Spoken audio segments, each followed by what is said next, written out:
Bom dia a todos y a todas.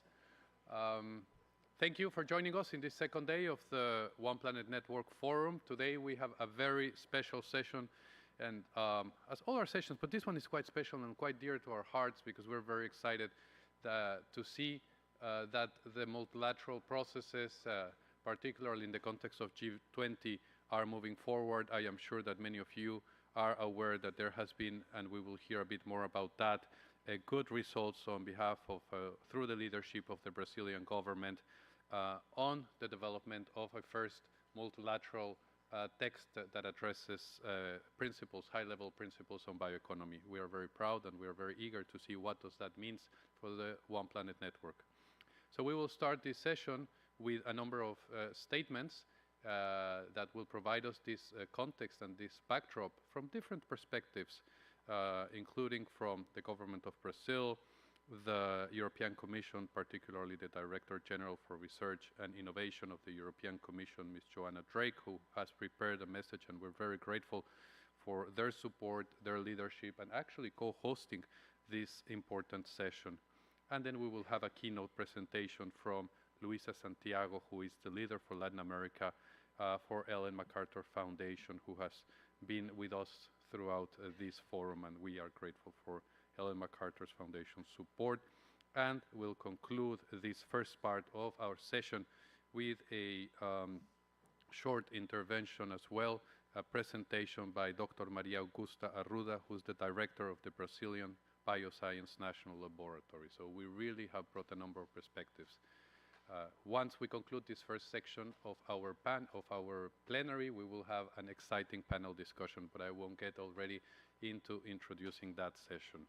So it is my pleasure and privilege to introduce our dear friend, a member of the board of the NYFP, Mr. Vicente Acevedo Araujo Filho, who's General Director for Sustainable Development at the Ministry of Foreign Affairs and team leader on the G20 initiative on bioeconomy.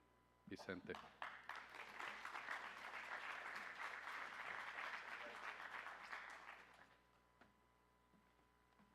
Hello, good afternoon, everyone. Dear friends, new friends, and very old friends. I just met a friend that I haven't met for 23 years here. It's great to see so many people working on the right direction towards sustainability. I'm going to skip all the names. I have 20 names to say here, but good morning, everyone. It really is a pleasure for me to be here. Sustainable consumption production patterns it's a personal passion, more than part of my profession.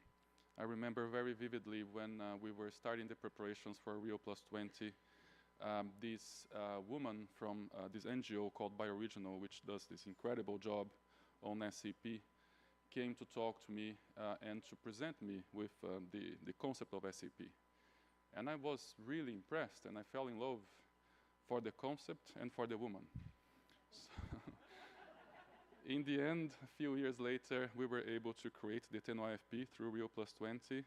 We managed to get an SCP, an SDG on SCP, SDG 12, and I married her and we had 2 children. So we're still very happy today. And last year, I was presented with this task, this challenge of leading the G20, creating and leading the G20 initiative on bioeconomy. And very soon, the bioeconomy also became a passion. The bioeconomy holds such a potential to drive SCP and to drive sustainable development and to fight climate change, that the more we study and the more we discuss, the more we advance multilaterally, the more I realize that this is one of the right things that we need.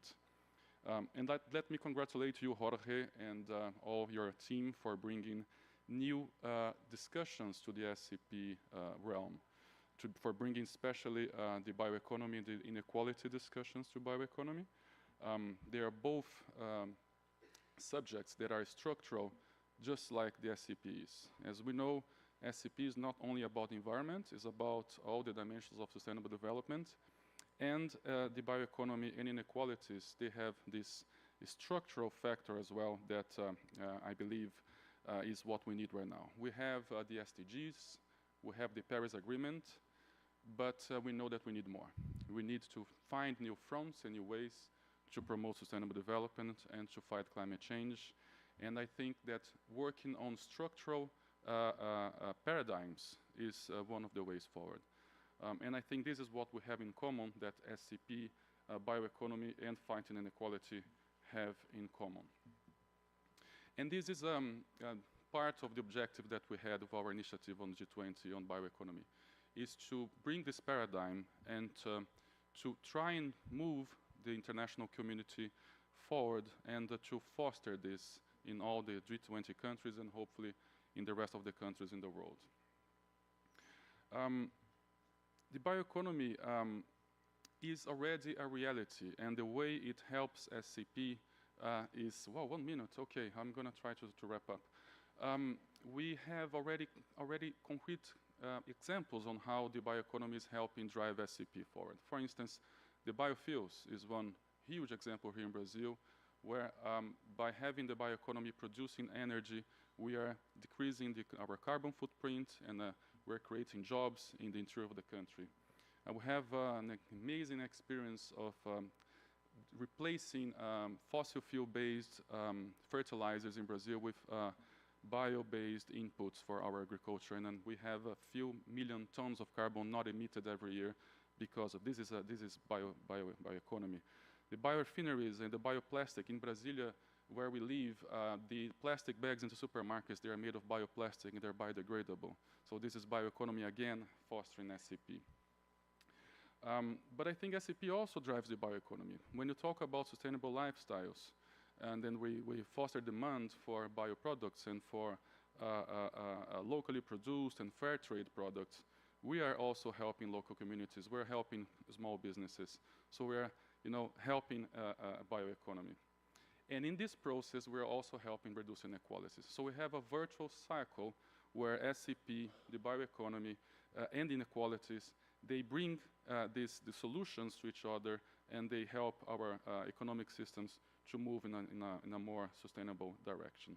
So I'm really fascinated with this panel. I hope that, I'm sure the presentations will be incredible, and I will stop here and let the real experts speak. But thank you so much. This is an honor to be here. Thank you.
Excellencies, honorable delegates, distinguished guests.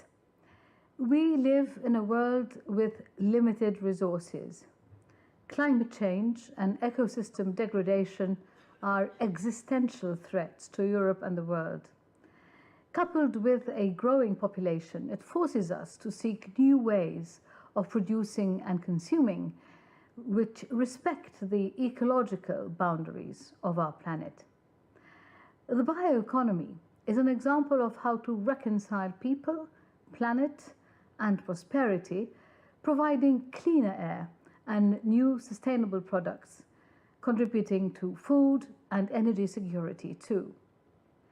Building on renewable resources, it has the potential to help us face our global challenges.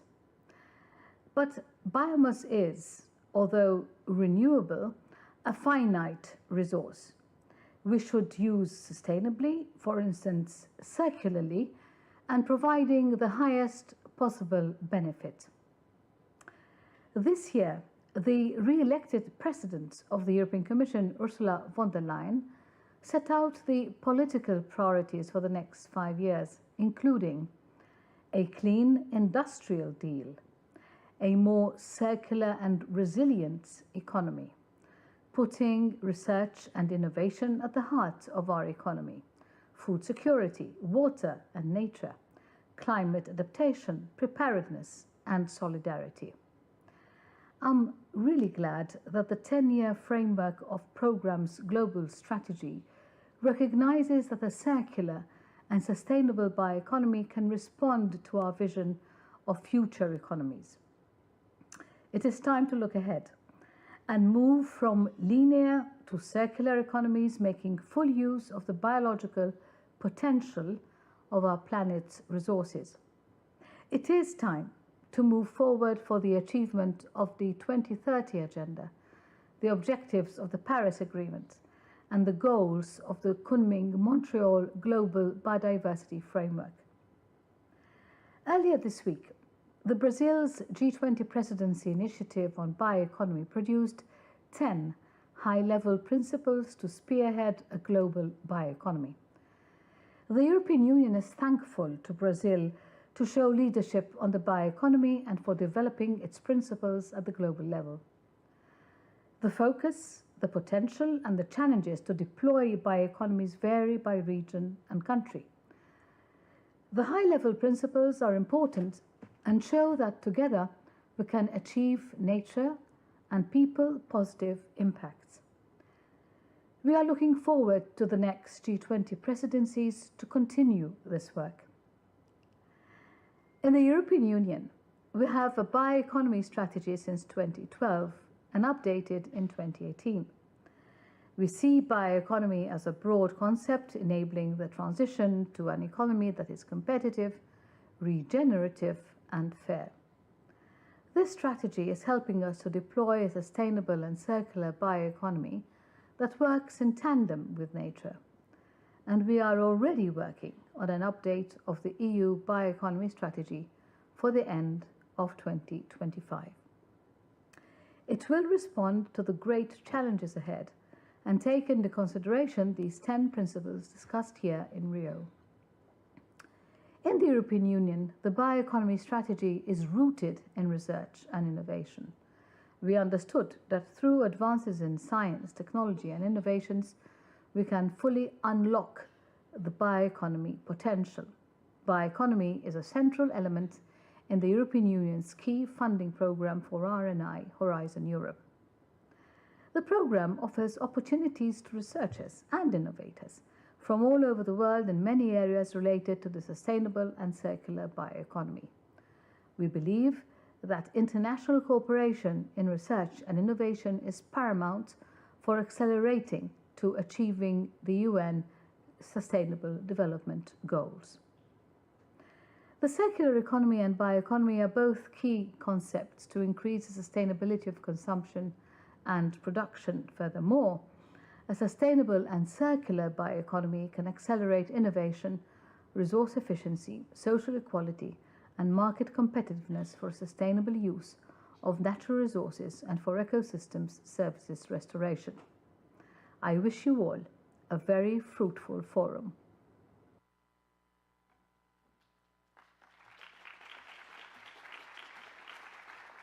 We are indeed extremely grateful for these two messages that set the leadership, that set the tone, and that also I think perhaps some of you are not aware of the principles yet of high-level principles of the G20 on bioeconomy. I am assured that they are already public, and we will post them online in the website of our forum. And very important amongst these principles is Principle 5. And I'm very grateful, as I already mentioned, to have our dear friend, colleague, and partner, Luisa Santiago, who is going to speak to you why Principle 5, that's at the heart of these 10 high-level principles, so kind of bringing everything together matters, and what experience we have learned. Luisa, the floor is yours.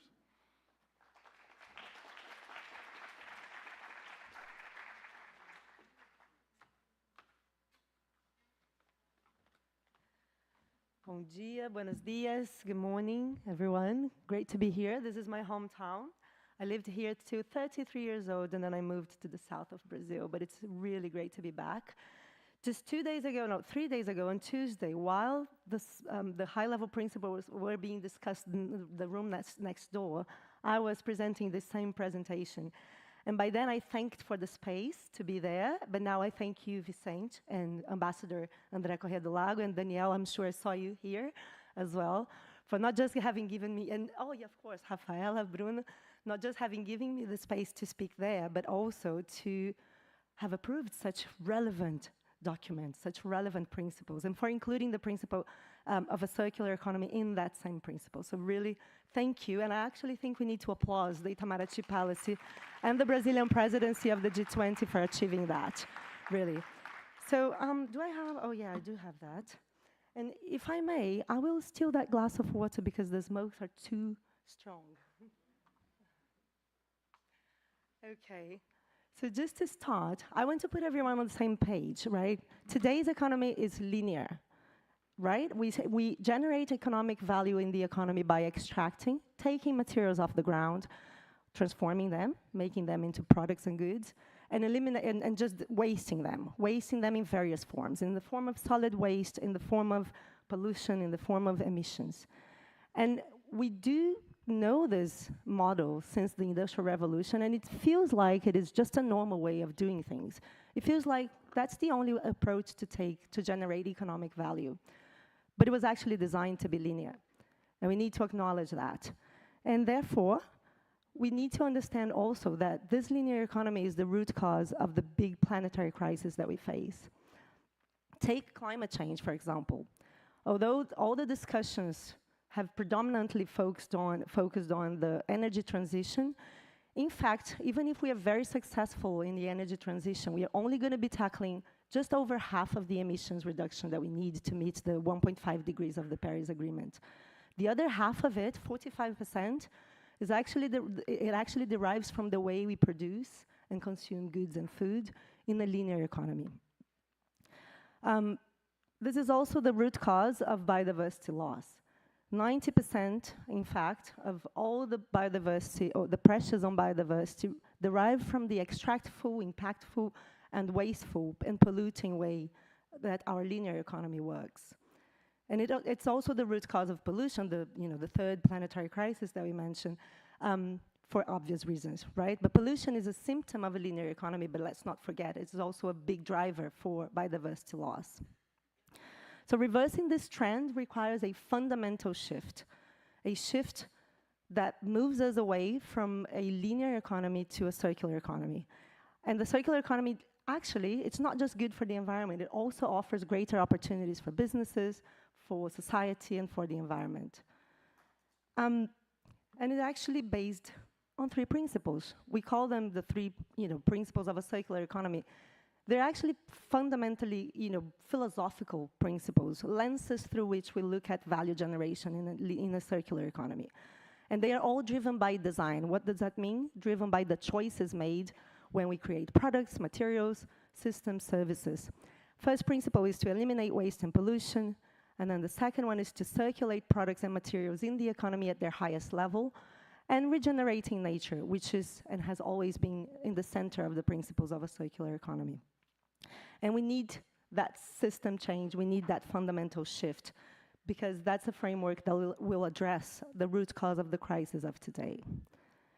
And while often the circular economy is related to sustainable consumption and production, SDG 12, our studies show that, often lots of others can be tackled and addressed by a circular economy transition, such as employment, zero hunger, etc., many others, climate change, etc. So it's really a systemic solution for a lot of the issues that we have today. And the circular economy is actually a whole of economy approach. It's not just the technical cycle or just the biological cycle. It's actually to look at all the sectors in the economy. This is what we kindly call a butterfly diagram. I think it's for obvious reasons. It does look like a butterfly. And it's a 2-dimensional model for us to work to see how materials flow in a circular economy. It's not a whole economic approach. It's actually materials flow. So it's quite useful to see where we should be looking at and where value generation strategies can be. On the blue side, on my left-hand side, your right-hand side, it's the technical cycle, where finite materials need to be designed to eliminate waste and pollution and to be circulated in the economy at their highest level, thus allowing space for nature to regenerate. The green side is the biological cycle. That's where the bioeconomy sits. That's where we transform, sectors transform animals, plants, microorganisms, algae into energy, goods, materials, information. And that's how we finally see we're drawing those two concepts together, circular economy and bioeconomy. And I think the bioeconomy, the biological cycle in the circular economy language, is where the beauty lies in terms of tackling and fighting the planetary crisis that we face.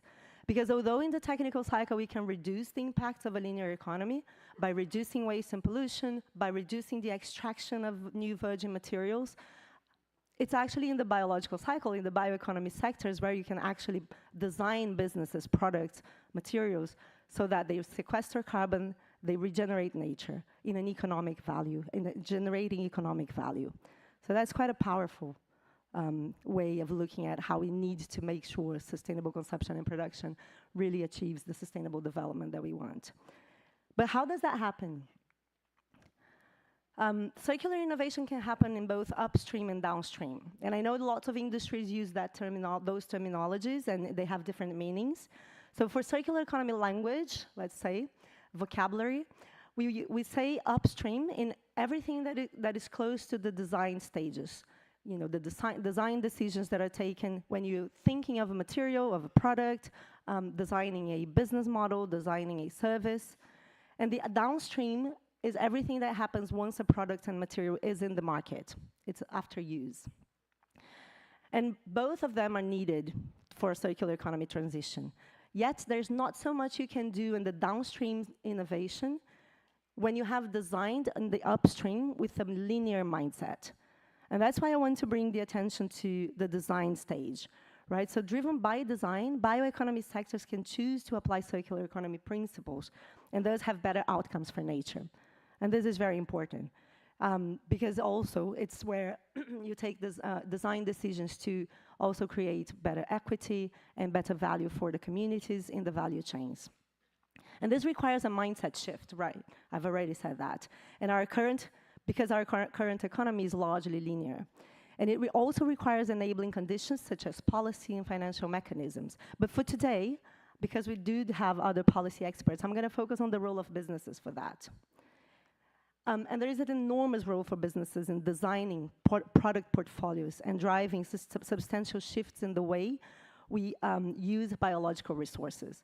Those bioeconomies, the sectors in the bioeconomy, they really need to apply circular economy thinking into the design of product portfolios to then generate benefits throughout the value chains and back to the landscapes where materials come from.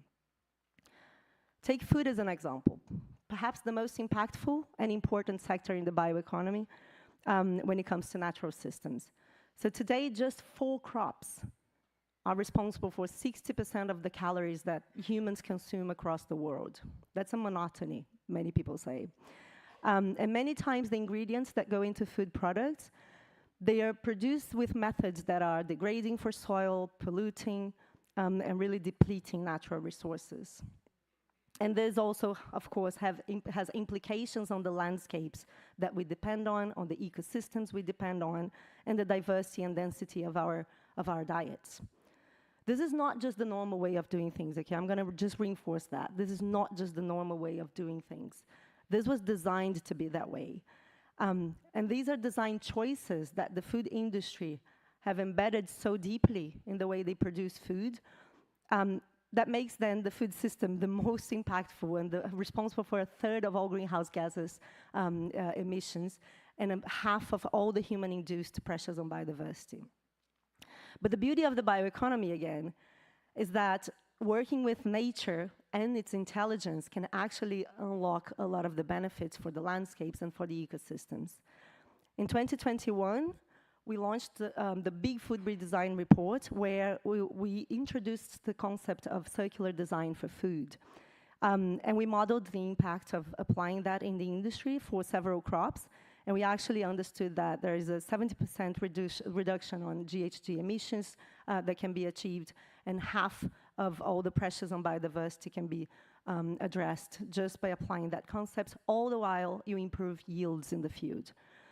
So rather than bending nature to produce food, which is what we do nowadays with the landscapes that are very monotonous and you know, poor soils, lack of biodiversity, we can go to the other side of this spectrum, this image, which for me is quite interesting, because then the production landscapes are actually much more similar to nature.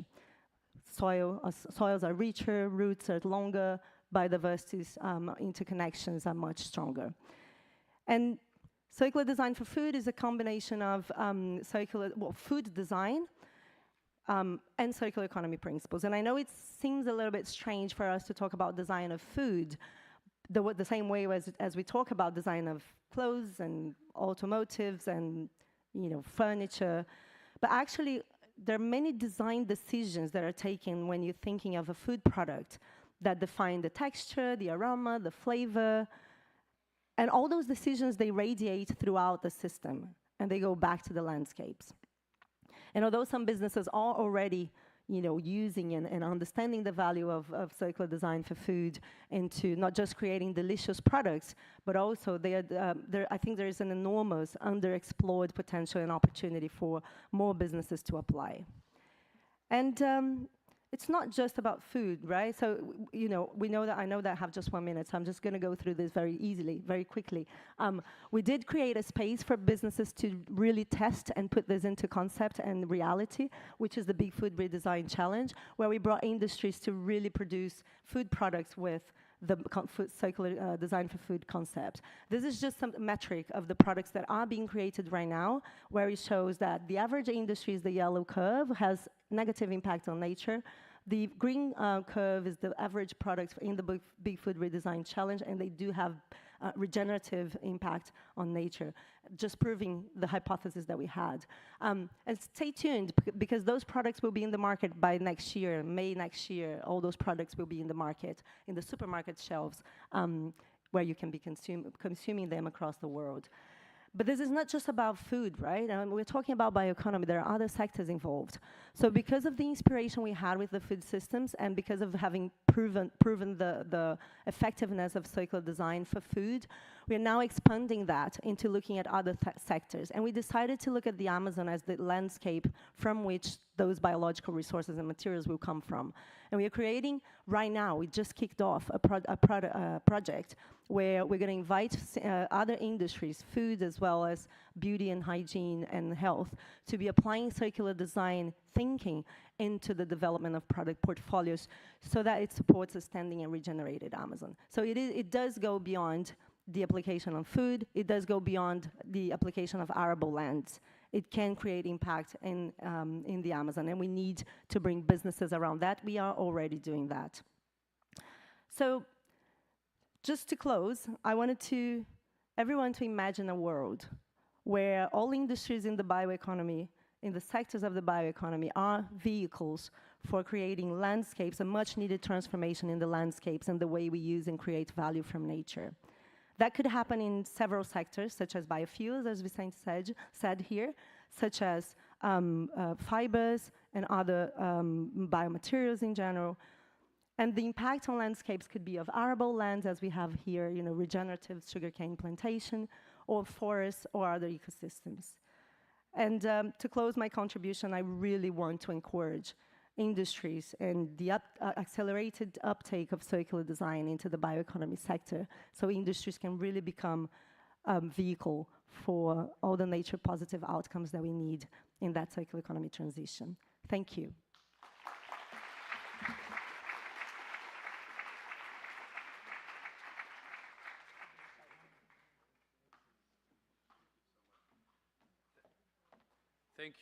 Thank you so much, Luisa, for providing the backdrop, for showing what are the linkages between a circular economy, sustainable consumption and production, transformation of our food systems, and a number of topics that are dear to the programs of the One Planet Network. Our next perspective will be provided by Dr. Maria Augusta Arruda. And we're very proud and very honored to have you here with us today. Maria, you are director of the Brazilian Bioscience National Laboratory. Yesterday we were discussing about the importance of science, the importance of guiding policies on science, on data, on evidence, and what a better way than presenting this perspective from the South. I want to invite you to the podium.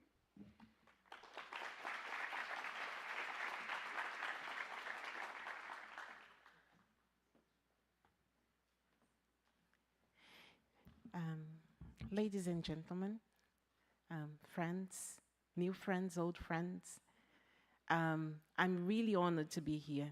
And I thank you, Jorge, for coordinating this incredible network.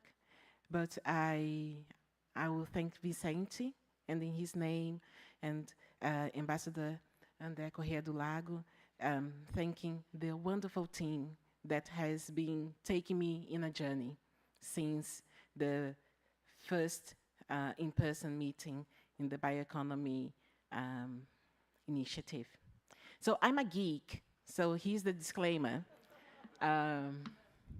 And I'll try to share with you in this amazing science diplomacy effort that you are doing, to show the side of the scientists. Something that I said a week ago here in this room is that we think that science is the promoter of all good things. But if we think about the challenges that we've got today, they are all a combination of scientific advancements and responsible scientific advancements with irresponsible political will. So I think it's the role of the scientists to think about a fairer, juster, and more prosperous world from the beginning, even the basic scientists where you stay. So I want to entice you, to lure you to visit us at the city of Campinas. That's CENIPEM. I think the location is quite emblematic and connects with Luisa so beautifully put. So it's a campus, it's the most advanced infrastructure of science technology in Brazil and to some extent in Latin America. It's the home of what was the first synchrotron light source in the Southern Hemisphere, and is now the home of 4 national laboratories. We are 1,500 people working in different areas. So there is the National Synchrotron Light Source Laboratory, the biorenewables one, the nanotechnology one that has the largest electron microscopy park in Latin America, and the Brazilian Bioscience National Laboratory that I direct. Our activities, all our facilities are open and free of charge to anyone around the world to use, anyone from any country to use, free of charge. We've got deep commitment to research and development, support for innovation, and education, training, and outreach from areas spanning from agriculture to health to the environment. We could do that, and we can do this very audacious research because we don't think that we should be shackled to the way the world has been designed. So just as an example, I told you that we've got one of the most advanced synchrotron light sources in the world, the other ones being in Europe. So to do that with almost 90% of the technology developed in Brazil shows the mission of CENIPEM in doing things differently. And the icing on the cake, because we are totally mad, we are also building the first biosafety level 4 laboratory in Latin America, which is a matter not only of science, but of sovereignty. And it's also going to be the first high and maximum containment laboratory in the world connected to synchrotron light sources. So here it is, that's true, it is happening. Here you see, the land being, for the foundations, and he is our president 2 months ago, officially launching the project. That will allow us to see matter, viruses, and infections in a way that was not possible before, and that's because of the tradition of the center.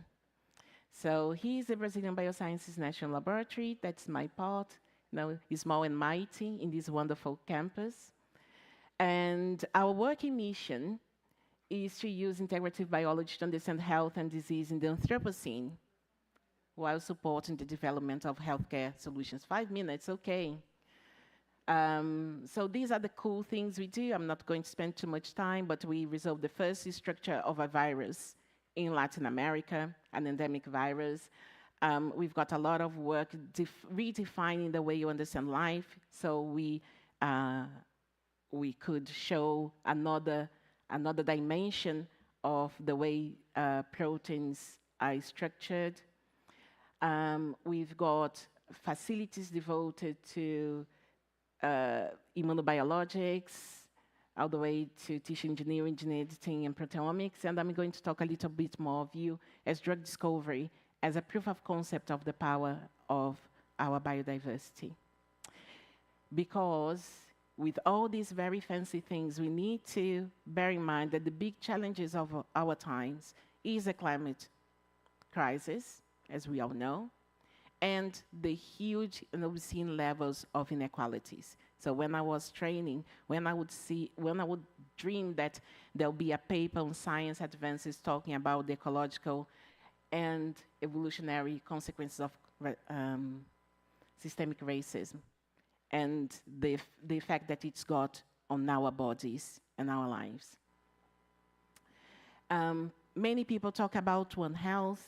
I think that it's really cool, but One Health is understanding that this health is in the core of the equilibrium between the climate drivers, how functional our ecosystems are, the ecosystemic services are, and how resilient or vulnerable our communities are, from the microbiota on the soil all the way to humanity as a whole. I'm not going to spend too much time here, but climate emergency is killing people. So there was an increase of 80%, over 80% in the death of people over 65 years old because of the heat. And we are devoting some time to understand that with our very unique integrative biology approaches. So I think that what we are talking about is a paradigm shift, the necessity of holistic approaches, equitable relationships, and the use of responsible research and innovation to address the intersectional failures of our past through co-design, co-production, co-delivery.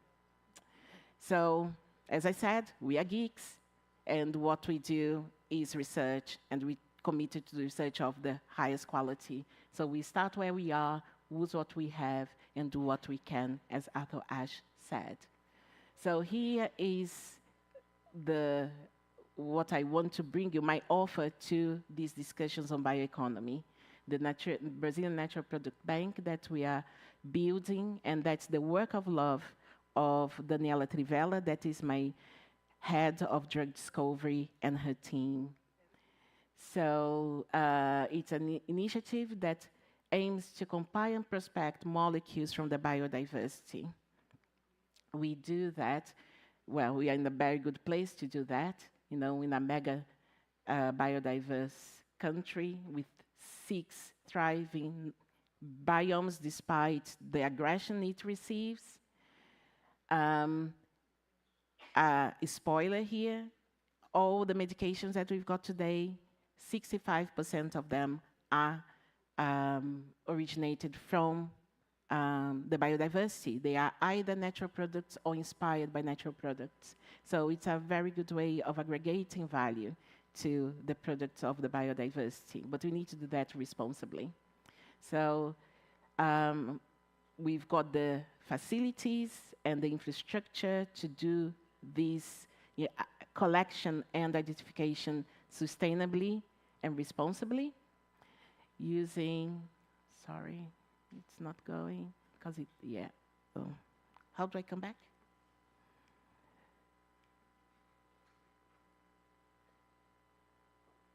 Anyway, it doesn't, yes, so developing, using AI, we found out 35 totally novel compounds from our biodiversity. We use our capabilities to not only identify these molecules, but to understand how they act in the organism. So this is here, the animation is showing a protein, a molecular target, and the natural product there, right in the core. So all those things that I learned as a molecular pharmacologist, that natural product research is sorcery, that is not specific, it is not fit for purpose. We are debunking it every day. And with connection with a number of industrial partners with the support of the Brazilian government. We do that with plants, that's what I showed before, but also with microbiota. And with microbiota, we have the opportunity not only of identifying these molecules, but also to understand the biosynthetic routes, making the production of these compounds even more sustainable. So here's a case study for you to show the commitment. That is the case of Licuri. Licuri is called the gold of the Brazilian desert, from the Brazilian Caatinga. If you like Occitane products, they use Licuri oil quite a lot, and it is collected, harvested by these very brave women in the very semi-arid of Brazil that collect and process the oil of this nut that is the Licuri. And we started a program with the support of the Brazilian Ministry of Science, Technology and Innovation, where we interacted them not as providers of the Licuri, but as co-designers of the study. So on the far right, that's their visit to CENIPAM a couple of years ago. And obviously, working, aggregating value to their product, it's not only obviously, there is the role in the SDG 12 through the 2 patents we filed with them. It was the first time in Brazil that a university, our friends at the Federal University of Pernambuco, co-authored a patent with this local community. But also, as Luisa so well said, there is a connection with many other SDGs. It's not a very long story. It started in July 2020, but with purpose, we can see how we can create change and suggest a framework for responsible and sustainable consumption and production.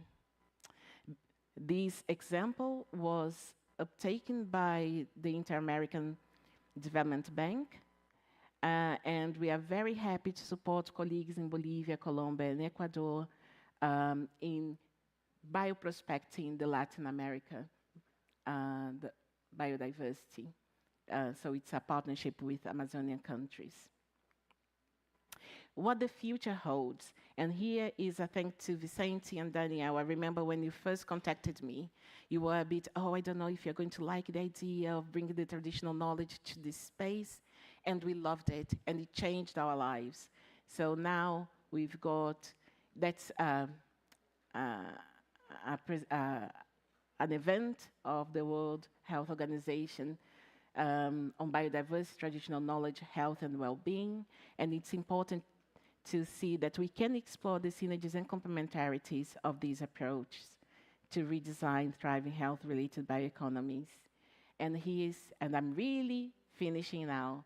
I'm very happy to share with you in first hand the collaboration with the Mamirawa Institute in the Amazon, our colleagues at at the PAHO, at the Pan American Health Organization, through BIREMI, where we are engaging with the local communities, suggesting legal frameworks for ethical collaboration, using a digital approach to preserve traditional knowledge and integrate that with our approaches to the identification of biomolecules, providing also a molecular biodiversity map that will for sure be very important in the future. So I thank you for your patience. Thank you for the opportunity. We are here to help. We would love to host you all in Campinas in the near future.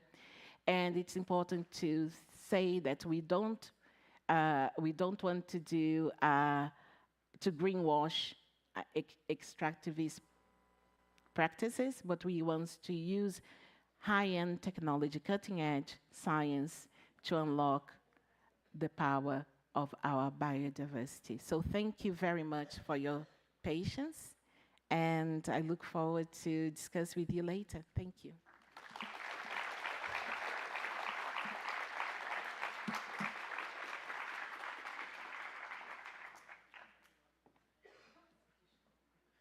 Thank you, Dr. Augusta Arruda, for your presentation. And now I have the privilege, we're running a bit behind time, but I think you have already understood that what we're discussing here, it's innovative in terms of policy, it's innovative in terms of science, it's innovative in terms of partnerships, and it helps us scale up our work. My next introduction will be very brief. It's to invite my colleague, Mr. Juan Bello, who is the Regional Director and Representative of UNEP's Regional Office for Latin America and the Caribbean, and a great partner. And thank you so much for your support, Juan, for the success of this forum as well. He will be moderating a panel discussion on this topic, and I hand the floor now to him. Juan, over to you. Thank you very much, Jorge. It is a great pleasure and an honor to be here supporting this discussion. You know that we have set very ambitious goals globally. First of all, the goal of living in harmony with nature, also in a stable climate with healthy lands, healthy soils, and free of pollution. Bioeconomy is at the center of all those goals. So we will have today a very interesting discussion about the opportunities, the challenges to put bioeconomy at the center of those transformations and at the center of the transition towards sustainable consumption and production. For that discussion, I'm truly privileged to have a fantastic lineup today, a very excellent panelist. So let me invite you all, starting with Mr. Joao Campari, who is the global leader for food and agriculture practice at the World Wildlife Fund, WWF. Joao, welcome.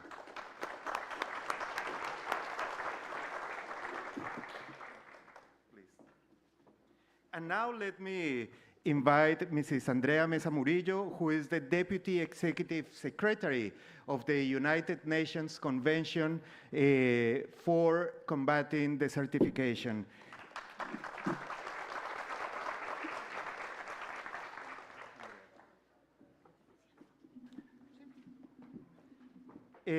Now let me call to Mrs. Marina Negrisoli, who is the Director of Sustainability at Suzano.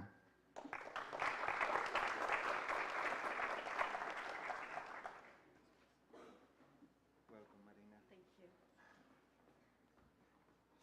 And now I'm privileged to invite Mrs. Fernanda Resende Facchini, Head of Climate Change and Circularity at Natura.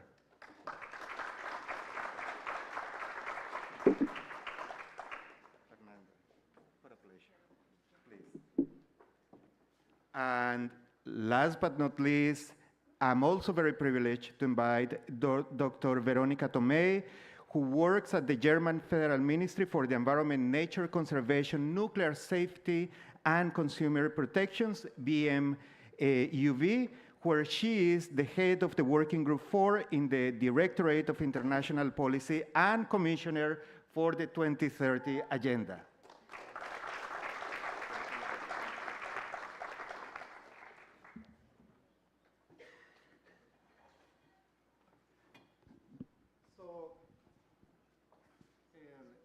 Yes, I think it is working. So without further ado for this, to start this conversation, I would like to start with Joao Campari. And Joao, you've been involved in several of the global initiatives around sustainable food systems. So how can you describe the potential for bioeconomy to address food sovereignty and also that idea of having sustainable food systems in the planet? Thank you so much. Delighted to be here. Good morning, everybody. Look, when I chaired the UN Food Systems Summit Action Track 3, which was around scaling up nature-positive production, I thought that there was a wonderful opportunity. The summit, the Food Summit, put food systems front and center of the international dialogues around transformation.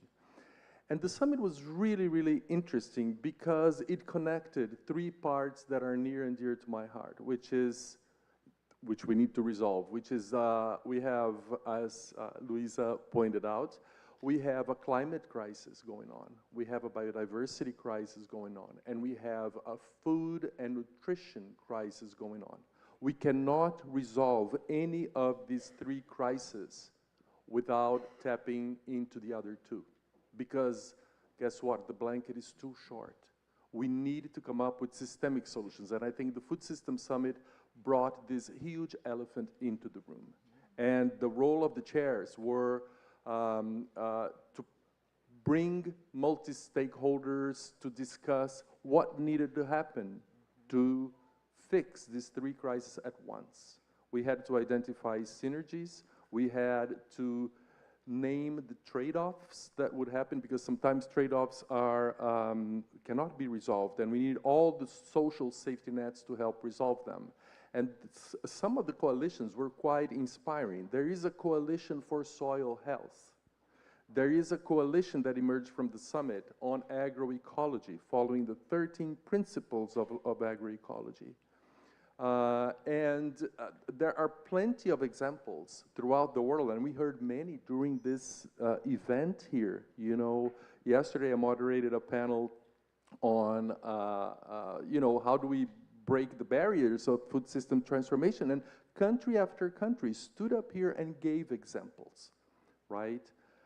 But here's the thing, if we want to transform food systems, and if we want to implement a bioeconomy model that will help address the challenges of the food system on production, consumption, diets, and food loss and waste, we need incentives. And two incentives that I think, or two systems that we need to fix, are generally not discussed as much as we should. One is the role of subsidies, right? If we are going to be serious about a discussion on bioeconomy, we need to be aware that there are $500 billion every year spent on agri-food subsidies that are harmful to nature, that are harmful to climate, and they're harmful to people. Unless we discuss how subsidies are going to be reformed, and by subsidies I mean there are good subsidies and bad subsidies. The good ones are the ones that spill over positive externalities, and the bad ones are the ones that spills over costs to society, or negative externalities. I'm talking about the bad ones, right? The harmful subsidies. So we need to bring this. We know how much countries spend on subsidies. We know the damage that is making. So countries need to start to put targets to shift harmful subsidies into the ones that create positive externalities. So this is one thing, and we are not discussing this nearly as much as we should. And the second one is international trade. When you look from the health and human health and safety perspectives, we have a code. It's called Codex Alimentarius, that created a norm for all foods that enter into the global trading system to respect levels of, you know, how they are produced and so on, so that it's ensured that when they reach ports, when they reach the importing markets, that food is safe and healthy for their populations. But we are living through tipping points in the planet. It's great that people are protected from anything that is harmful from them from the health and safety perspective. But the planet is not healthy. It's time that we create something. At WWF, we're working on it. It's called Codex Planetarius. That it's an idea that we need to come up with key principles of production for all foods that enter the global market. With the Codex Alimentarius taking care of people's health and safety, and the Codex Planetarius, which is every food that enters into the global trading system performs or meets certain performance standards are needed. Without these two elements, taking care and tackling subsidies and international trade, I am afraid that bioeconomies do not have a hope. Because today bioeconomies are in the hands of niche, and we have plenty of beautiful examples from NGOs, government supporting it, but they are niche. They don't resolve the triple crisis of climate change, biodiversity loss, and food and nutrition insecurity. We need these two elements brought into the room as soon as possible. We have 6 harvests that separates us from where we are to 2030. So we better get our acts together, roll up the sleeves and do some work. Thank you. Thank you, Joao. This is, I think the Codex Planetarius that you mentioned is the way to accelerate the transformation to sustainable food systems with the consideration that we need to live within planetary boundaries. And we need to transform everything from that perspective. So that is very sobering. And one of the elements is that we all know that we are losing our healthy lands, our fertile soils. Land degradation is becoming one of the major problems for livelihoods, for sustainability. There are many issues, including migration, social challenges that depend on that. And this is one of the core aspects that is covered precisely by the convention to which you are at the helm, Andrea. So I would like to get your views precisely on how bioeconomy could halt or support halting land degradation and promote land restoration, regeneration, and also address other objectives. Thank you, Juan. Good morning, and I'm really grateful and so inspired after hearing Luisa, Maria Augusta, and I would just say, and of course Joao, but I will just say by implementing what they presented here. This is really the way to stop, and I will not say the triple crisis, because we have a multiple crisis. It's really what we're facing. It's about, yes, climate, nature, pollution, but also nutrition, food, it's insecurity, and it's also, in many of the cases, this is catalyzed by the way we're dealing with our land, our soil, and this is what the convention UNCCD is about. We're calling ourselves the voice of healthy land and drought resilience. So also 2 very critical challenges.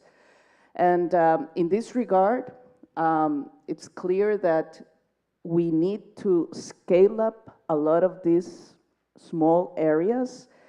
And the first element to achieve that is really understanding the economic value of nature, of healthy land, of this soil that we have. And this is where we see, and when we were hearing all about bioeconomy, and I really would like, again, to acknowledge the importance of the adoption of these 10 principles within the G20, which is not an easy forum. So again, this was huge, because it's political signals that this is going in the right direction, that we need to give value and policy coherence and understanding that we need to transform our economies at the end. It's about that.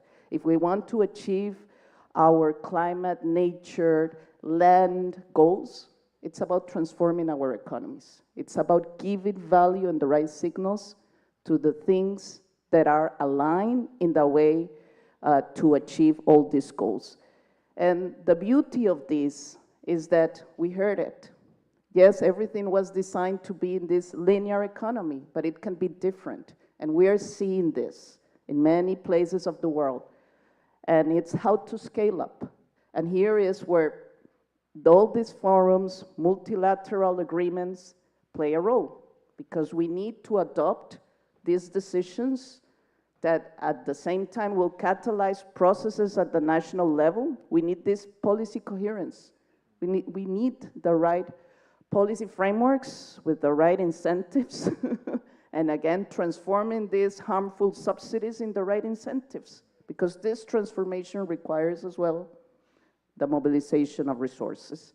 So it's a challenge, yes, but it's a great opportunity, and we have the knowledge, and what we need is all this political will, and this is why the principles are so important to be achieved in this kind of forums.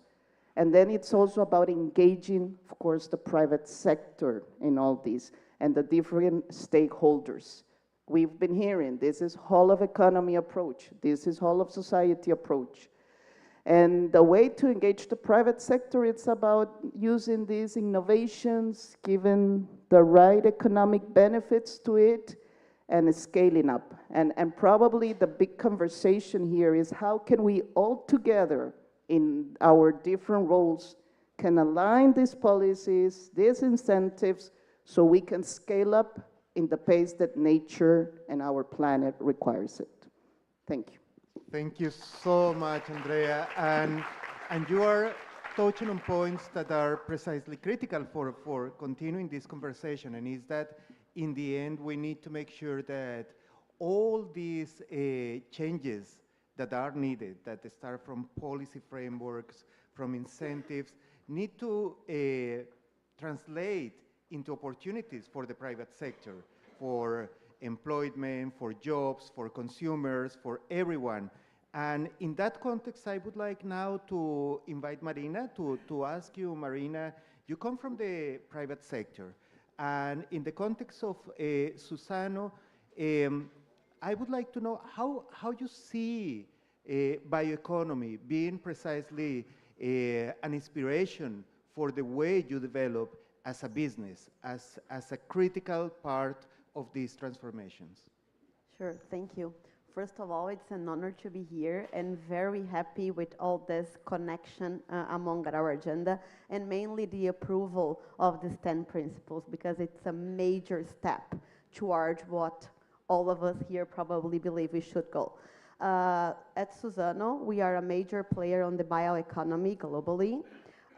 We have eucalyptus plantations that are grown intertwined with nature. It's very nice to see the chart Luisa presented, because this is the core of our strategy, and how do we manage the area where we produce these bioproducts. Because we have been planting, we have been dealing with the very same area for over 60 years now, and we see that every time that we implement management tools, procedures, to boost soil quality, to have better watershed management, the nature thrives and our business thrives. Because we have been able, through science, measurements, and monitoring processes, see that whenever we have a healthier nature, more biodiversity that we also monitor in our areas, our business is better, our productivity is better. We need less land to produce the same amount of goods. And we also have a very good database on that. I love science as well. And that we see that our growth, and we grow on degraded land. We put restoration process in place, like right now we are restoring 40,000 hectares here in Brazil, in Cerrado, Amazon, and on the Atlantic forest. And the more we improve our nature indicators, being both on fauna and flora and microorganisms, the business thrives, because there is more growth, more productivity, as long as we do this in good. So Overall, we have this currently 1.1 million hectares, like 7 times the city of Rio de Janeiro, of nature conservations in the main biomes in Brazil. And we have no doubt that this is crucial for the success of our business. Being in Brazil and in the global south, we cannot let the social part aside. Because in Brazil, the environment dilemma cannot be treated separately from the social. We operate in a lot of areas with vulnerable communities, vulnerable society. If we don't bring them into the solutions, participating on restoration, fostering extractivism process, fostering recyclability on all this concept of the circularity, it won't work long term. And we just became a 100-year company this year, and we are planning the next year. And for us, including, improving, and making the communities that our enables strive will be crucial for us to keep nature, and fostering nature is what is going to take us to have the same success in the next 100 years. Fantastic, fantastic. So it's really moving towards a nature positive kind of business model. And for many years, well, when we talk about bioeconomy, we think about biodiversity and the sustainable use of biodiversity. And for Latin America and the Caribbean, especially, this means a lot because we are a very biodiversity-rich region. The amount of organisms that we don't know and that we are yet to discover is enormous. And that is a kind of frontier that we continue to explore and to link on the ways we can use and benefit from that. And this year there will be a big discussion, one of the conferences of the parties on the Biodiversity Convention in this region, in Cali, Colombia. And one of the key topics that will be discussed there is about benefit sharing from the perspective of digital sequencing and all other aspects that in the end will relate to the use of biodiversity for promoting bioeconomy. So in all that context, also for many years, Natura has been one of the best examples of how to use biodiversity from that perspective, how to explore, how to connect to cosmetics and to other industries.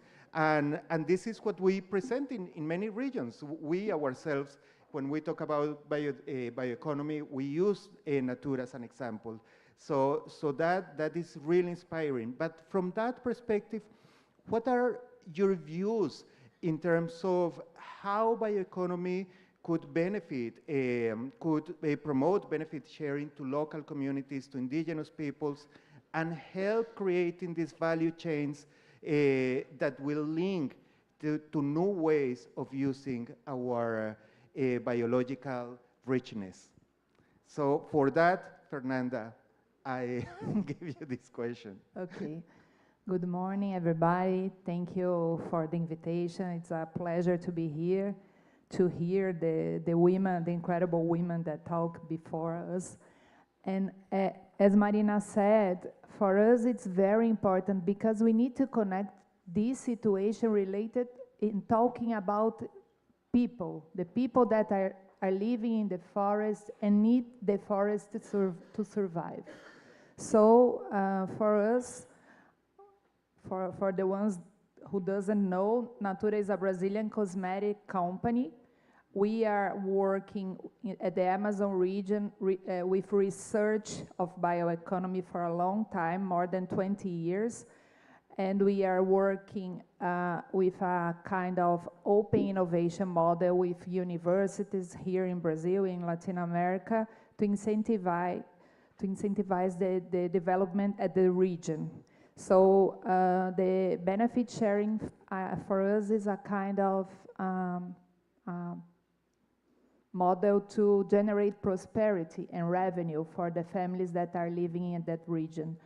We have researched more than 55 ingredients from the biodiversity, and with these more than 10,000 families, we are paying for benefit sharing related to the nuts and seeds and oils that they are selling for us, because we are using their traditional knowledge. For example, we are using castanha, it's a Brazilian nut, and we are putting this oil in our hand creams because we understand, talking with the communities, the traditional communities, that this oil is good for their skin. Sorry, and we suffered a little bit. There is a lot of challenge related to that, but we think that it's a nice opportunity for us to generate benefits for the families and to help them to preserve it, because it's a kind of, when we are buying these ingredients, we are helping the families to survive, so they are standing the forest and they are finding another way to live. So in this process, we learned a lot with the people that are living at the area, because they are the traditional knowledge to preserve the water, the trees and everything. But sometimes it's not possible for them to stand in the forest. So at Natura, we think that if we could be buyers from these seeds and oils or generate value for these people, it could be helpful for the world. Excellent. Thank you so much, Fernanda. And this is the kind of value chains that we will need to stop deforestation, to create new conditions in those areas on which the whole planet depends. So it is very critical to ensure that those livelihoods are enabled. And bioeconomy plays a role in that. So now let me turn to Dr. Veronica Tomei. Veronica, you work for the German Federal Ministry for the Environment. I'm not going to tell the whole name of the ministry. Yes, but you've been also, and today we were presented with the principles on bioeconomy that were produced as part of the G20 initiative on bioeconomy. And I would like to ask you, from the perspective of a government as yours, and also for you as commissioner for the 2030 agenda, what is your perspective on these principles? How you think these principles will help to move this agenda forward? Hello, everybody. First of all, thank you very much. I feel extremely honored to be part of this panel after these incredible inputs that we heard, and also realizing that I might be the only European here on the panel. Well, I come from Europe, but I have a Latin American angle as well, so I feel very well here. And to your question, I cannot answer it before starting as well with a story, not as emotional and personal as Vicenti's at the beginning. But nevertheless, I was hearing all these presentations and these reflections on bioeconomy, and many thanks to Brazil for leading this discussion. And I was remembered of a bit more than, no, almost exactly 1 year ago, I was attending the action days that preceded the last year's SDG summit. And then there was Marina Silva having a long discourse about bioeconomy. And the most important part of this discourse was she was issuing an invitation for a global debate on bioeconomy. And I think that's exactly what you did. So you took it up, you took profit of the G20 presidency, and you kind of forced us all to discuss this. And I think, well, I'm a political scientist, and I think one of the most important things that you have to do when you want to come to common results at the international level, and also to this policy coherence that was so much requested here also among different stakeholders, you have to know what you're talking about. You have to understand the others and the others' perspectives, and you have to come to a common understanding of a certain term.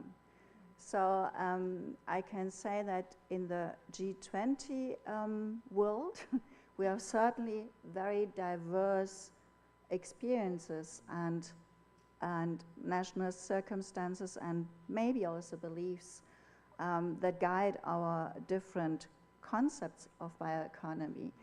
But really the big service that Brazilian presidency has done to us all, I think, is to really say, okay, first of all, we have a series of discussions so that everybody shares his experiences, shares his knowledge, her knowledge, and input on, and intake on the topic, and the important things about it. So distilling really what is really important about what we are discussing, and what are those elements in the variety of stories that we tell each other, what are the recurrent red lines that we need to agree upon if we want to continue cooperating together on the same path, because I think this is just the beginning.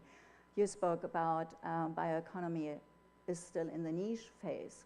Well, to scale it up, we need international cooperation on the topic and on the way that we want to go. So what Brazilian presidency did was, first of all, bringing us all together to this conversation, forcing us to share our experiences, very diverse experiences, and then making us or helping us to agree on a common set of principles where this is the minimum that we understand, that we all agree upon. And I think there is an incredible merit to that, because this gives us then the entry point to go further. So that's my main intake of that. So if you ask me what is my view on that and how do I value this, well, this is the incredible value. And I'm very hopeful because bioeconomy is very dear to all three Rio conventions that are, by coincidence, having their conference of the parties this year. So from now on to the end of the year. So, and it seems like natural that we would then continue this debate in those larger forums. We also have a group of not so unimportant countries that have agreed on common principles, and we can then enlarge this debate. And coming back to Luisa's point on the important aspect of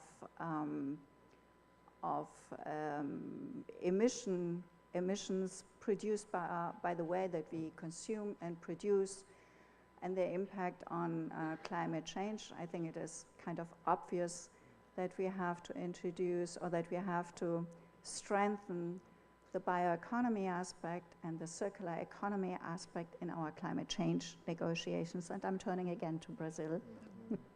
Just so for us, coming from the ministry that I come from, of course, what has been mentioned quite often so far, the issues of biodiversity protection, sustainable use of biodiversity, restoration and protection of our ecosystems is extremely important, and that's why we also stressed so much the circular economy aspect. So it's not only on the technical side, as Luisa said, but also in the bio side that we have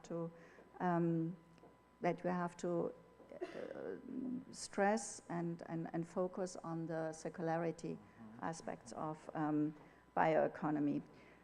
Yeah, I think I haven't looked at your watch, but I leave it by here. But really, it's the start of a further conversation. Yes. And yes. There's a lot to come on, to continue. And I think the beauty of this conversation that is led by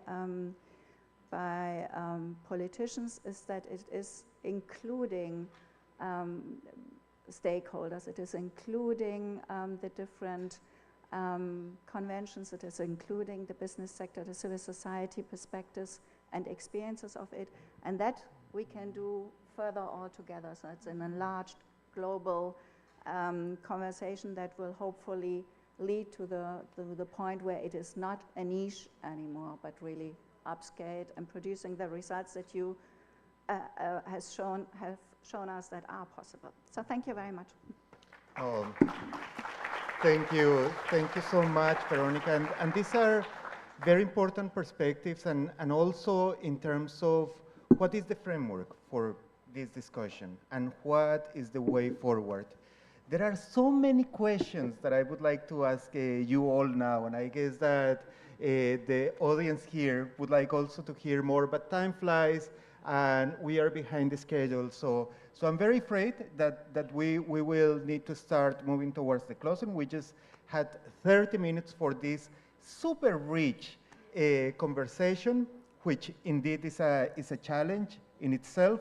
But before closing, I would like to ask each of you just to give us one key message or one key action that you would like to see to position bioeconomy in the global agenda, to move this, to put bioeconomy at the center of the transformations that we need to live within planetary boundaries, to live sustainably and in harmony with nature.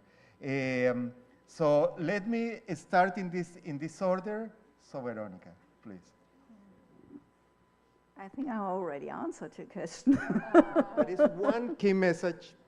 And I think one key message that I got from almost all interventions is the notion of responsibility. So we are all responsible for making this change happen. Excellent. Thank you so much. Fernanda. Yes, I was thinking about scale, because we are working for 20 years at the area and it's not enough. So my one word for me is scale up the bioeconomy here at the region. My call would be to ask your support on creating market mechanisms to make the bioeconomy to thrive. Because if it doesn't make sense economically, we are never going to reach scale. From my side, it's about bringing this coherence to the policy frameworks, bringing this coherence to the legal frameworks, and land, it's a very nice way to have this comprehensive approach. You can really have this system view, so it's really can be a catalyzer when you think about the landscapes, when you think about in this integral way, you can give policy coherence once you give this territorial view. So it's also an invitation to come to Riyadh in December. It will be a great moment, the moonshot moment for this agenda. Yeah, from my part, I think when we participate in these global events, we sign up for commitments, agreements, but you know, I think that they are not followed up with real action. We need to create incentives for real action on the ground, in the water, for climate, biodiversity, and people, because these three are essential for life on Earth, including ours. So let's connect the three agendas and use bioeconomic models to really shift the trend of transgression on the planetary boundaries. They are all overstepped, and there is no future for the planet if we don't bring, from where I'm sitting, food systems to operate within planetary boundaries. Thank you. Thank you so much. So let me add to this one. This is a message for all of us. And it's more than a message, it's an invitation, because we are in the context of sustainable production and consumption. So we all are consumers. So how can we, in our everyday lives, look at whatever we consume from the perspective of bioeconomy? How how could we see certain products to move towards more bioeconomy friendly products? How can we help to this transformation? So it is something that we all can be part of and be involved and be supportive of this transformation.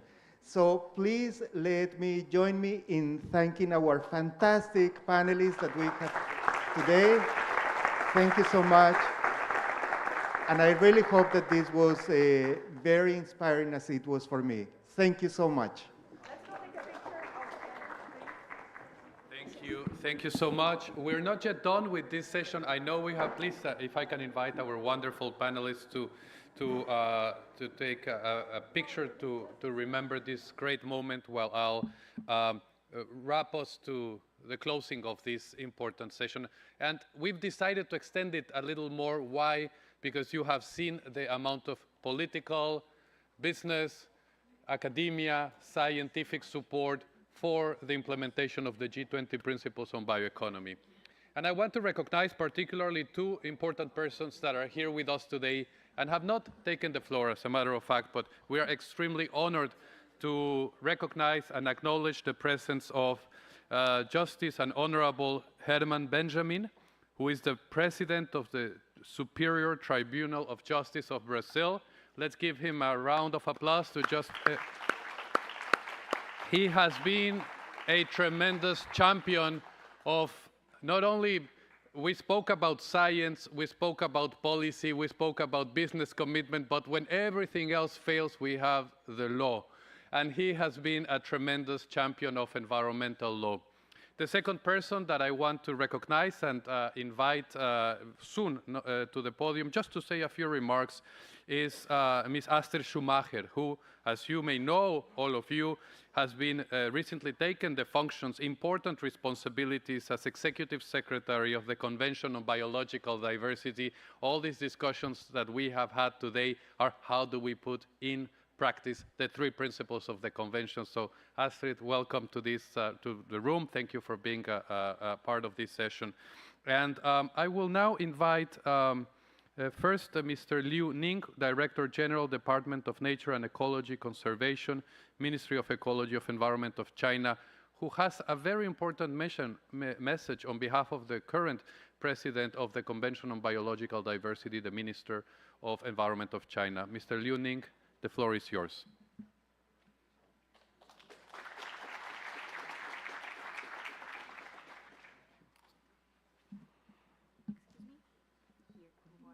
Okay, thank you.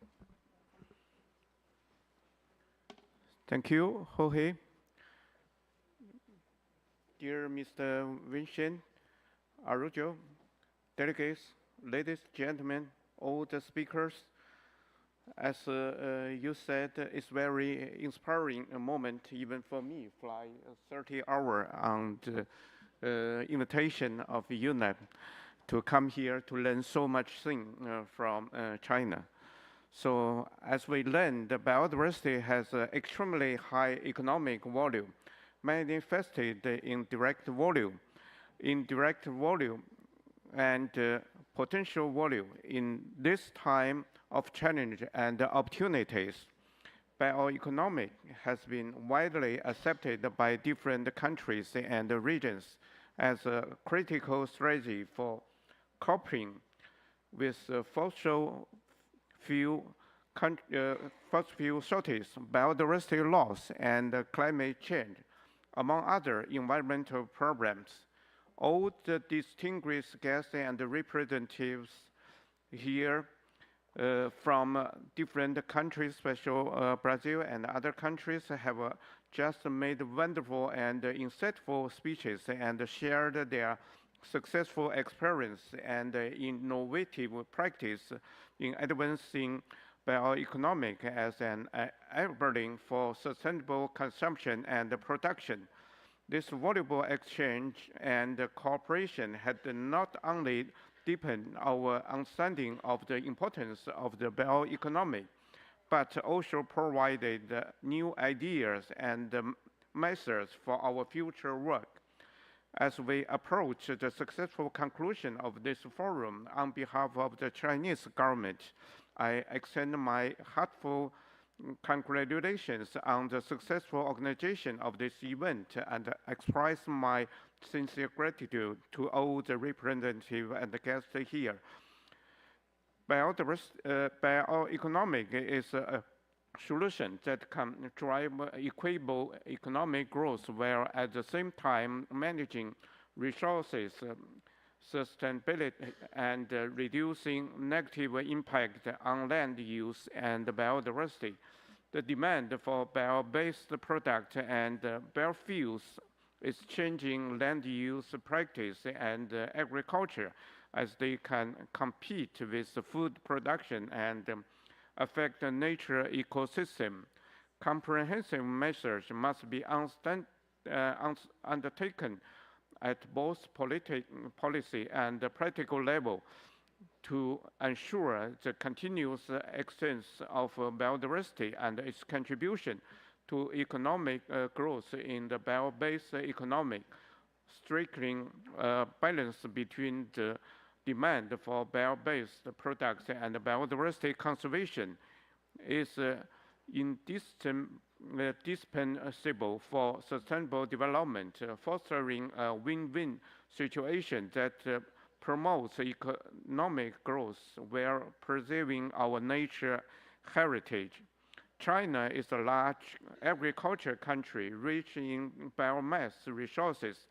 The Chinese government indeed places a high emphasis on the bioeconomic and had incorporated the development of the bioeconomic into the outline of the National Economic and Social Development Plan, formulated and implemented the fourth five-year plan for the bioeconomic development. The fourth five-year plan for renewable energy development issued in 2022, and the three-year action plan to accelerate the innovative development of non-food bio-based materials issued in 2023. All of this aimed to promote bioenergy use and biomass product development. In the field of scientific research and international cooperation, the Chinese government and the Brazil government jointly signed the MOU and of understanding on bioeconomic development in 2023 to promote cooperation in the field of medicine and health, bioagriculture, bioenergy, biodiversity conservation, and sustainable development. As early as 2021, the National Nature Science Foundation of China and the United Nations Environmental Program jointly launched the Global Biomass Resource Sustainability and Climate Change Adaptation Management five-year project. It is a cross-regional cooperation study led by the Department of Environmental Science and Engineering of Fudan University and the UNEP IEMP, and jointly implemented with the Institute of Geographic Science and Resources of the Chinese Academy of Science, De La Salle University in the Philippines, Groningen University in the Netherlands, Paulista University in Brazil, the University of Maryland in the United States, University College London in the United Kingdom, and other relevant scholars. The bioeconomic, a new economic paradigm, spans agriculture, food, health, energy, and industrial sectors. National bioeconomic policies can significantly impact human livelihood and transform lifestyles. In most of cases, biotechnology and bioindustry development foster economic growth, employment, and poverty reduction.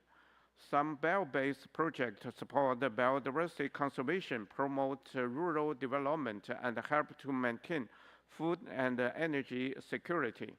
The bioeconomic vision not only impact the technology and productivity, but also fosters social change and reduce economic disparities.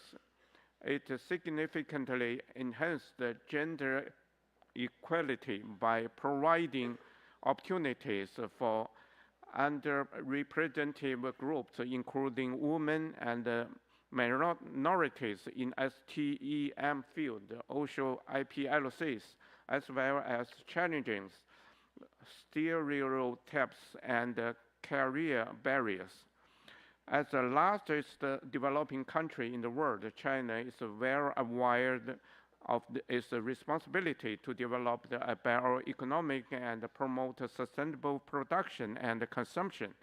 We will continue to adhere to the concept of innovative, coordinated, green, open, and shared development, strengthen the production and rational use of the biological resources, and promote the green, circular, and low-carbon development of the biological industry. Under the impetus of the G20 Bioeconomic Initiative, we firmly believe that we can greatly promote the health development of the global economy and achieve a win-win for economic growth and ecological and environmental protection through technological innovation and international cooperation. At the same time, we will also actively participate in global biodiversity conservation and climate change governance, and together with the international community, jointly address global challenges.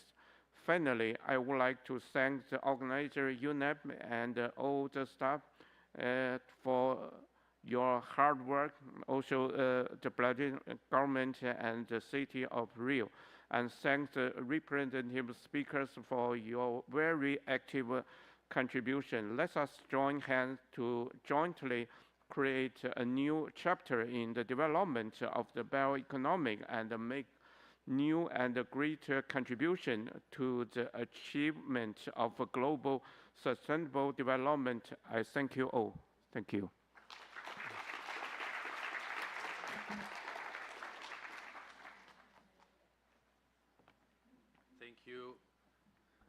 Thank you, Mr. Liu Ning. And I would like to now invite to the podium Ms. Astrid Schumacher, who's the Executive Secretary of the Convention on Biological Diversity. Astrid.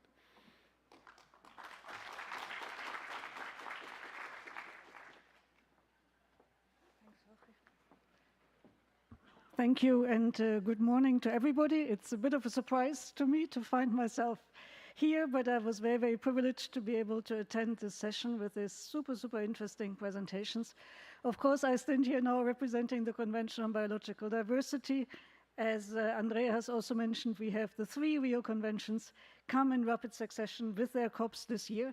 And sometimes, life just works out well. So to have these bioeconomy principles adopted now, and then have these 3 conventions that offer us the discussion space to see how can we move from principles to practice, and also to making these principles enshrined in policy models, regulation, or whatever works in individual parts of the world is just really important. And of course, all our conventions, we have our work programs. It's going to keep us very busy.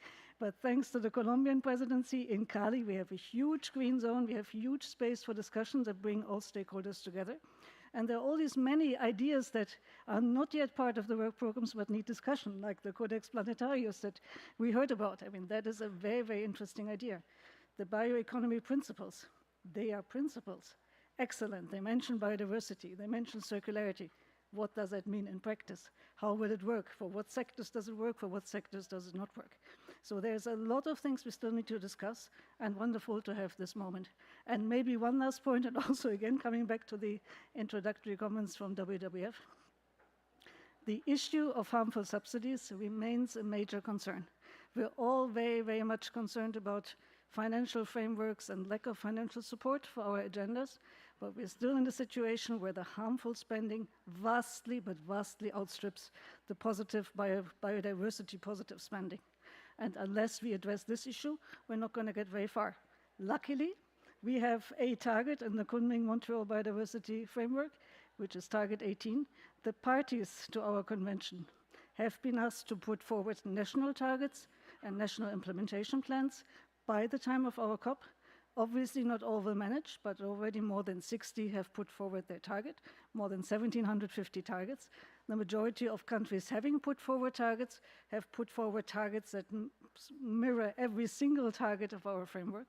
So we are now in a position to start looking at how countries want to address their commitments, and that will be very, very important. So I echo what Andreas said, come to Riyadh, of course, but before you go to Riyadh, please come to Cali, and let's start the conversation there. Thank you so much.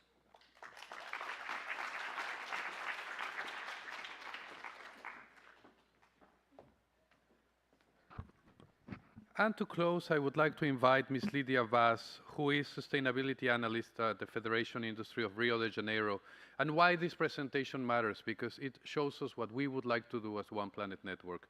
Lydia will explain to us a recently launched initiative entitled Bioeconomy, Nature and Business, which is a collection of case studies. So why don't you tell us about it to inspire us and start reflecting how can the One Planet Network advance the implementation of the high-level principles of the G20 on sustainable bioeconomy. Over you.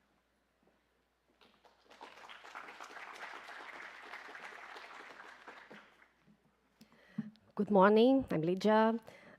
Today I'm here representing Federation of Industries of the State of Rio de Janeiro.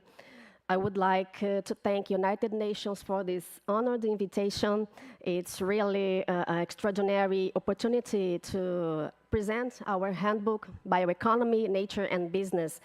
So as we have lots of colleagues, Brazilian colleagues here, and because I love my language, of course, I would like to make this presentation in Portuguese, but please feel comfortable and free to talk to me in English after this presentation. It will be a pleasure, okay? So let's go in Portuguese.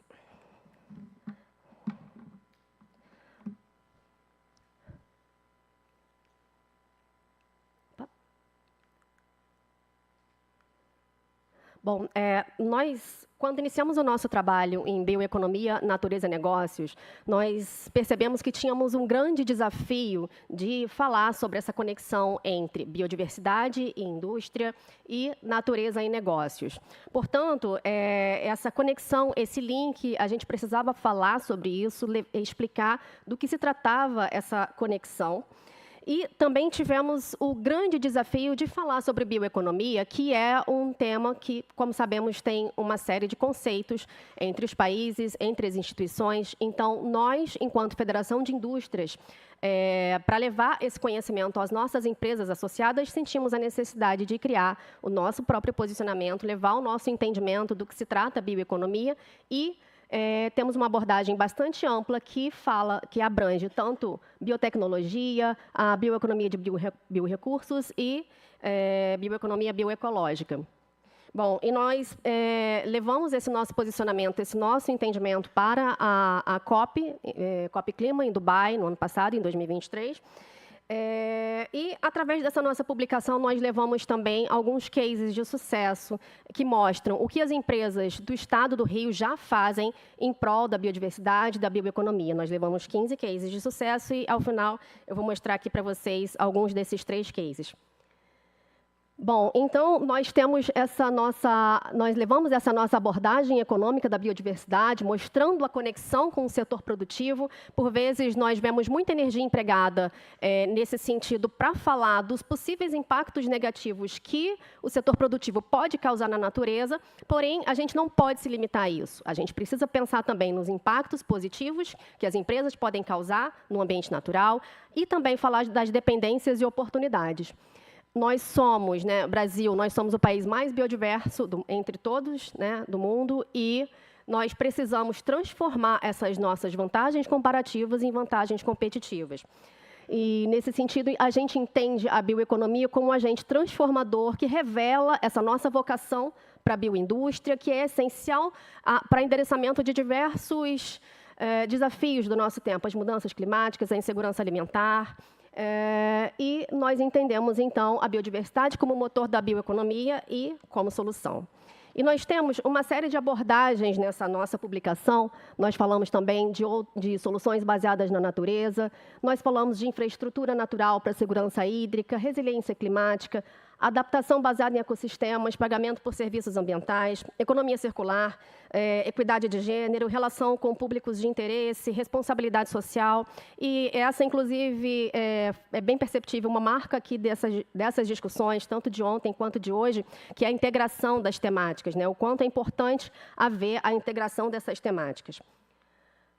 Bom, e como falado anteriormente, nós lançamos essa nossa publicação na COP Clima do ano passado, em Dubai, pelo nosso presidente Eduardo Eugênio. E eu vou trazer aqui para vocês, como prometido, alguns cases de sucesso, 3 importantes cases de sucesso que constam na nossa publicação e que, inclusive, foram vencedores do Prêmio Firjan de Sustentabilidade em diversas edições.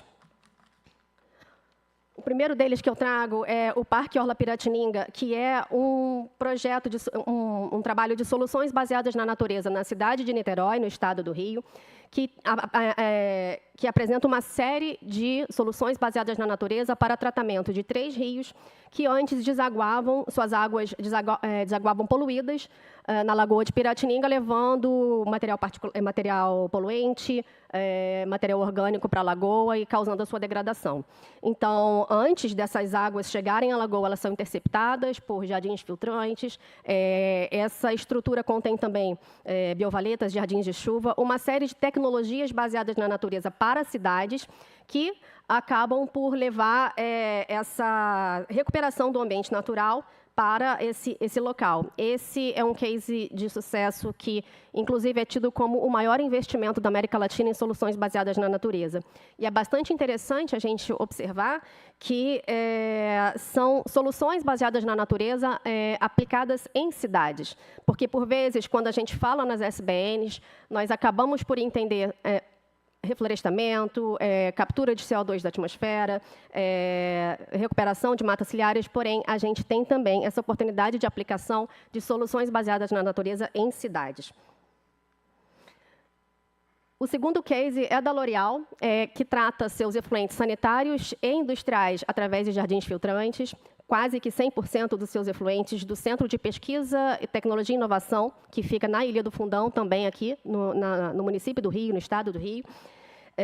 E através dessa tecnologia de jardins filtrantes, nessa estação de efluentes nada convencional, esses poluentes eles são degradados por essas espécies de plantas que possuem nas suas raízes micro-organismos e que incorporam esses elementos na própria planta sem contaminá-las. Basicamente, a manutenção dessa ETE nada convencional é a poda. E essa é interessante, é uma SBN aplicada a uma indústria, né, que pode ser replicada a tantas outras indústrias, a tantas outras empresas, empreendimentos, que tem a questão da circularidade muito, muito forte. Toda essa água ela é recirculada nesse prédio, é reutilizada em sanitários, em outras áreas desse prédio. Todo esse centro de pesquisa e tecnologia é contemplado por essa maneira de se tratar, uma maneira inovadora de se tratar os efluentes. Bom, por fim, Madre Frutos, que é um exemplo de uma pequena empresa que realiza o manejo da jaca, que é uma fruta exótica no bioma Mata Atlântica, no estado do Rio. Essa é uma fruta que, quando cai, ela dispersa diversas sementes, então ela é um grave problema aqui no nosso bioma Mata Atlântica. E a Madre Frutos ela tem contratação de mulheres, mães de família, chefes de família, que são as pessoas foco, o público-alvo dessa empresa social, que é financiada pelo Instituto Sinal do Vale, e esse produto é utilizado em substituição a produtos de origem animal, então é uma grande alternativa para a indústria alimentícia. Bom, o tempo é um pouco curto, por fim, eu quero apenas pedir licença aqui para destacar alguns pontos que nós tivemos anteriormente, e que não só hoje, mas também no dia de ontem, que os nossos palestrantes e líderes puderam nos trazer, da importância em relação à conexão entre pessoas, a conexão entre as temáticas e, principalmente, a essa convocação do setor privado a fazer parte da solução entre tantas questões urgentes do nosso tema que nós temos. E eu espero que, através do nosso trabalho, através da nossa publicação, a gente esteja mostrando o que o setor privado, como o setor privado ele pode estar contribuindo nesse contexto. Obrigada.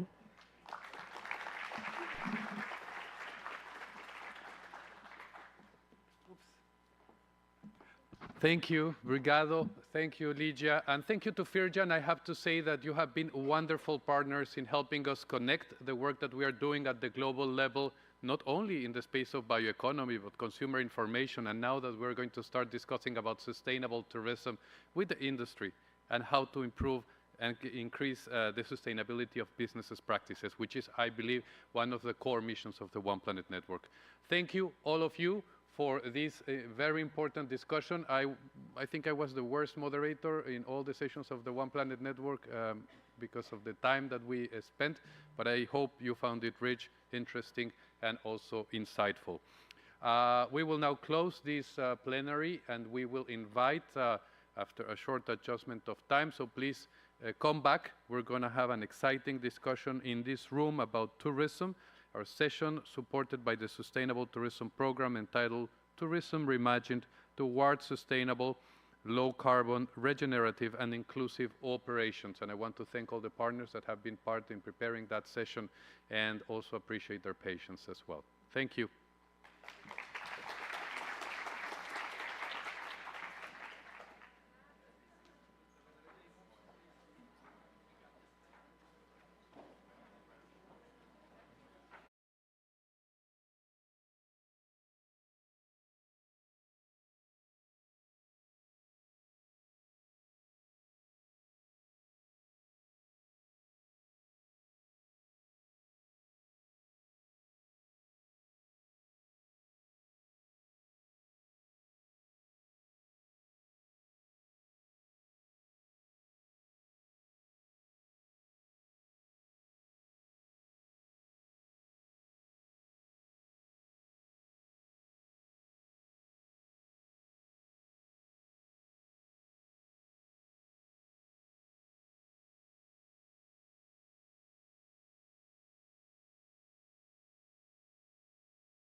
thematic session I already mentioned, entitled Tourism Reimagining Towards Sustainable, Low Carbon, Regenerative and Inclusive Operations.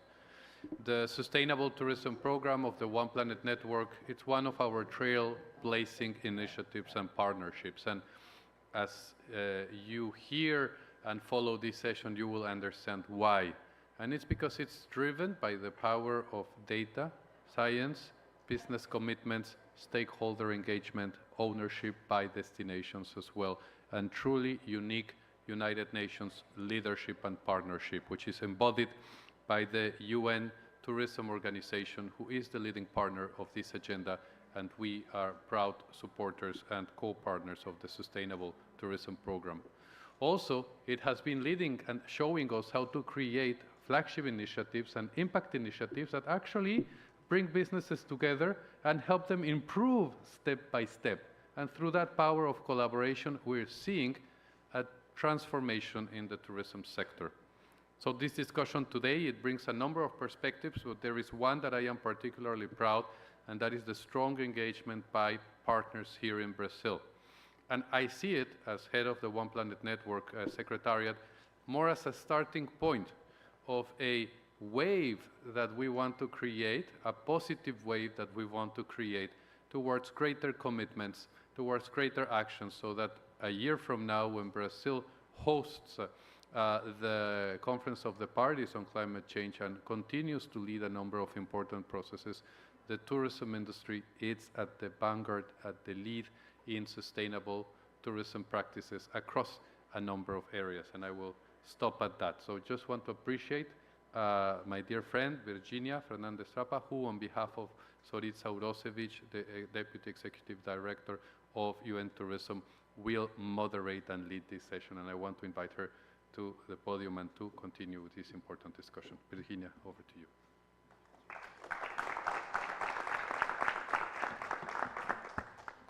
Thank you so much, Jorge. It's great to be here. I want to thank also the host, the Brazilian government, for allowing us a space to discuss tourism in this forum. The tourism sector is one of the high-impact sectors identified in the Sustainable Consumption and Production Global Strategy.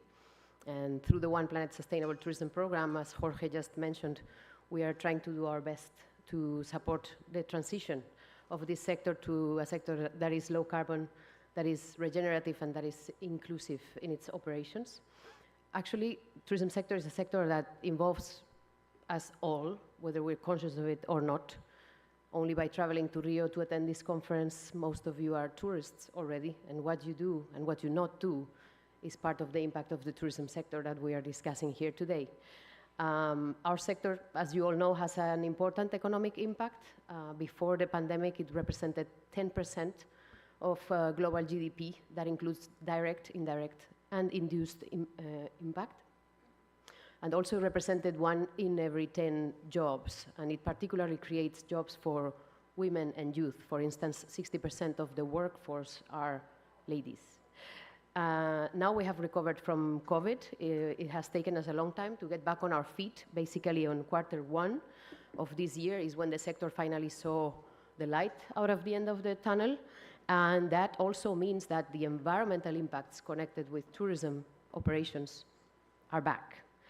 So yes, our sector does have important economic impact and also important environmental impacts.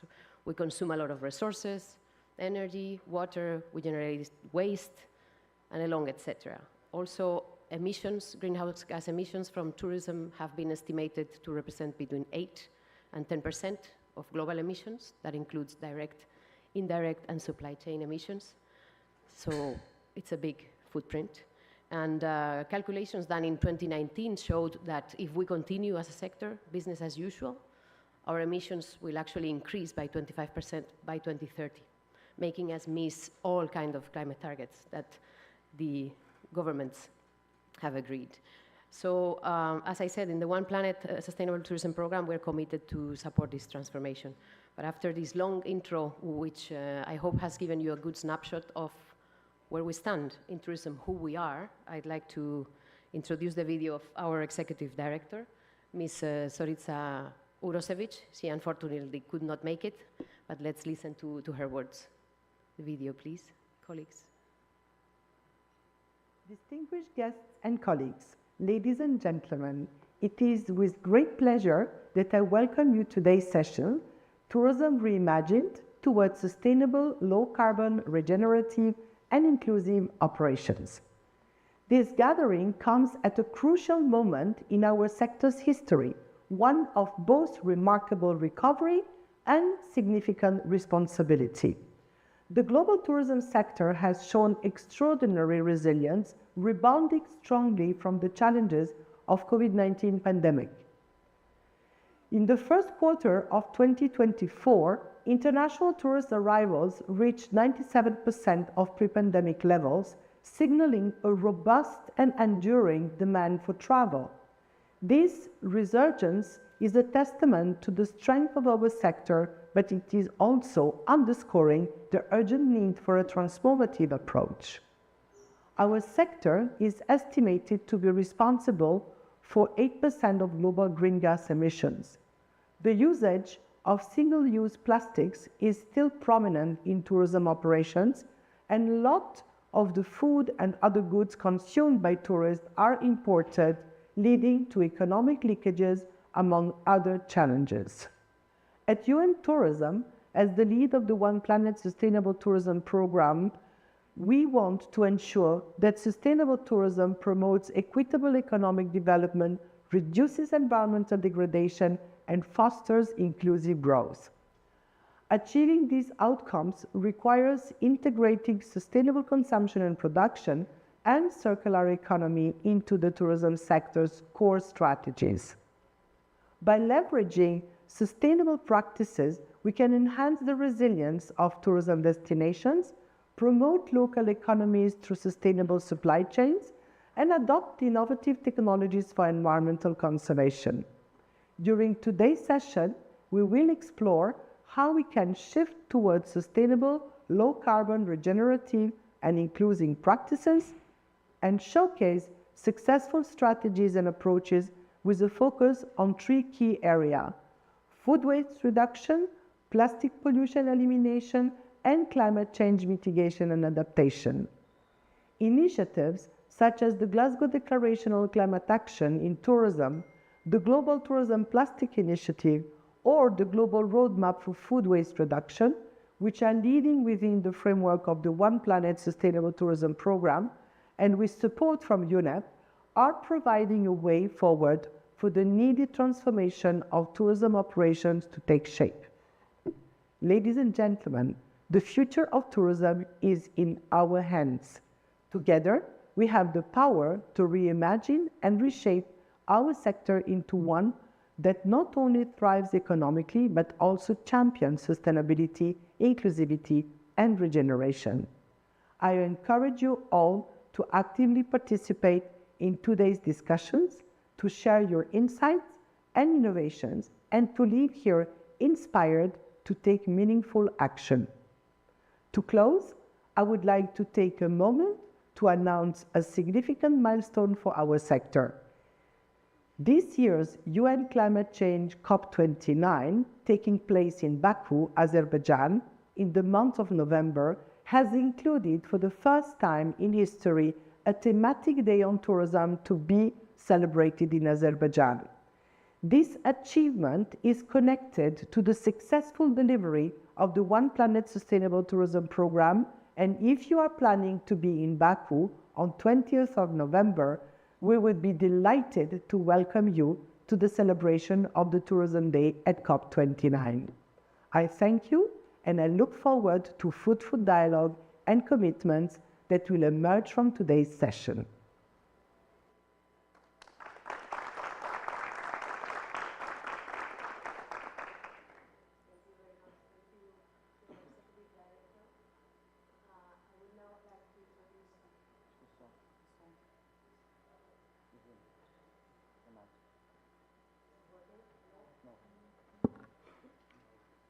So I'm trying to fix the PowerPoint while we fix the mic. Can we bring the slides back to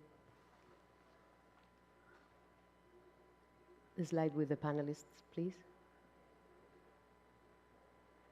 Okay, thank you very much. I wanted to thank our executive director. She's very inspiring. She supports a lot the work of the One Planet Sustainable Tourism Program. And really, she was very sad that she could not be with us here in person. We now move on to the second part of our session.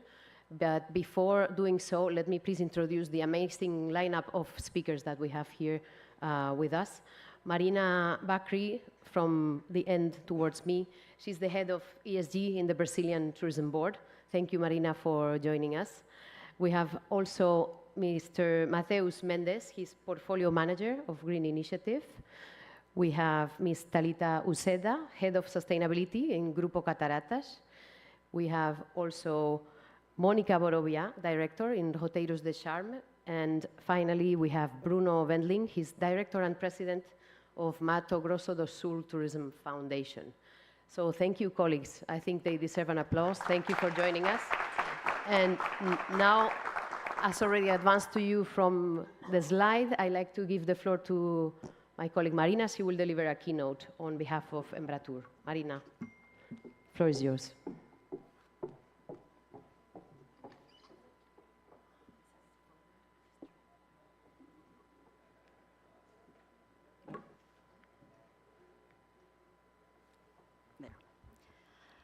Hello, good morning, bom dia. Ladies and gentlemen, senhoras e senhores, it's an honor to be here with all of you today to discuss the future of tourism and the transformations we are leading in Brazil. President Marcelo Freixo really apologizes he wanted to be here today in this important panel.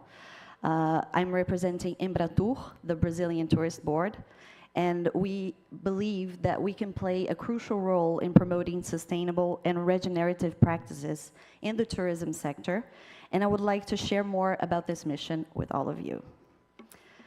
So we think that Brazil finds itself in a unique position to lead real change in the world, and the tourism sector as it recovers economically post-pandemic. This change must happen as we rethink our way of living, growing, eating, and traveling. So my name is Marina Bakri. For the past 19 months, I've been leading the small but very effective ESG team at Embratur, and it's been a true joy to see our ideas come to life and our leadership, staff, and partners become ever more engaged with the theme. Since 2023, Brazil has repositioned itself on the global stage as a country that embraces diversity, sustainability, and innovation. Embratur has been a key actor of this repositioning, promoting the authenticity and richness of our tourism experiences with a keen eye towards regeneration and sustainability. All of this is done with a clear focus on practices that respect the environment and promote social well-being. At the heart of our strategy is the concept of regenerative tourism. We know that merely minimizing environmental damage is no longer enough. We must restore, regenerate, and revitalize the ecosystems that make up our tourism destinations. One excellent example of this commitment is our partnership with the Biofábrica de Corais project, which aims to restore marine biodiversity by cultivating corals in degraded areas. Another highlight is the On Safari initiative, which works to conserve jaguars, not only protecting the species, but also promoting ecotourism and fostering the species, a closer connection between visitors and Brazil's wildlife. Embratur has been working closely with these partners to spread the word about conservation in our territory, and I'm really glad to be here in this panel with some of our very, very close partners like Mato Grosso do Sul already. Moreover, we are proud of our partnerships with humanitarian organizations such as Refúgio 343, which is dedicated to the social and economic reintegration of refugees and migrants in Brazil.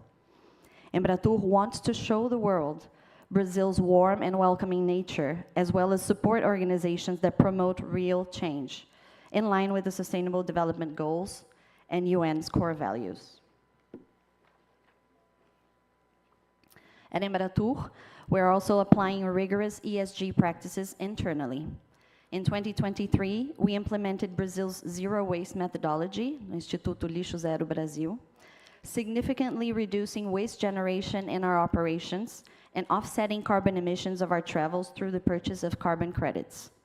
This internal effort is part of a broader strategy covering 70 goals already being implemented across all areas of our agency. Of course, decarbonization remains one of the biggest global challenges for tourism. We know that carbon emissions related to transportation, especially our air travel, are a critical issue.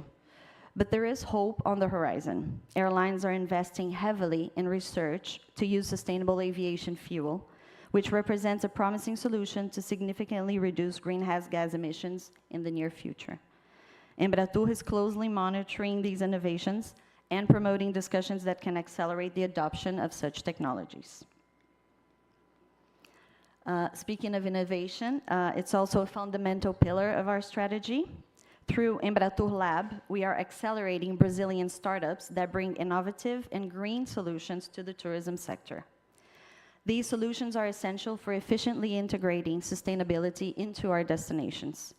One concrete example is the implementation of the statistical framework for measuring the sustainability of tourism, developed in partnership with UN Tourism through our Data Intelligence Office.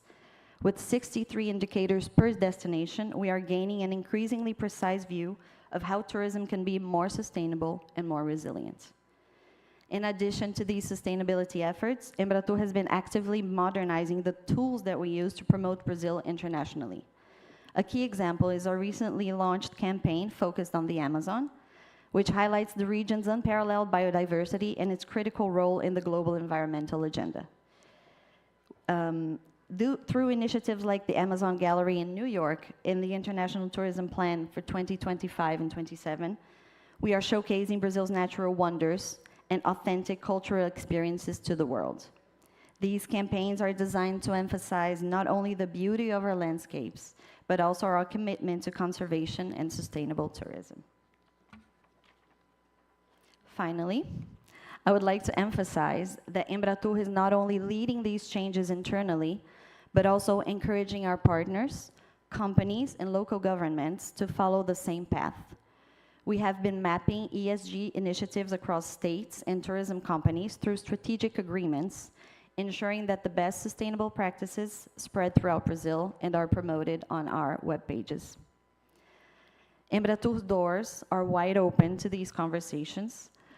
We invite you to get to know our web pages using these QR codes. And you can actively join the conversation by accessing our WhatsApp channel, where you will receive in Portuguese for now, but soon in English and Spanish, our latest information, events, and plans. Ladies and gentlemen, Brazil with an S is back as the country the world knows and loves, but now with a renewed commitment to sustainability and innovation. We have the opportunity to lead the transformation of tourism into a regenerative, inclusive, and low-carbon model. And I am confident with our vision and efforts, we can build a more prosperous future for tourism in Brazil and globally. Thank you very much.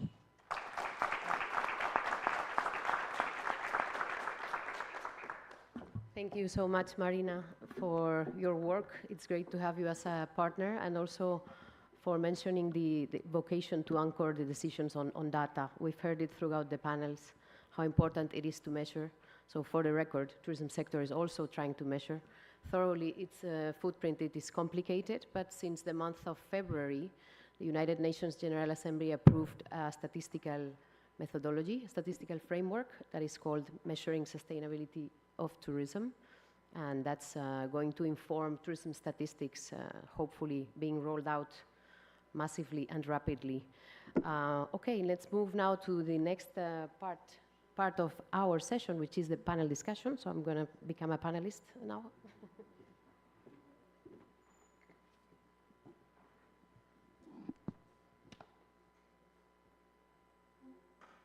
Is the mic working? Yeah.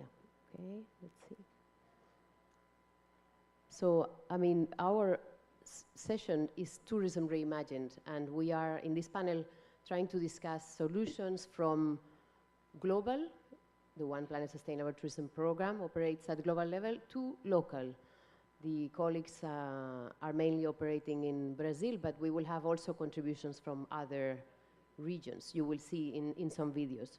So as we heard from the executive director, the panel will mainly focus on climate action and also circularity, and how are we addressing the integration of circular economy principles in tourism is through plastics and food. There are many other elements subject of circularity, but so far not within the scope of the One Planet Sustainable Tourism Program. So can we actually reimagine a tourism sector with zero plastic waste?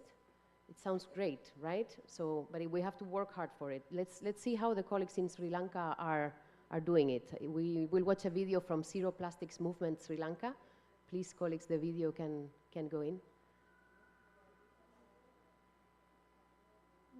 Tourism is a powerful engine for economic growth, but its environmental impact can be profound. The biggest challenge is today's tourism industry is how they can transit into the circular models which reduce plastic and the other side sustain the business. Zero Plastic Movement is the Sri Lanka's largest environmental volunteer force. We executed few initiatives which supported the tourism industry to be sustainable and to reduce their plastic consumption.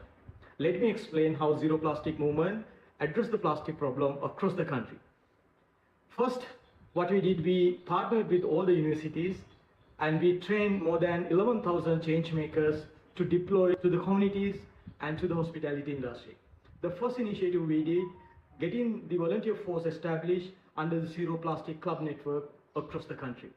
And then, secondly, we mobilized our trained volunteers to the hospitality industry and to the community to educate about the plastic reduction and the sustainability. That was the first initiative we did, the support of the tourism board and tourism related initiatives. Second, we partnered with the hospitality industry or the travel industry to make sure that the plastic in the environment is clean. So as you all know that there are so many plastic in waterways and the environment and the ocean. So ocean is the key component in the tourism industry here in Sri Lanka.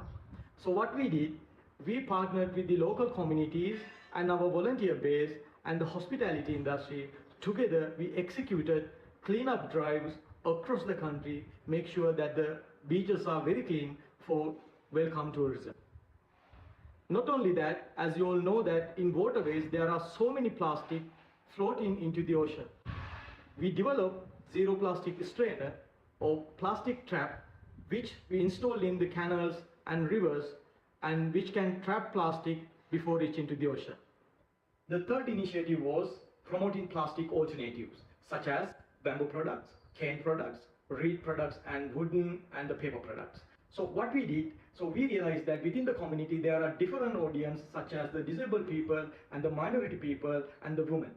What we did, we deployed our trained volunteers to build their capacity to build up, to promote plastic alternatives. So we, with the support of different organizations, including the government, develop a mechanism to promote plastic alternative development within the communities.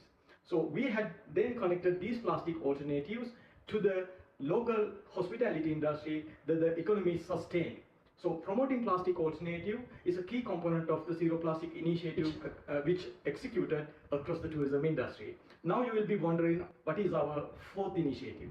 We all understand that plastic alternatives are expensive. To sustain the business, we need to have a proper mechanism how we can promote these plastic alternatives within the hospitality industry. What we did, we developed a Zero Plastic standard. It's a certification.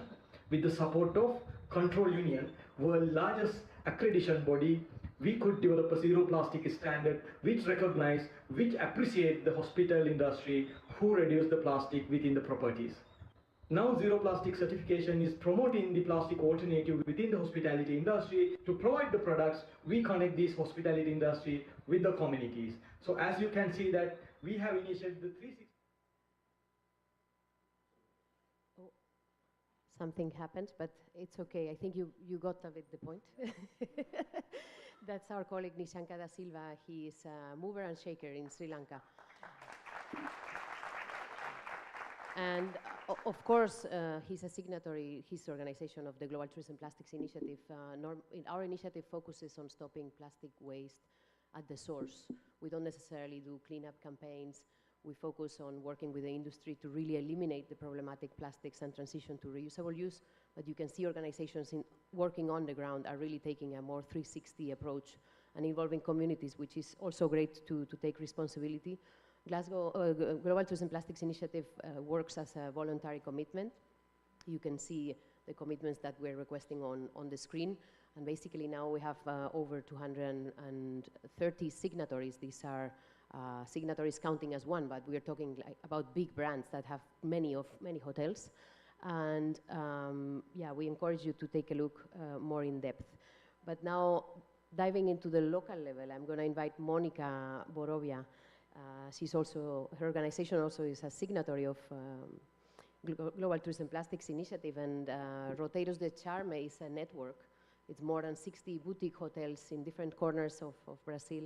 So I wanted to ask you, Monica, how are you supporting your members to transition to a circular economy of plastics?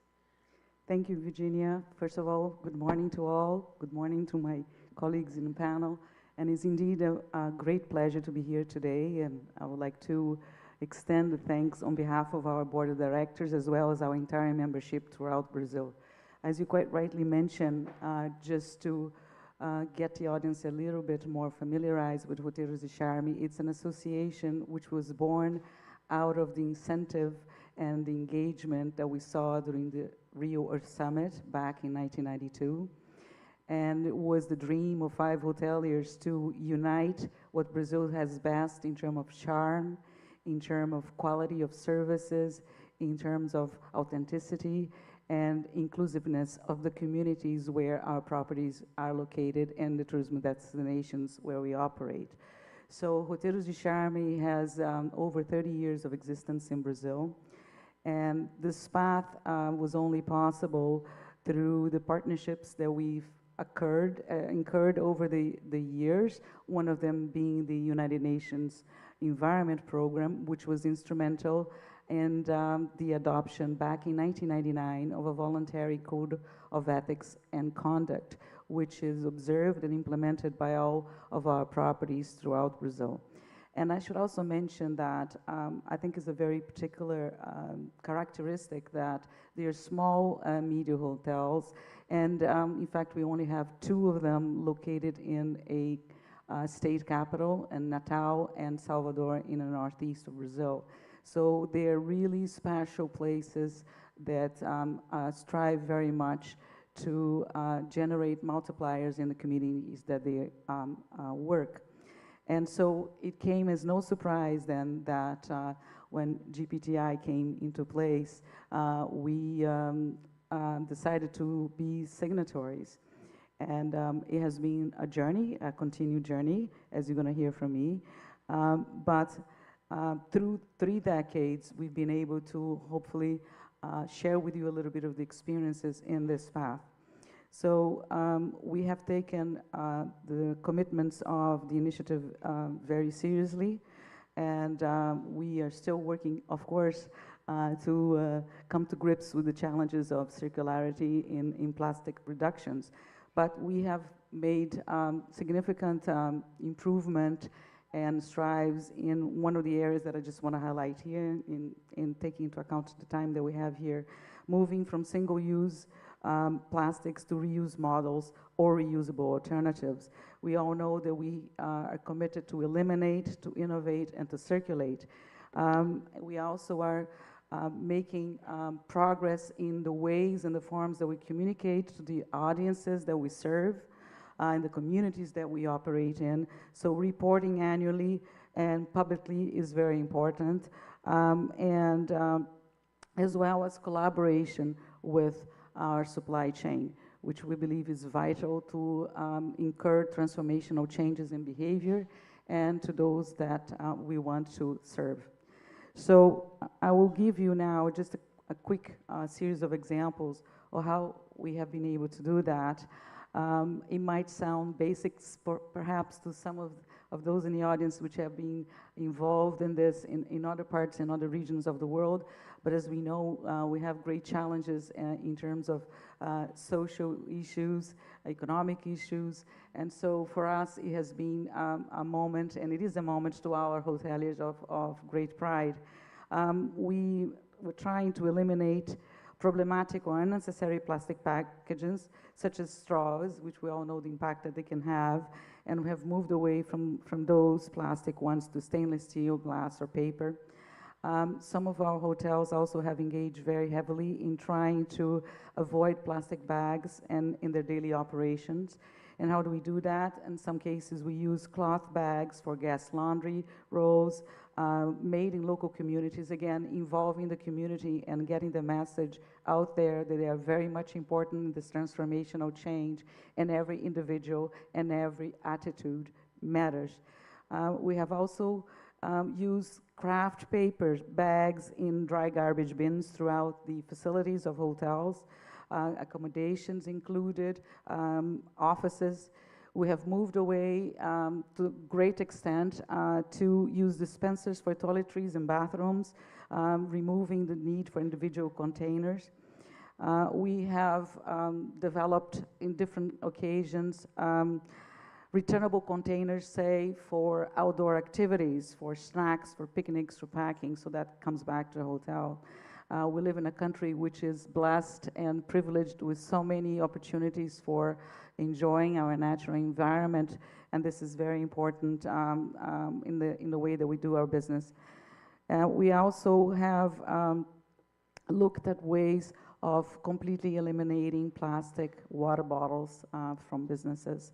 And this has been a challenge, but we have found partners in Brazil that have alternatives, including glass, and even very much cultural alternatives, especially in the Northeast and in other regions of Brazil, where we use clay filters still. And using, in some cases, artisanal well water, which is analyzed regularly. And so it's a question of, in this particular item, in Brazil, culturally, we have a tendency to prefer mineral water, drinking mineral water. And so it is a process and is working very well. Finally, I would say purchase policies valuing suppliers committed to reducing plastic use. This is some of the priorities. I'm going to finish because time is sticking. But you also asked me what are some of the priorities that we feel. So I would say promotion of reuse models, implementation of these models and its upscale, it's very important. Engaging, again, the value chain to move towards reusable, recyclable, and compostable packaging, promoting affordable and sustainable options. So I'll stop here. Thank you. Thank you, Monica. Thank you so much. I mean, I really hope that the hotel experience becomes zero plastics by default, that we manage to make this the status quo, because eliminating plastics is very challenging in a tourism business. There are certain plastics which are even more complicated to eliminate for sanitary regulations, like those in the kitchens, etc. But at least eliminating them consumer-facing should be by default in the next few years, and hopefully in the back of the house also before 2030. So counting on you as tourists as well to encourage the hoteliers that host you to make this change. It has to happen. It needs to happen. So thank you so much, Monica, for the contribution there and for being a signatory. I'm going to invite now Talita to tell us a little bit about what Grupo Cataratas is doing. For those of you who don't know what Grupo Cataratas is, basically they are managing iconic attractions of Brazil, like Cristo Redentor or Tijuca or Iguazu Falls in the National Park. I mean, places that are very iconic and also very visited. So how are you addressing issues, Talita, like waste management, water and energy consumption, etc.? Thank you, Virginia. Thank you so much for the invitation. It's really a pleasure for me to be here today, really an honor. As my fellow panelists here were talking early before we came up, I will try to approach some of my content in Portuguese so that we could dig a little deeper on the content and be more practical, but feel free to ask English questions and we will answer. Como a Virginia falou, o Grupo Cataratas ele opera alguns pontos de turismo bastante icônicos no Brasil, como o Parque Nacional da Tijuca, o Parque Nacional do Iguaçu e Fernando de Noronha. E eu acho que, assim, partindo de um ponto de vista de que a gente está todo mundo aqui hoje com o entendimento de que o turismo é um setor que tem um potencial gigante de trazer desenvolvimento socioeconômico, eu acho que a gente está todo mundo aqui hoje também com muita crença de que a gente consegue fazer isso de uma maneira que a gente não ameace e não gere impactos negativos para o meio ambiente e para a nossa biodiversidade. E a gente sabe que o Brasil tem muitos pontos turísticos icônicos que vão além do Cristo Redentor ou das Cataratas do Iguaçu, que eu acho que todo mundo que está aqui hoje, né, Marina, quer que esses pontos também ganhem relevância, também ganhem atratividade, também tenham mais e mais turismo acontecendo para movimentar essa economia, movimentar essa geração de impacto positivos. E a gente tem buscado ferramentas de tentar fazer isso com o mínimo impacto possível. Então, dentro do Grupo Cataratas, o que a gente tem tentado fazer é desenvolver ferramentas e metodologias internas que possam nos apoiar nessa gestão de potenciais impactos. E se eu for falar assim de um ponto de vista de uma jornada, tentando não ser óbvia, né, tentando não sair assim, você não soar muito óbvia, mas sendo bastante prática, eu acho que a gente começou a nossa jornada talvez da maneira mais clássica possível, que a Virginia estava falando, que é medindo, né? A gente conseguir olhar para a nossa operação e identificar os nossos indicadores, como é que a gente vai monitorar e como é que a gente vai acompanhar o desempenho no consumo da água, da energia, na gestão de resíduos e tantos outros aspectos que são relevantes. Então, o primeiro passo que a gente tomou foi mapear aspectos relevantes e iniciar esse monitoramento. E, a partir daí, sim, começar a pensar em projetos, em atividades, em iniciativas que pudessem aumentar a ecoeficiência e melhorar essa performance dos nossos resultados. E, mais recentemente, a gente sentiu a necessidade de olhar esses resultados de um outro ponto de vista que pudesse ser melhor traduzido para os nossos stakeholders em relação à performance, né? Porque para muitos stakeholders, falar quantos metros cúbicos de água um parque consome ou quantas toneladas de resíduo ele gera, não é fácil você identificar se isso é pouco, se isso é muito, se isso é bom, se isso é ruim. Então, a gente traçou uma metodologia interna de tentar parametrizar esses dados a partir da nossa base histórica de dados, né, depois de já quase 10 anos monitorando, e parametrizar esses dados em categorias qualitativas de entendimento desses indicadores que a gente monitora mês a mês, que vão desde críticos ou ruins a excelentes e bons, e a gente consegue traduzir isso de uma maneira mais palatável para poder engajar melhor a nossa liderança, os nossos stakeholders, em melhorar cada vez mais esses resultados. Então, eu acho que tem uma parte bastante relevante da estratégia em medir e acompanhar e monitorar resultados, mas também, sem deixar de lado, esse pensamento inovador de trazer ações e projetos que nem sempre são grandes tecnologias, né? Muitas vezes são coisas óbvias e bastante práticas que vão entregar resultado. A gente tem alguns exemplos legais de serem falados. Em 2014 ainda, a gente implementou em Fernando de Noronha um projeto para a venda de garrafas reutilizáveis de água, e o visitante, ao comprar a garrafa, ele ganhava o refil de água fresca enquanto ele estivesse dentro do parque, e essa medida foi responsável por reduzir em 50% a venda e circulação de garrafas descartáveis dentro do Parque Nacional Marinho de Fernando de Noronha. Então, foi uma medida que, na época, deu um resultado muito bom, muito positivo. Depois, anos depois, o governo trouxe uma lei, né, que foi o Noronha Plástico Zero, para banir, de fato, o plástico na ilha, mas a gente entende que isso tudo foi uma grande construção que chegou a esse resultado. E, por outro lado, também soluções baseadas na natureza, né? A gente tem também, em Fernando de Noronha, um outro exemplo bem legal, que foi a implementação de um banheiro seco. Eu brinco que é uma experiência, porque a maioria das pessoas não está acostumada a frequentar um banheiro seco, então só de ir no banheiro já é uma experiência. E esse banheiro seco, ele é alimentado, né, a matéria que a gente usa como a descarga do banheiro, ela é um material lenhoso de espécies exóticas invasoras, que são uma das principais ameaças da biodiversidade local em Fernando de Noronha. Então, a gente faz o manejo dessas espécies exóticas invasoras, usa o material lenhoso para gerar ali o composto do banheiro seco. Esse composto é levado para um viveiro de mudas nativas, que é irrigado também pelo tratamento de efluentes líquidos de outros banheiros de dentro do parque. E aí essas mudas nativas são depois plantadas nas áreas onde a gente está fazendo o manejo das espécies exóticas invasoras. Então, é realmente um ciclo ali da gente tentar trabalhar a restauração e o impacto positivo através desse olhar das tecnologias baseadas na natureza. Então, para mim, assim, em termos de gestão, é muito uma mistura entre medidas clássicas de medir, acompanhar e monitorar indicadores. Eu acho que data é tudo hoje, né? Dados são tudo, então a gente precisa ter esse olhar, sim, de medir, de acompanhar a performance, sem deixar de lado o pensamento inovador, o pensamento de buscar medidas e práticas que possam melhorar essas performances e esses indicadores que a gente está medindo. Muito obrigada, Thalita.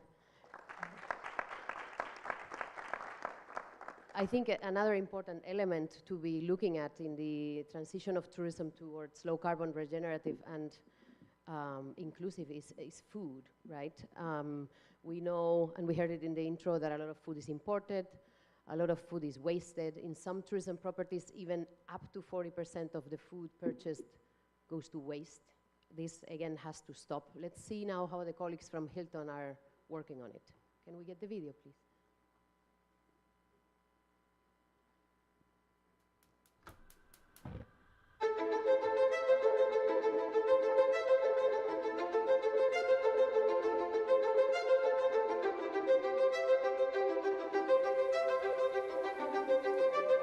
Hi, I'm Chef Sebastian from Hilton. Hi, I'm Amina from Winnell. And we're here to talk about green breakfast, an ambition to reduce food waste in half in 13 UAE-based hotels in a few months. So tell me about the Green Breakfast campaign. What started it? Well, it's inspired by the United Nations Environmental Programme Recipe of Change, and it's in line with the NEMAF National Food Waste Trial. There are so many different stakeholders. There's behavioral change from team members and guests we had to influence. Our ambition really was to create a roadmap to share with our industry peers in how to accomplish this really ambitious target. We know supported us by giving us all the data we were missing. We were able to find out what exactly was going to the bin, based on that finding out the guest habits and change accordingly. Which specific interventions you design when it comes to plate waste with our hotels during the trial to drive impact? So during the trial, we were able to analyze the plate waste data and identify that the two key areas where waste was coming from was from the bread and pastries and the fruits. So the interventions that we created for these bread and pastries, we decided to change the portion sizes of specific items. While for the fruits, we looked at reducing the sizes of the fruits that were cut up. Pre and post-consumer waste together, Winnow and Hilton together, we delivered a 62% reduction on average between all the hotels. Let us dare to dream big, because if we deliver 1.8 million breakfasts annually in 13 hotels, how many breakfasts can we impact and influence if we think about the industry? What these initiatives show us is that if you prioritize something and then measure it, you can make a real difference. But now it has to be an industry priority. This is something we can achieve if we do it together. There is no time to waste. I think the video says it all. It again speaks about the importance of measurement. Of course, in our program, we have also, I'm struggling with a pointer, I'm sorry. We have also developed some resources for the industry, like the Global Roadmap for Food Waste Reduction, trying to apply a circularity lens, prioritizing the prevention of food waste, but also thinking about how can we redistribute food surplus, or how can we apply valorization processes to food waste to prevent that it ends up in the landfill. Procurement, we heard it yesterday in different panels, is a key strategy.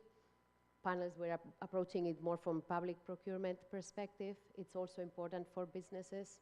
We have developed certain guidelines also for procurement officers to understand the impacts of different types of food. And now landing this debate to Brazil again, but if I may, let's continue in English so that this panel, which is being recorded, can be disseminated globally. Bruno, you mentioned that in many places in Brazil, there's a debate where, you know, agriculture and conservation seem to be in conflict. And I think you found some, let's say, solutions to, or at least avenues towards solution to this problem in Mato Grosso do Sul. Did the tourism sector play a role? Can you tell us a little bit about this, please? First of all, thank you so much, Virginia, for the invitation. Federico also. It's such a pleasure to be here, represent my state, Mato Grosso do Sul. I'm worked with tourism in the last 25 years, and I'm a tourismologist, also expert in ecotourism. I not find a way, but I want to give you an example what the people in Mato Grosso do Sul are doing, because In the last years, I heard a lot about agriculture is bad, the livestock is bad, conservation is good. One that point fingers to the other, and I listen and listen and listen. But I live in a state, and I just want to answer this question, Virginia, given one example. And this example calls Eduardo Coelho. He's a huge manager, businessman in Mato Grosso do Sul, in Campo Grande. He is a producer, a livestock producer. He's an agriculture producer, and work in tourism also. And he do all the things in the same territory. So it means that it is possible work with livestock, agriculture, and conservation if you're looking through this position. So in the last 20 years, he owned a group called Rio da Prata Group, stay in Bonito and also in Jardim. It's a main region in Mato Grosso do Sul, the best ecotourism destination in Brazil, World Tourism Responsible Awards in 2013. And I talked with him yesterday a little bit about this. And he works with the genetic, in livestock genetic. He is agriculture also. And he is the first attraction in the world certified climate positive in the same property. So it means you can do a snorkeling in the crystal, a river, very crystal and clear river in Jardim, and very close they have the livestock, and very close they have the agriculture in the same territory. This is an answer. We have an example in Mato Grosso do Sul. It is possible. Other example, Pantanal is a huge place, the most diversity and conserved biome also. Okay, we are living the bad situation this moment because the burns, but this is the cycle of the Pantanal also. And the tourism happens inside the farms. The people work and they live in the Pantanal. We call the Pantanelos people, live there in the last 200 years. They are the people who are responsible for the conservation. And the people work with the livestock, and they conserve the Pantanal. Most of them, 85% of the total area are conserved, Virginia. So I want to talk about this because we need to talk with the other places, not only in Brazil, but especially in Europe, to debate a little bit the methodology and the measure of the carbon, the footprint carbon. Then the livestock is not the bad guy, the bad in the process. So a little bit about this. So we have the example in Mato Grosso do Sul. All the ecotourism activities happens in the rural areas, in the same areas that people live and live together with the livestock and do the agriculture and produce food.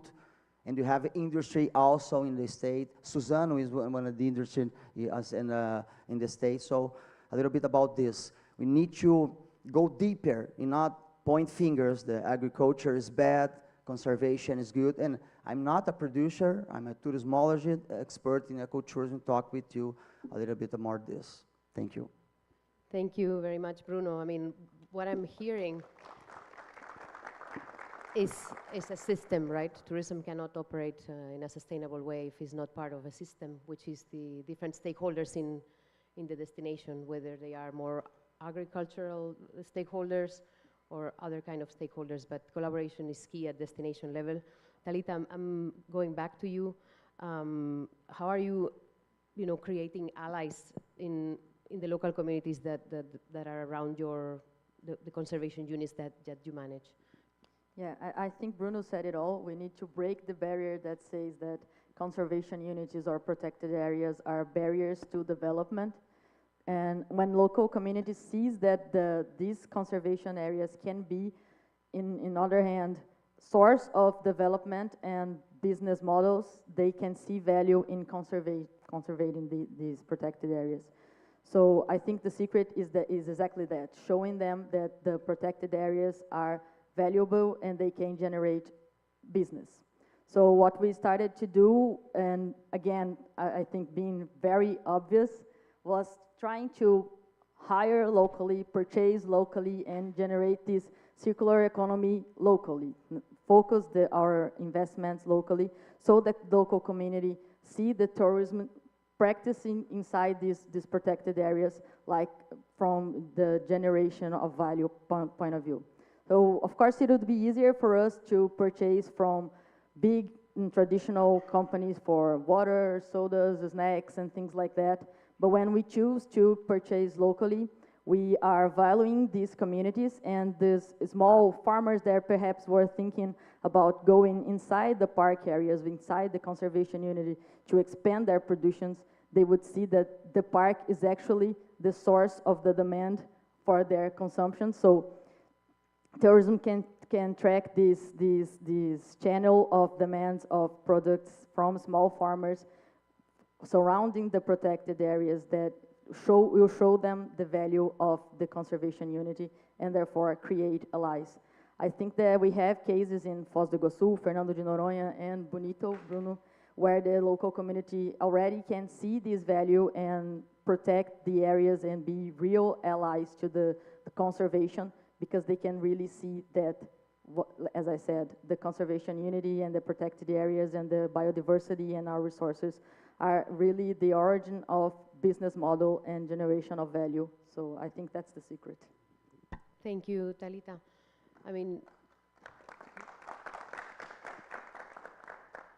once again, we hear the importance of stakeholder engagement, and in a way that relates a lot with being inclusive. We need to understand how the local community is feeling, how can they participate in tourism. It cannot be that tourism is operating somewhere without even, taking into account the needs of the host community. But unfortunately, we still see this happening in many places. We, for example, have islands that account around 85% of their exports. Tourism is accounted as an export in the balance of payments. 85% are tourism. When we look at their GDP is 30%. It's still a huge GDP, but can somebody explain me where does the gap between 30 to 85 go? It's not, I'm not an economist, and the comparison is not perfect, but there is a lot of economic leakage just because, communities are not properly involved. I know that in a project of Green Initiative, I'm looking at you, Mateus, now, which was the Machu Picchu certification project, you also invested quite a lot of effort in engaging significant stakeholders. The project also takes place in a conservation area, in this case, UNESCO World Heritage Site. Can you tell us a little bit about this project, Mateus? So thank you very much, Virginia, for the opportunity of being here, and I'm very glad to be able to participate with such amazing panelists as well. So I'll be talking a little bit about the project that we've been doing with Machu Picchu for the last years. It has been an amazing project until now, and it's been very well received by the local community in Machu Picchu, and also the tourists that are traveling there, and also the international community. So the carbon neutral certification is a powerful catalyst of participation and action. Okay, it adds value to the proposal of the destination, and it introduces more energy for the initiatives to be effectively implemented. When we look at climate action in the destination lenses, right, in the destination perspective, it's clear that we don't have only one responsible organization, for example. It's a shared responsibility to take care of the destination and to approach the climate and environmental aspects of the destination as well. But together with the shared responsibilities from all these different actors, such as the public sector, the private sector, the companies that operates there, and the local communities, we have also shared benefits and shared opportunities to make big changes and to show actually that the environmental conservation is not separate from tourism growth. Okay, so in the special case of Machu Picchu, for example, we have this really iconic place that mixes this huge cultural heritage with also the conservation, and also with a really amazing perspective in terms of civilization on how to approach humanity as a whole.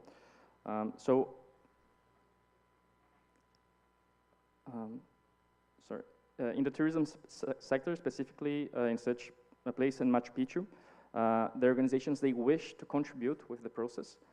because they see that participating and initiation this process can lead to a chain effect that not only relates to the climate and decarbonization practices, but also results in other impacts that go beyond the climate aspect, okay?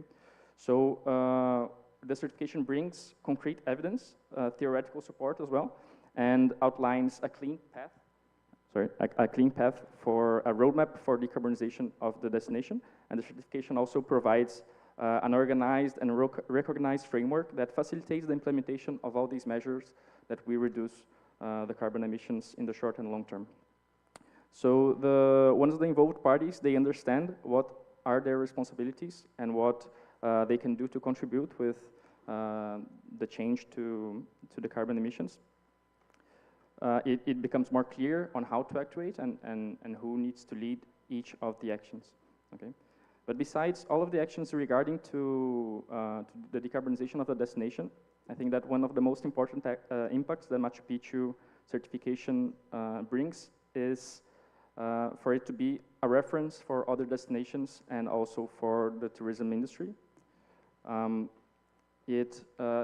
a really inspiring place, it becomes a leadership and it sets the stage for other actors, such as big, small, or medium companies or local communities, and also the tourists, of course, that can contribute and bring, for example, regenerative aspects to the destination, to engage in climate action and give practical solutions to reach these measurable targets established by the certification.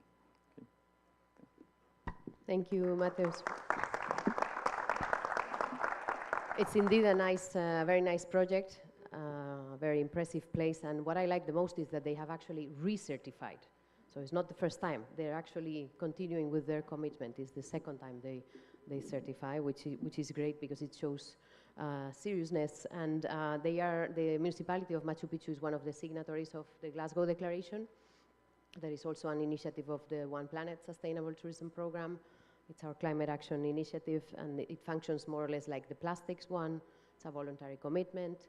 Any kind of stakeholder can sign up, and they commit to support the global goals and also develop a climate plan so that the actions are structured around pathways to measure, to decarbonize, to regenerate, to collaborate, and finance. So let's hear now another example of implementation, climate action in tourism. Bruno, back to you. What actions has Mato Grosso do Sul implemented that have contributed to reducing its carbon footprint?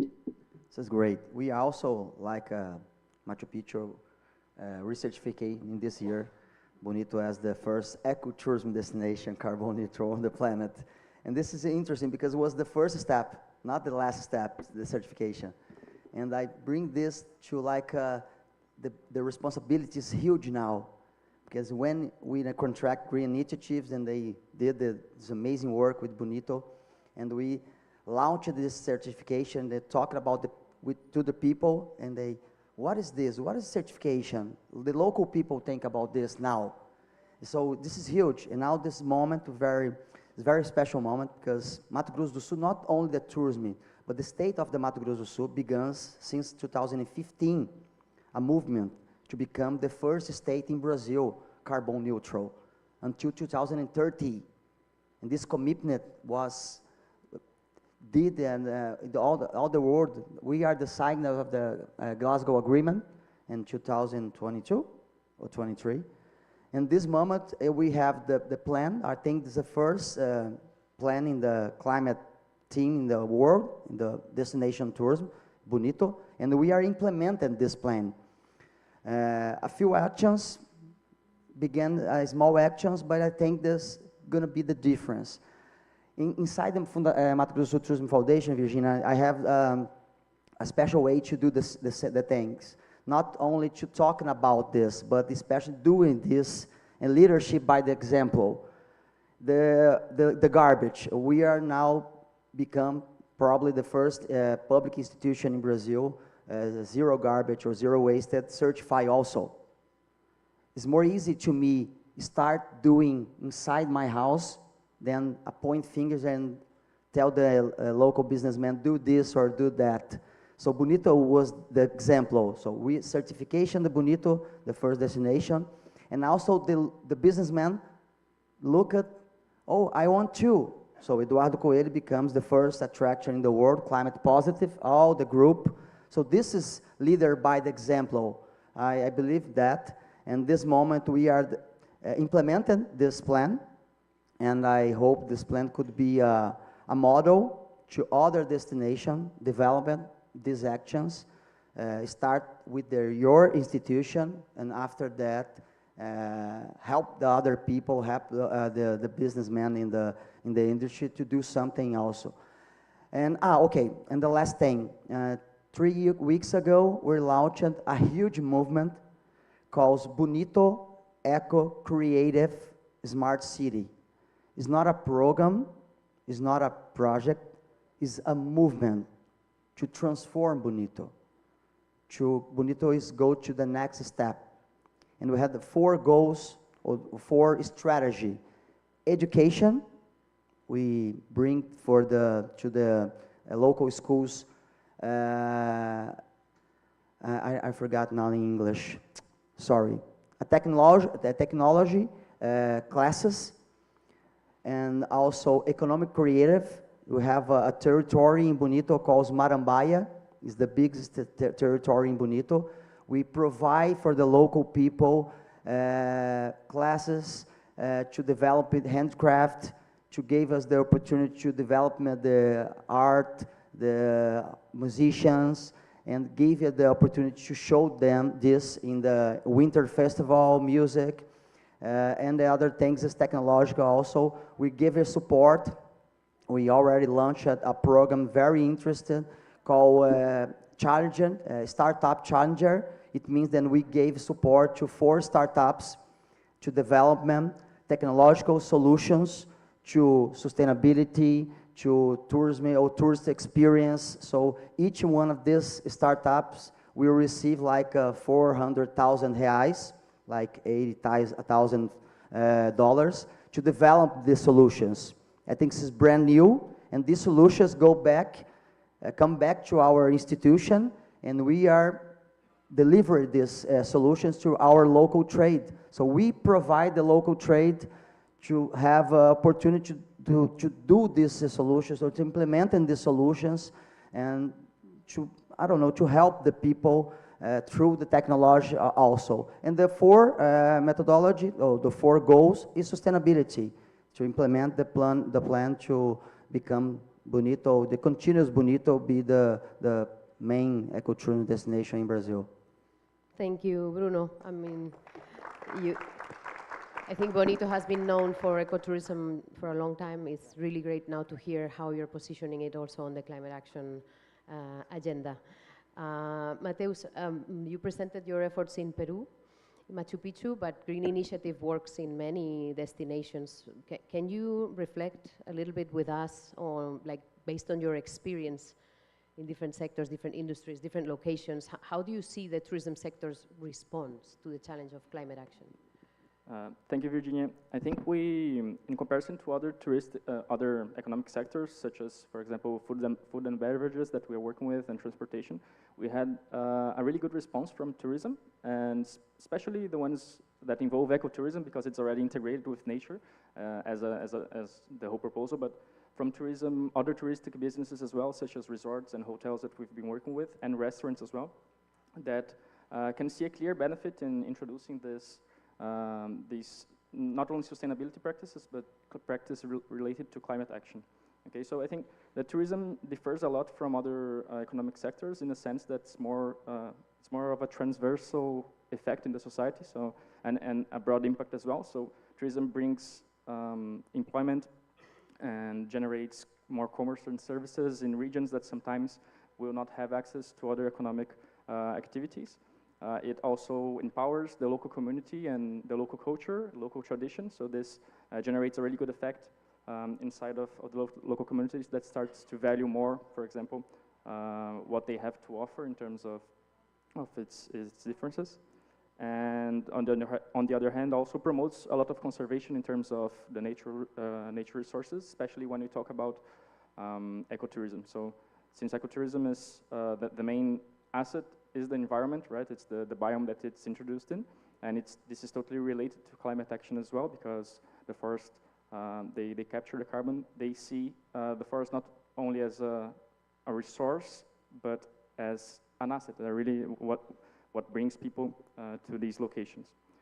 So I think tourism has a really good way to contribute to climate action, not only by reducing the emissions in its operations, but also in environmental teaching and education as a whole, because I believe that when someone travels and go to a touristic destination, it's the people are really open to learn more about the destination and to understand that there's something related to openness and inspiration as well. So when we bring the proposition of the destination together with the purpose of climate action, that's like a global goal, which brings lots of value to lots of purpose actually to people who engage in it.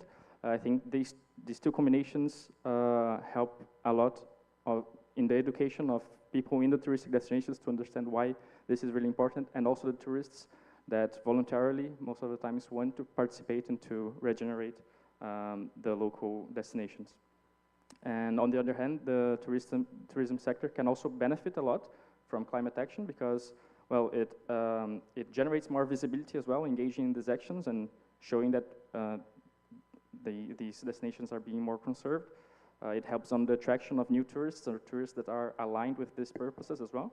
And it generates a stronger sense of purpose and also in the prevention of climatic disasters. So what we see is that when the actors in the touristic destination understand what are the fragilities of the environment that they are at, what are the risks as well, and what they need to do, both to prevent and to mitigate these effects, there is a more clear vision on what needs to be done and how to share these responsibilities. So it's a really beautiful process, and I think that's why the tourism industry is engaging in a very beautiful way with climate action as well. Thank you. Here I am again struggling with the slides. Just a second. So if I have to answer that question myself, what is the tourism sector response and where do we stand? You can imagine from UN Tourism what our main interlocutor is the Ministries of Tourism. And that is complicated, how to bring a sector that is not under the Ministry of Environment into the discussion as part of the solution. We can be part of the solution. Mateus just outlined it, the colleagues as well. Of course, we have developed guidance, and here we are trying to engage with Ministries of Tourism to sign up to these voluntary commitments. You heard it from the Executive Director in the introduction. We have a milestone achievement ahead of us, which is COP29, having for the first time in history a day on tourism. So it's COP29, meaning 28 years before without tourism. And yeah, I mean, I count on all of you to make that event a success and to help us push your policymakers, tourism policymakers in your destinations, wherever you go, to make tourism part of the solution for climate. I think we have discussed quite a bit, especially from the, let's say, production angle, the industry angle, the destinations angle, but we didn't speak much about the consumers and how also tourism is really a force to trigger behavior change in the tourists. I wanted to address the last question that we have in the panel, because we are hoping you have questions, and we actually will have some time for that as a rarity in normal conference style. Monica, so what about the consumers? Do you think they are ready to take part in this journey, and how can tourism, take action to bring the tourist on board? Thank you. Indeed, I think they are very ready to be engaged. I think we're seeing a shift in demanding products, experiences, and opportunities to get engaged as we travel, as we get to know different cultures and different situations around the world. So we feel humbly in our experience that engagement and communication is crucial. raising awareness, it is actually a permanent, continued process. Although, as I said, we have a better understanding, let's say 40 years ago, what are some of the experience that can be enriching. I think this is a constant, and it's up to us to do better in communicating what we do, what we offer.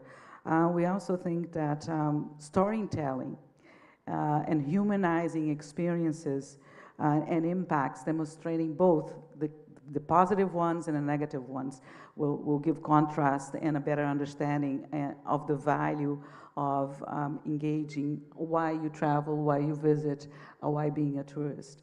And I also think that I need to point out too that from a perspective of the small and medium hospitality sector, it is important to emphasize that any changes in behavior regarding environmental practices will require time and involvement of entire teams.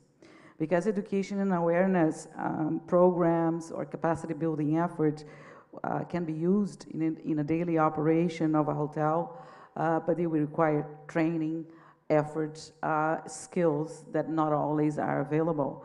And so it is also a question that we need to move away from having these skills serving basically as an organizational policy and moving into bringing these experiences, transformational changes into homes, into communities, so that they see the value of the entire system.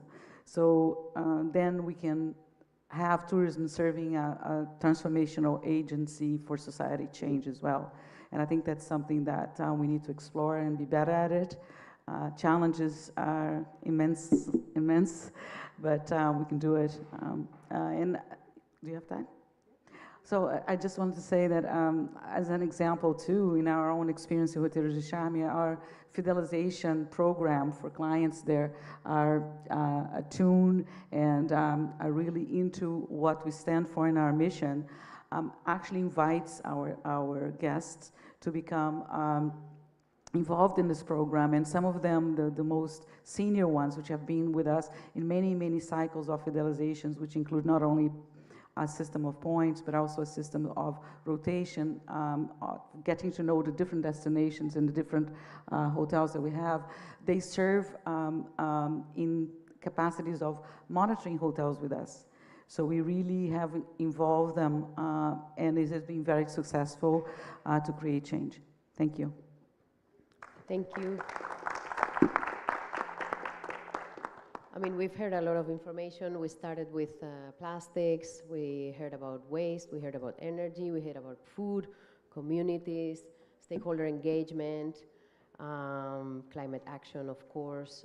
Do you have any questions? It is your turn. You're all tourists, so you may have some questions. Don't be shy. Is there a microphone in the room, by the way? I'm not even sure. Thank you, Marina.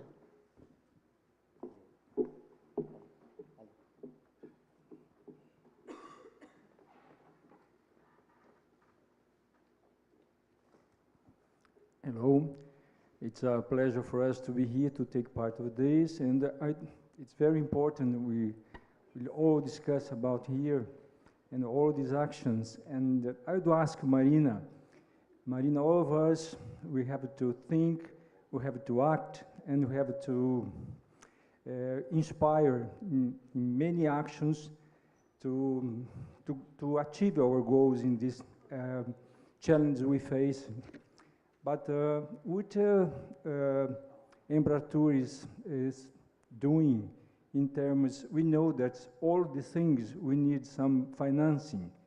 So Embratur is doing something in order to help the tourism area by looking for financing, so those beautiful ideas we have in Mato Grosso or even Roteiros de Charme or in Iguaçu Falls, but all these projects we need the financing to achieve our challenges. Thank you for your question. Yes, Embratur, I think just as much as our partners, also struggles with budget.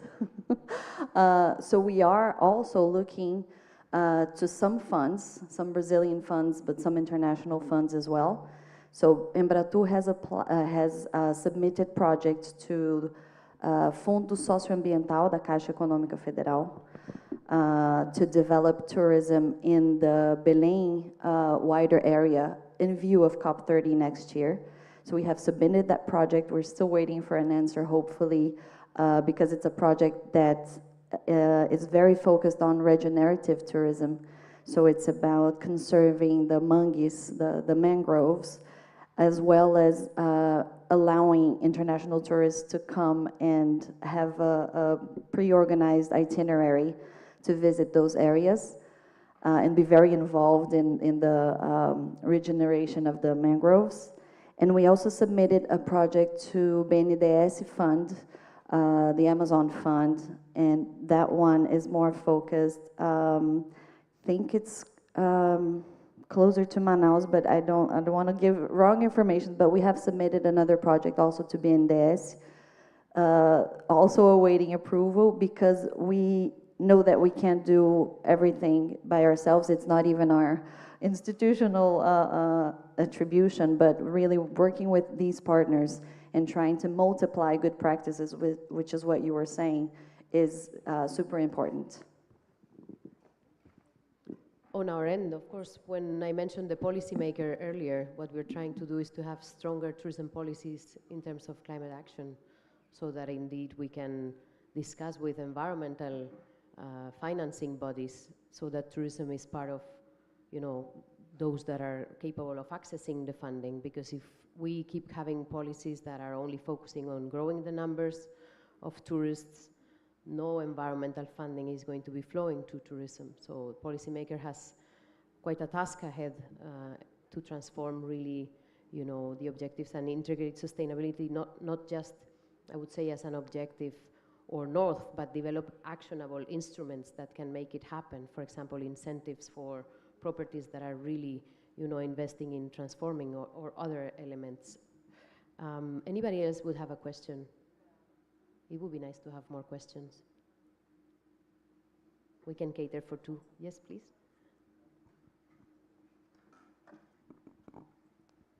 Thank you very much. My name is João. I'm with the Brazilian MFA. I have a perhaps more trivial question, but still. I've spoken with a few locals here in Rio. It's my first time here. And I heard some people talk about how a greater touristic movement, traffic of people in Rio sometimes makes the touristic activities and services more expensive for the people who live here, the local communities. And I'd like to know if there's anything any of you on the panel would have to say on how to still maintain the accessibility and attractiveness for local communities while promoting these touristic activities, maybe through regulatory measures or engagement of the community as well, to maintain the access for the people who live in these places and want to enjoy these services and activities as well. Thank you. Thank you so much for the question. I'll share some reflections, colleagues, and then if you have any additional thoughts, I'm happy to pass the mic. I mean, of course, inflation is one of the negative impacts that tourism can have in a destination.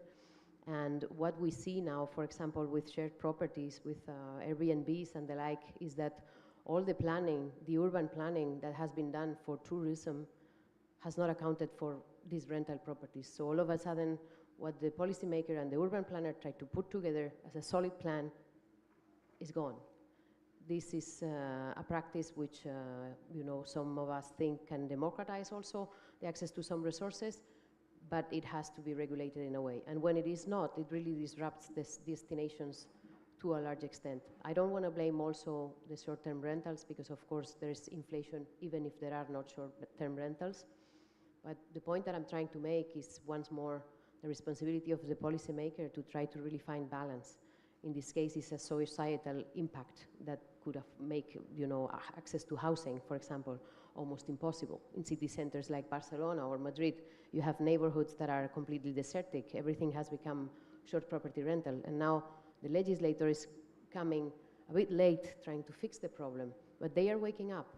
They are waking up, so I'm optimistic and don't think it's ever too late. But for emerging destinations, of course, what we always recommend is to really look at these issues since the very beginning. You know, that the planning is encompassing all the different typologies of accommodation that you can find now, which are way beyond just the traditional hotel.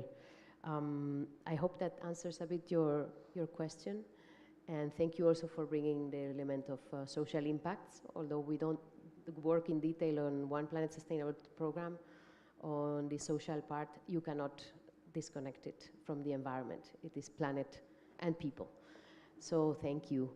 Anybody else? I think we can cater. I know we're standing between you and lunch, so just it's a difficult position, but if anybody else has one more question, it would really be a pleasure to hear different views.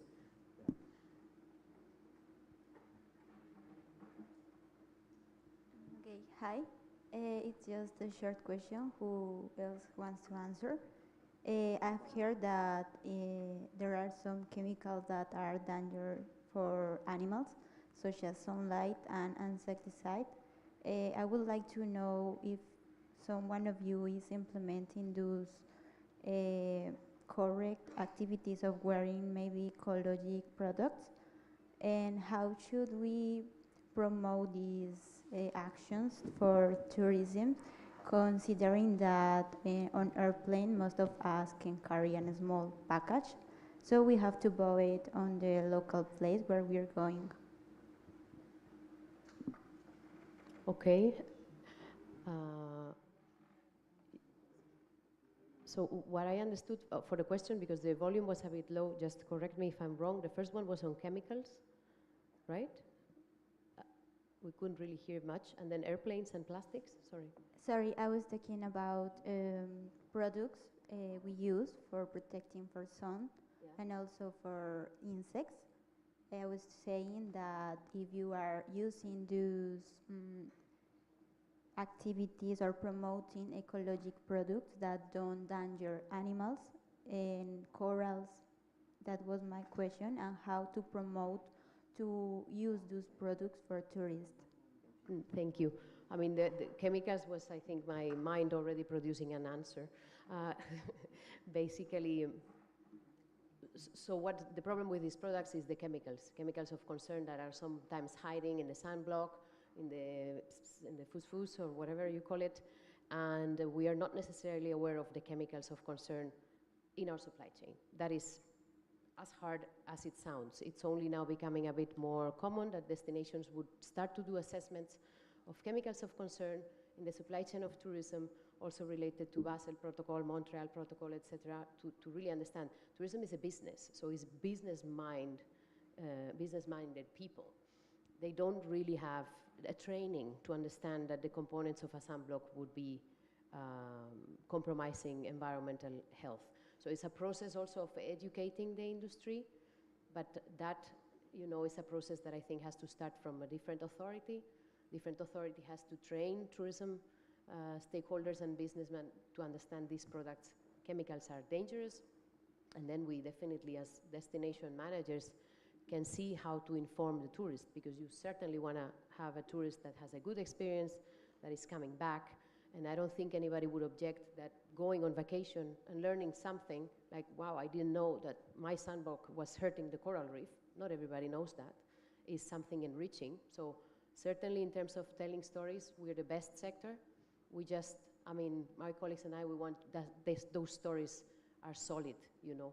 So that would be a bit the rationale. I mean, it's basically, if it's not communicated more by tourism, it's because the tourist business do not know. Colleagues, do you want to add something? Mateus, please. Actually, we have a really good case in Bonito that Bruno told us about. It's about Grupo Rio da Prata. They have this big property, and the main attraction is a really clear river with lots of really different types of waterfall, and the clients, they stay there. And they have this conscientiousness project that they advise the tourists not to use this kind of solar. And since the river is surrounded by forest as well. They don't have too much direct sun all the time, so it's a perfect situation for people to understand more about this. But I think it comes a lot, nowadays it comes a lot from the actual businesses and like the tourism destination management. And it's not something that actually, it's more an educative action than something that prohibits the use, you know. But I think it's all about talking about the tourist understanding what is its impact in the location, you know? Something that usually is useful, not useful, but it's normal for the tourists. Sometimes they don't understand that it generates impact, and once they are informed, they avoid it if they wish so. I think that's the way. Exactly, and we see that the mindset of the tourist is also changing, and there's more appetite to really connect with the destination culture, to respect the environment. So we just here are pushing to make it mainstream.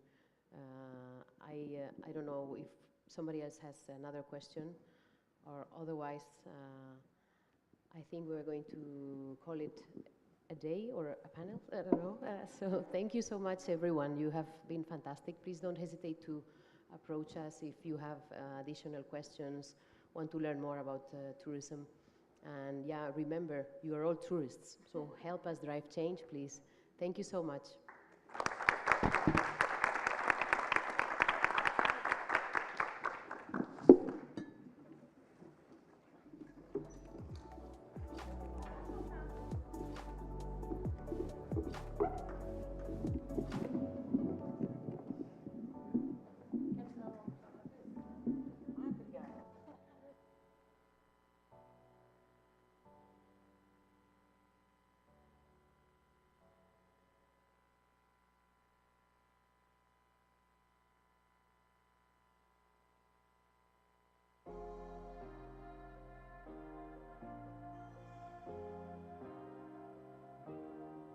Keep thinking that I could have done something, but now I'm left with an empty heart. No making amends, no waking up beside you and holding you.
Boa tardes. Welcome everybody. We're just going to start in the next few moments, few minutes. We appreciate that the sessions have been running really late, but we do want to make sure we try and finish on time for this session because we're in parallel with the ministerial briefing session and there's a second part to that this afternoon. So we want to try and keep our time for finishing as close as possible. So not a big audience, but we're going to start. And if there's anybody listening to this live online on Link, hello, welcome. We will be starting in a few moments. Thank you.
Okay, so welcome everybody, and thank you for joining.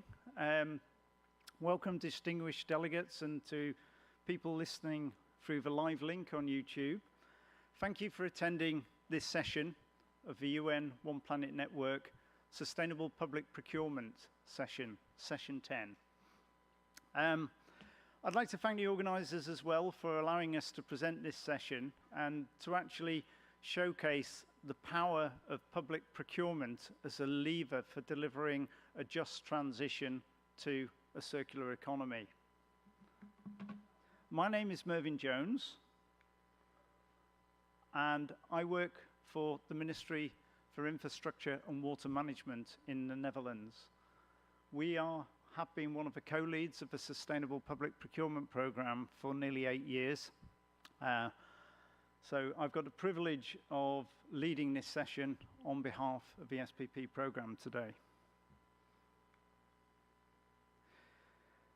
The Sustainable Public Procurement Programme is part of the One Planet Network of family of programmes. It's a cross-cutting programme. As you can imagine, procurement impacts and is undertaken by all of us. Just a quick show of hands in the audience. Who in the audience is involved in procurement? Put your hands up if you're involved in procurement. Okay, put your hands up if you've ever been to the corner shop or to a supermarket and bought some groceries. Put your hand up if you've ever bought an electronic device. Good. You're all involved in procurement. Put your hands up if you use an electronic device at work. So you use devices, you use assets, and you use services that have been procured on your behalf through your business, whether it's public or private sector. So when people say I'm not involved in procurement, it's a myth. We are all involved in procurement in some way. Even if we don't do the direct purchasing, we end up using the stuff that people purchase. And when we talk about stuff, we talk about Sustainable Development Goal 12. Sustainable Development Goal 12, and specifically in public procurement, 12.7 indicator, which is about increasing sustainable public procurement in the public sector.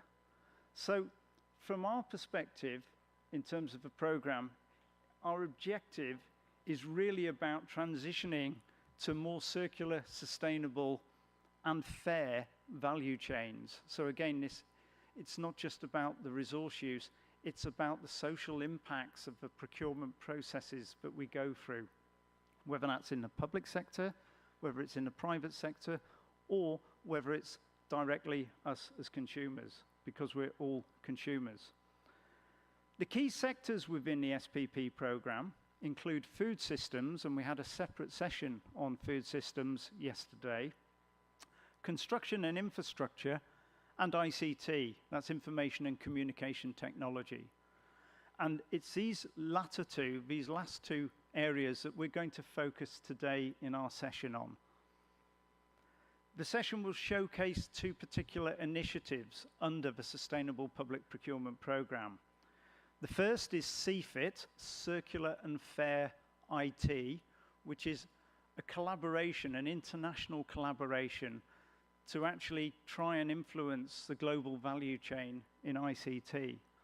The second initiative is the UNEP and Global Alliance for Buildings and Construction flagship initiative that is mainstreaming circularity in the construction sector through the power of public procurement. And I'm going to briefly introduce each of these, but we'll hear more from our distinguished panel of experts as we go through the session. So the CFIT, the Circular and Fair IT ambition, is a very simple ambition. It's to implement a procurement strategy within the member organizations that drives the market for circular and fair ICT. For CFIT participants, a procurement strategy doesn't just focus on procurement itself, but also on the operational management and the contract management, as well as end-of-life and use management. And I'll illustrate this in this next slide. The circle you see on the left-hand side is what we call the procurement cycle. Procurement is not just about purchasing. So it's not just this segment at the bottom about specifying, tendering, and then contracting. It's about how we do the thinking before we get to the purchasing. How we actually think about opportunities to buy less, to reduce our consumption in the first place. What we buy, the choices we make around buying, and how we engage with the market in order to understand what they can offer in terms of circular goods and services. It does quite naturally include the tendering process, and that's about buying better. So can we use criteria for green public procurement to ensure that we're buying the most circular, the greenest, the most sustainable goods that are on offer in the marketplace that meet our value for money expectations?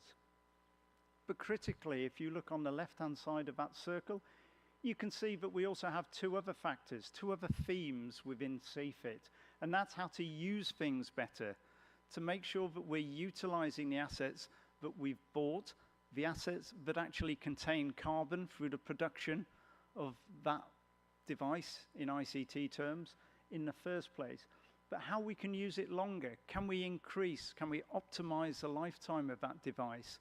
So laptops, 6 or 7 year lifetimes potentially, we tend to change them every 2, 3, sometimes 4 years. Can we actually use those devices for slightly longer? Even when they've come to the end of their natural life, can we think about ways of repairing or reusing or remanufacturing those devices before we actually think about recycling? So using better, using longer are two key strategies within CFIT. I'm going to move on to the flagship initiative now. Oh, sorry, I should have said, I am going to go back, apologies. We have 4 themes on the right-hand side. And those themes encapsulate, they cover circular and fair.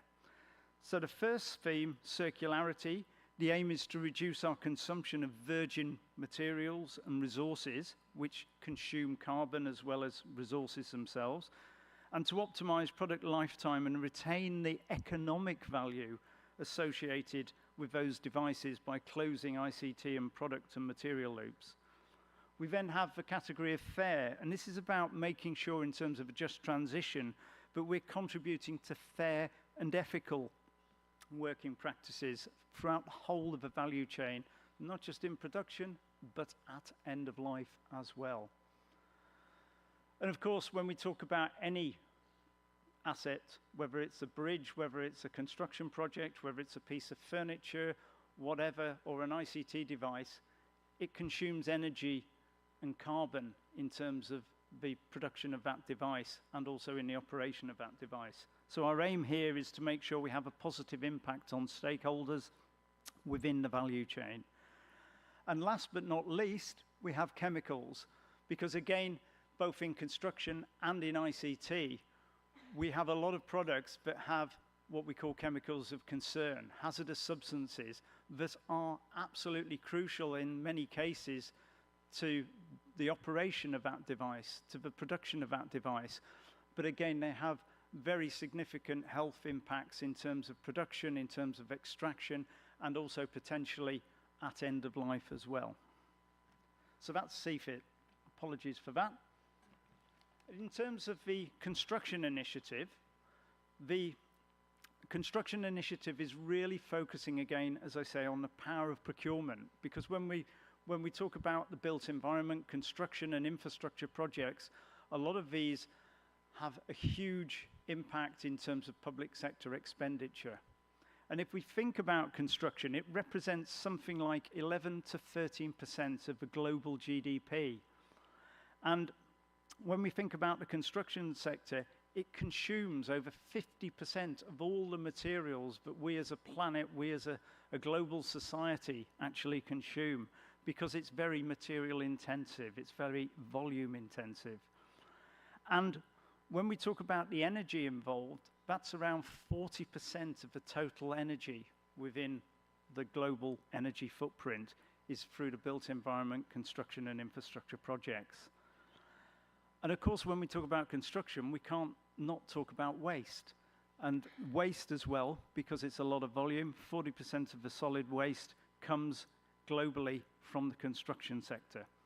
So our initiative is how we can use the power of public procurement to actually reduce these significant impacts.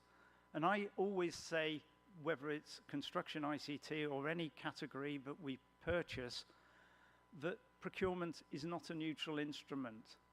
So if we are not thinking positively about how we reduce the impacts of procurement, by definition, we are actually contributing through our procurement to the problem. And if you don't remember anything else, please remember that. So from a sustainable consumption and production perspective, it's about how do we use procurement positively, because if we don't, it's a negative impact. That's all you're going to hear from me for the moment. The format of this session is going to be quite simple, but we hope it's going to be interactive. There's 3 parts. The first part is each of the individual speakers and experts will have a very quick 5-minute intervention where they talk about their perspectives both in ICT and in construction. We'll then have a very short panel discussion, and then what we want to do is open it up to yourselves in the audience to ask us questions. I say us, I'm moderating this to ask these wonderful experts the questions. So again, just to get into practice, everybody put your hand up, please. Everybody put your hand up. I'm not going to carry on until everybody's put their hand up. That's really good, because that's what I want you to do in the last part of the session. Put your hand up and ask these wonderful experts a question. Okay, thank you very much.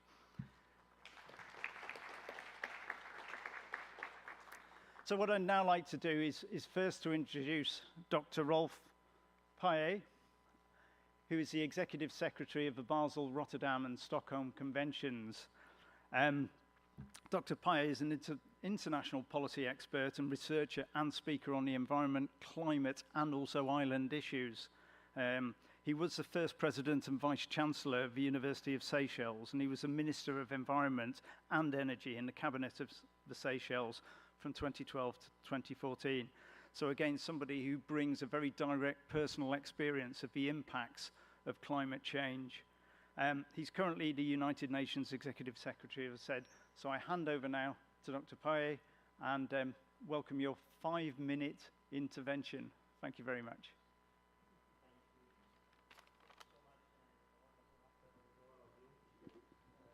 Or is it supposed to be red? Okay, that's it. Fantastic. Well, the many of you that turned up to this event just explains why people think procurement is such an obscure thing. Because I do procurement in my organization, and it is a very obscure thing, because we organize big conferences and we have to have all the procurement terms of reference very detailed down to how many chairs we want in the room, how many televisions, what size of room and everything. Now, I like starting with a story, and about 8 years ago when we started working on plastics and our COPs decided to put in, it was in fact the first international treaty to deal with the issue of plastics in that sense, we said we have to walk the talk. So which means that all our meetings will be plastic free. Easier said than done. When I said this, I talked to procurement. They said, yeah, we're going to put it in. And then we found out there were no suppliers in Geneva for plastic-free products. And then I had written also to all the institutions, including some of them here, saying, I want your conferences to be plastic-free. And it took us like 2-3 years to really get the suppliers convinced, get them to start looking at their own products that they're putting on the market. Just to show you that procurement doesn't have to be so boring. It's such an exciting area of work, and it really boils down to not only the people sitting in the procurement office, but us who are defining and trying to bring about change, whether it's in the workplace or whether it's in industry where we work and you are in a manufacturing line trying to bring change. You have to think through all this, and this is where I come in my work, as head of the Basel, Rotterdam, and Stockholm conventions. And for those of you who never heard about these conventions, the 3 conventions put together really look at the life cycle of the products that we use, from electronic materials to tires on your car to chairs in this conference room and everything. How it's produced, what chemicals are used, what kind of industries are involved, how they are used, and finally how they are disposed of. And one of the biggest challenges we have is why we spend a lot of time and research and effort in producing those wonderful materials and make them beautiful and nice for us to buy. Nobody thinks about what happens to it when we finish using it. And usually everybody puts it by the roadside, or if you have big companies, they pay somebody to take it away, and then everybody forgets about it. And we see it ending up in Africa, in Brazil, in countries in Latin America, where they end up on massive landfills, and there we have young kids, women who don't have access to jobs, or even men who don't have access to jobs. They take these things apart, they recycle it, and some burn it, and they get toxic fumes into their body, they pollute the environment, and we have a big problem on our hands. This is what I deal with. So in dealing with this, then we need to think about what happens upstairs in the design, dealing with engineers, dealing with chemists, how they make those products, and are we designing those products to be recyclable is one of the most important questions being asked today. For example, in discussing the International Treaty on Plastic, are we designing this laptop or this tablet here to be able to be recycled in the future? Now, one of the 2 important things that come up is we need to know what's in there. Now, if you don't know what's in there, how are you going to recycle it, or how are you going to take better decision to where to send it to be recycled or to be refurbished or whatever. So knowing what's in products is significant. Why? For procurement, because when you're procuring for something and you say you want something non-plastic, you need to be very specific. What do you mean by non-plastic? Biodegradable, no, which plastic, petroleum plastic, or what kind of plastic? So this is where you enter into the area where you need to actually know what you're getting at. So in defining the terms of reference procurement, then information about the product, and when you talk about, here we talk about ICT and construction, you need to be quite sure. And most of the time, industry does not tell us what's in there. And of course, not many of us are chemists either. I mean, have you ever picked up your shampoo, for all the ladies in the room here, and read at the back of the ingredients? Do you know what's in your shampoo? Or maybe it makes you look nice and beautiful and whatnot and smell nice, but try to read the ingredients at the back. You don't have a clue unless you're a chemist. Same thing with trying to find out what's in there. Same thing trying to, when you're buying a product. Did you know that in the covers of the seats of this auditorium, there's a special chemical called a flame retardant, that if there's a fire here, it actually reduces the spread of flames, which is actually quite good because it stops people from, You stop the whole building from burning, and people have time to get out. But did you know that flame retardant is a chemical that's regulated under the Stockholm Convention called a DKBDE chemical? And this chemical has been found to be toxic because this chemical leaches out of this seat here into the air and enters into our body. Fine, we've listed it. Now industry is looking at alternatives. But when you do procurement, can you say, I need a DKBDE-free chair? Huh? No, nobody will understand what I'm trying to say. The industry will understand. Your procurement people won't understand. So that's how complicated it is. So labor burning is a very, very important issue if we really want to look at sustainable procurement. The second one is transparency. Transparency is very important because when you're passing a product from one hand to the other hand needs to know what the other hand is receiving. At the same time, in the case of Basel Convention, if we are doing transboundary movement of these materials when they have been disposed. Say, for example, this chair, again, I come back to my famous chair here. Now, this auditorium has said, no, we don't need these chairs. We need to change. We need a new color and whatever. I want to send it to a remote village in the Amazonia where they need those chairs because there's life in this chair, right? It can be used for another, I don't know, 5, 10 years. But you will not told them there's the DKBDE in there. So they take all your nice chairs and say, thank you very much, I got a nice chair. And this is especially pertinent when you're dealing, for example, with textiles, you know. Textiles have this unique ability of being used and having all these chemicals in there and being used second hand, third hand, fourth hand, and so on.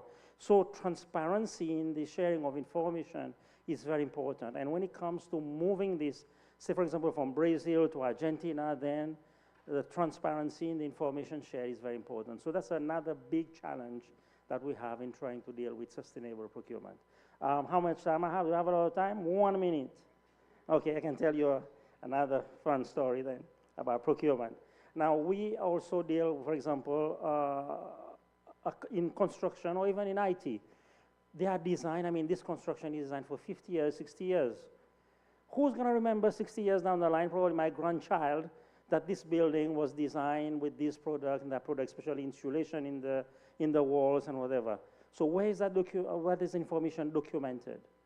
How will the person who's going to break down this building take all the precautions that you know, the insulation in this building is safe for human use and whatever? Take, for example, you know, we've been using extensively asbestos in housing, for example. How many houses are labeled? We have to come in and test that there is asbestos in the building before we replace them with other materials. So when we think about ICT, and especially in construction industry, we need to think about the availability of that information 20 years, 50 years down the line. Thank you very much. Thank you very much, Dr. Pai. We're now going to move to a video intervention. So I'm going to introduce my colleague from Canada, David Elogia. And he works in the Treasury Board of Canada and is a signatory, the Treasury Board of Canada, the federal government of Canada, is a signatory of the CFIT Pact. David has spearheaded significant work in terms of assessing and understanding the Canadian government's carbon footprint of its ICT procurement and its drive to identify actions for national carbon reduction in response to the global climate emergency. So if I could ask our colleagues up in the technical booth, if we can, oh, hello, we haven't got, no? Can we have the video play? Is that possible?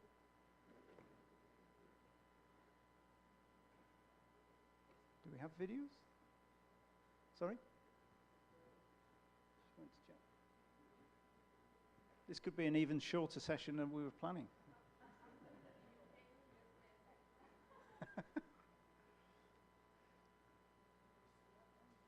So, while we're waiting for the video, Rolf. Oh, no, here we are. We're going someplace. Lovely. Thank you. All right. Hello, everyone. My name is David Elogia. I'm a senior environmental policy analyst with the Government of Canada. In line with being Canadian, I'd really like to start by apologizing profusely for not being there in person to meet you all, but I really do hope that if you have any questions at all, please reach out. I'm very happy to meet new people and have further discussions. I'd also really like to thank CFIT for having me as part of this panel. For those of you that don't know, the Government of Canada joined CFIT just about a year ago, but we're already seeing a lot of the benefits of our membership, from increased international collaboration, such as this event, to expert workshops and some really good case studies. Participation in and interaction within CFIT has been stellar. But we've also been able to, internally within the Government of Canada, use our participation in CFIT to really push and to actually achieve some significant sustainability wins in the procurement of our government's IT hardware. And it's that hardware and the procurement thereof that I really want to talk to you about today. So, as part of the Government of Canada's move towards more sustainable operations, we've identified where our highest sources of emissions are, our highest impact categories. And while the whole range of them is fairly wide, if we look specifically at procurement, at our Scope 3 emissions, we've been able to determine that IT is actually the Government of Canada's 5th highest emissions category. It's been this determination that's really pushed us to acknowledge ICT as a high impact area for us, and it's what's led us to realize that we need a better handle on where those emissions are coming from and how we can reduce them. Now, we've done a lot of research on this, and we've sort of realized that Canada's in a really unique situation, a really good situation, honestly, where the 2 provinces within Canada that house the majority of our federal employees, Ontario and Quebec, they both have very green energy grids. Between hydro, nuclear, and other renewables, our energy mix in those 2 provinces somewhere between 95 and 99% sustainable energy, which means that based on some of the tools that we've created and some studies we've run, we've actually been able to estimate our Scope 1 versus our Scope 3 emissions. If we take 2021 as an example, and all of the IT equipment that the Government of Canada bought that year, we've been able to estimate that all of the IT equipment that we purchased that year emitted around 1,350 tons of CO2 from its use. By contrast, we've been able to estimate that the manufacture of that hardware emitted around 125,000 tons of CO2, meaning that the use emissions of our IT is just about 1% of the total that of manufacturing, which tells us really clearly it's the manufacturing level that we really have to target. So this is a really quick and simple summation of sort of where we are right now. But with the tools and the methodologies that we've created, we're now ready to start addressing that problem, which means that we have to purchase fewer devices in the first place. We have to make sure that we use those devices that we do buy for a longer period of time. And then we have to make sure that we are disposing of those devices in the best method possible. So there's 3 main things that we're targeting right now. If we reduce from 2 smaller monitors, 2 24-inch monitors, to 1 larger monitor, 1 32 or 34-inch monitor across the Government of Canada, if we use our laptops and desktops that we're provided for about 3 years longer than we're currently using them, and if we cut 90% of the cell phones that we hand out, and we currently hand out cell phones to just about every employee in the Government of Canada, if we do those 3 pretty simple fixes, we actually cut our total IT emissions per year by around 40%, or around 55,000 tons per year reduced. So right now, we are at more the policy stage of things. How do we actually implement these changes? But we know that better data and better control of our ICT are key, and we know that we can make a significant impact. And hopefully, with any luck, in a year, we'll be able to come back and detail exactly what sort of impact we actually had. So, thanks.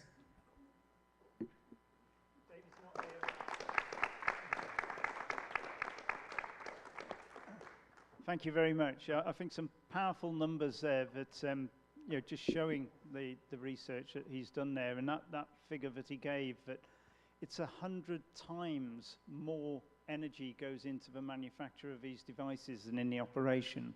So really powerful. I'm going to hand over now to a direct colleague of mine from the Dutch government, from the government of the Netherlands, Johan Rodenhuis. He's just simply a guru and an expert in ICT in our country. He works across different ministries. We all try to grab a little bit of his time. But we've got 5 minutes hearing his personal story about how and why the Dutch government, and he in particular, of actually seeing the importance of thinking about ICT as a category for reducing climate emergency. Over to you, Johan. Well, thanks, Mervyn. That's quite the intro. Thanks for having me here, to be allowed to be here today with all of you. And it's really interesting to focus on one of the most pressing challenges and opportunities of our time, actually. And I'd like to start with a brief introduction of who I am and what drives me in general. And who am I? Well, actually, that's subject to change. Just like our world is changing rapidly, innovation, for example, or personal growth never stop. They always continue. Climate change, the circular economy, and tech all move very, very fast, which makes it key to act now. But focusing on the present, well, my name is here on the screen. And for years, I've been at the intersection of procurement, category management, sustainability, and supply chain responsibility within IT. You could call me a change maker, maybe in the broader sense, but I think the whole room here is full of change makers, actually. My focus is accelerating the transition to a circular IT industry. And it only works through collaboration and expertise exchange within the EU in global networks like today, and pacts like CFIT, which David and Mervyn already mentioned. And I've dedicated myself to driving sustainability, innovation, and societal impact across ICT environments and related categories. I work within the category of IT workspace, which is a category within the Dutch government focusing on workspace hardware. So think about all the laptops, smartphones, tablets you have, but I'm also more broader focused than that, also focusing on data centers, cloud, etc. And also sustainable software is quite a new one in the field of work, which has also caught my interest. And I aim to contribute to government-wide targets focusing on climate, on circularity, and we have those as the Dutch government, of course, put into place. For example, we want to have 100% climate-neutral business operations in 2030 and 50% less use of new raw materials, or virgin raw materials, let's put it that way. And that's quite a challenge because I heard it this morning, 2030, yeah, that's tomorrow, actually. And the world is changing rapidly, so must we. The challenges we face, whether it's climate change, the need for a circular economy, or the responsibility we bear in our supply chains, require us to act with urgency and purpose. And here's the punchline. If we want to see change, we have to be the change. The circular economy is not just a concept, it's a roadmap to a future where sustainable growth is not only possible, but necessary. It's about more than just recycling. It's about redesigning systems to eliminate waste, creating new business models, and ensuring fair wages and local production. Transparency, our supply chain is actually key, showing us not only where products, for example, are made, but also which chemicals are in there and which natural raw materials are being used. This transparency protects current and future generations from being exposed, of course, to those hazardous chemicals, and ensures ethical practices across the board. So if you look at the IT sector, where I've centered my efforts, the move towards circularity is particularly crucial. The ICT environments we manage and the technologies we deploy can set the standard for responsible, sustainable innovation. And by focusing on local services and production, we're not just creating jobs, we're just opening up new opportunities for those who have been at disadvantages, fostering economic growth that benefits everyone in a sustainable way. And this brings me actually to my personal slogan, which states, flowing between future vision and creating a circular reality, which has some nice connections to IT, if you're into that. But it perfectly encapsulates my belief that we always have to take a look at the future, but also have to stay rooted in the present, taking actionable steps to make vision a reality. Well, how do I use this in my work? What do I do on a daily basis? Well, I do a lot of different things, but one of the things I created is a public procurement strategy which is not based on a certain product or service, which buying a product or service is, but is focused on achieving the most sustainable performance, and that's a different way of looking at products as a whole. This is an add-up of sustainable business operations, sustainable products, sustainable services, or sustainable supply chains. If you add all these things up, that creates the most sustainable performance, and it involves all elements. It involves elements like climate, circularity, but also the social benefits which belong to that. Because there's no such thing as a sustainable product if one of those elements isn't sustainable at all. And if you look at the Dutch government, at this moment our average standard focusing on IT hardware, for example, contains 75 requirements focusing on sustainability and all the themes I just mentioned, combining requirements and award criteria. And for those who are not familiar with procurement, and I didn't see any hands before, an award criteria is actually something that creates competitive advantage for companies which are, for example, more sustainable, but always using them in the combination with a growth model. Why is that? Because if you want to transition to a circular economy, you have to include every company, and it takes time to evolve, time to change. And if I look at the results we get, well, across the board led to significant results. For example, our CO2 emissions on a product level dropped in average around 15% in 2 years. We also have high repairability scores throughout our products. We have better energy efficiency. We have a lot more recycled content. And for example, we have 89% of our products contain an eco-label. To compare that to 3 years ago, that was maybe 28%. So we tripled the amount of products in 3 years' time. So it shows what's possible through public procurement. So as we move forward today, I encourage you to think about the role you can play in this rapidly changing world. Innovation, transparency, and sustainability aren't just trends, they're keys to building a future where we all thrive. Let's work together to turn our shared vision into a circular reality.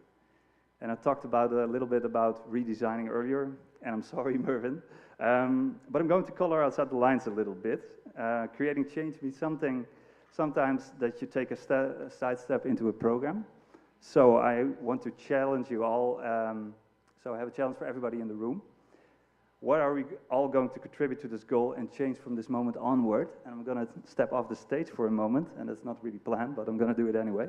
And I'm going to walk around to see what kind of things you have to think about. And I'm surprising also the cameraman, so let's see. What are your thoughts on this topic, and what's the first thing you're going to maybe change tomorrow when you go to work?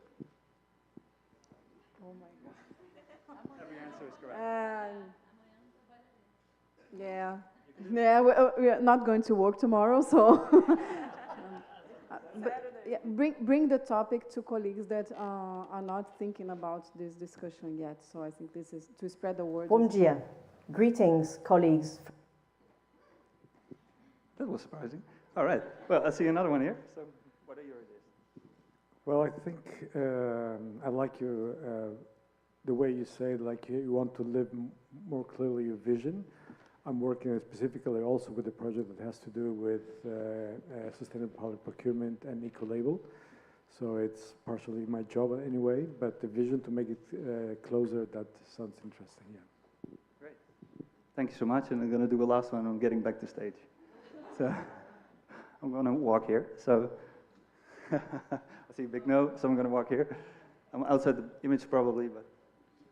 Okay, so I'm also not working tomorrow, but I work with an NGO for sustainable development. So we have a lot of discussions about this topic. The main thing we try to do at our office is recycle and try not to use plastic. So we are trying to be plastic free, but we also engage with our stakeholders like the Brazilian government to improve the sustainable development in Brazil. So we are really engaged with this topic, and it's important to understand that even though I'm in this area, it's not enough to just do the work we're doing. We need to do more. Thank you so much. I'm heading back. Thank you very much, Johan. Yeah, you're welcome. I did say right at the very start we were going to try and make this a little bit more interactive. So thank you very much to our volunteer participants. But that's some great interventions from the audience. Right, what I would like to do now is to move over to the construction side. And again, the principles that we've heard in ICT are exactly the same principles when we're talking about sustainable procurement in construction and infrastructure, and indeed in any other category of things that we purchase. And it's an absolute honor and privilege now to introduce our next speaker, who I'm going to remember to put the slide up this time. And this is Dr. Francine van Staden. And she is the director, or she is the environmental officer of control. I call her the head of sustainability. If she's not, then she should be. Within the Western Cape Government's Department of Environmental Affairs and Development Planning. The Western Cape Government has just joined us on the Sustainable Public Procurement Programme as a co-lead. And I think it's a really great example of a sub-regional government, or a sub-national government, I should say, who is demonstrating that to be sustainable through government practices and government procurement, you do not have to be a northern country, a northern global country. You don't have to be a country with a large budget. You can do this at every level. So I'm going to hand over to Dr. van Staden, and the floor is yours. Colleagues and distinguished delegates, how does sub-national government prioritize greener construction when 18% of its population still lacks housing? When many of our households are still without basic services, water, sanitation, waste removal services, and electricity? When our provincial population growth exceeds our fiscal resources to the extent where it's upholding persistent public infrastructure backlog. Some of this public infrastructure is at historic high levels of deterioration, and this is due to economic austerity. It is worsening our social inequality to the extent where we are talking about gradients of energy and water poverty. How do we reconcile these challenges with that of climate change and a declining outlook for the natural environment of the Western Cape of South Africa? Well, as Western Cape Government, our Directorate of Sustainability, and as many of us here today, we're in the business of change management. And these are the exact motivations as to why we are choosing to adopt sustainable public procurement. For us, sustainable public procurement is not just a procurement tool, but it is a mechanism for provincial sustainability. It is helping us shift the discussion away from first establishing our settlements, services, and infrastructure, and then we'll add on green and sustainable, to a conversation where we are upfront about the integrated value for economy, environment, and society over the long term. Sustainable public procurement for us is also a tool in just transition, where in the South African and Western Cape context, it is very much not only about low carbon economy, but about skills transfer and enabling our communities economically in the long term. We're in the favorable position in South Africa that our national legislation makes provision for sustainable public procurement, particularly in the overlap of climate resilience and human rights approaches. Now it is up to us to work with this framework and demonstrate its value. Our implementation of sustainable public procurement focus on various key areas, and I'd like to briefly highlight 3 areas. Firstly, procurement models that are upfront and prioritizes cost efficiency and savings through total cost of ownership or similar life cycle costing models. We see how extreme weather is damaging and destroying our public infrastructure. And in the context of fiscal constraint and a very slow infrastructure rebuild post-disasters, we need sustainable public procurement to respond to this specific risk profile. And then financing models that prioritizes upfront maintenance and operational costs are critical for government, because value for money is non-negotiable for government. And then secondly, environmental and social impact assessments in our public infrastructure development brings a very strong social and environmental impact intention. This for us is in addition to our requirements of our Construction Industry Development Board, with requirements for local content, local skills development, and local employment.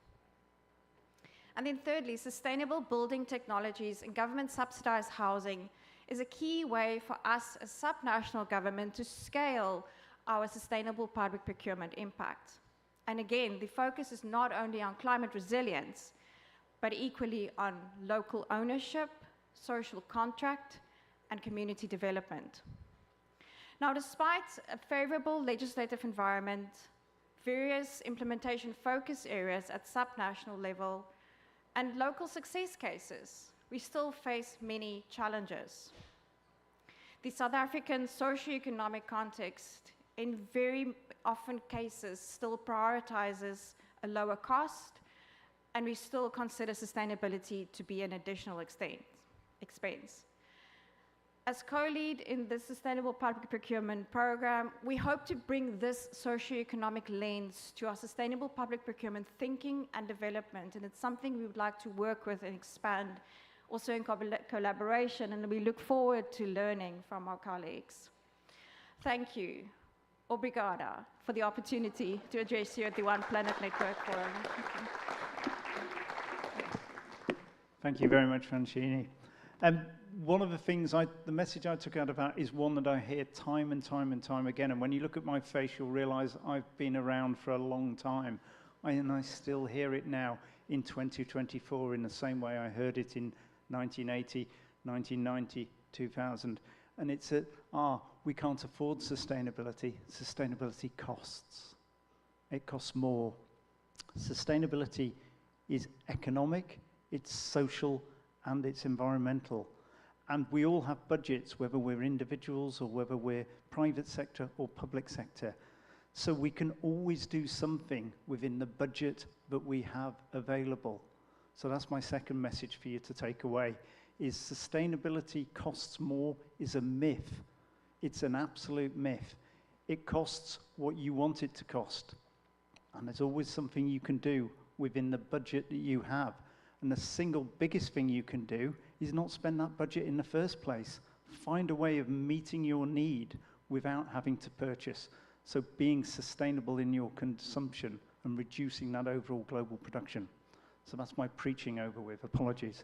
I'm now going to pass over to Philippe, and I'm going to do the same thing again. Thank you, Philippe. As you can see on the screen, Philippe is the manager of the Global Circularity Protocol. We were privileged to hear him on the panel yesterday in another session. So from the World Business Council for Sustainable Development, over to you, Philippe. Okay, thank you very much. I'm going to take a microphone. For those that know me, you know that I like to move a lot and I have a lot of energy, so I'm just going to go around, if you don't mind. Let me just start by actually going completely off script and answering what you were just saying about sustainable procurement and the focus on cost. That's indeed a myth. And why is it a myth?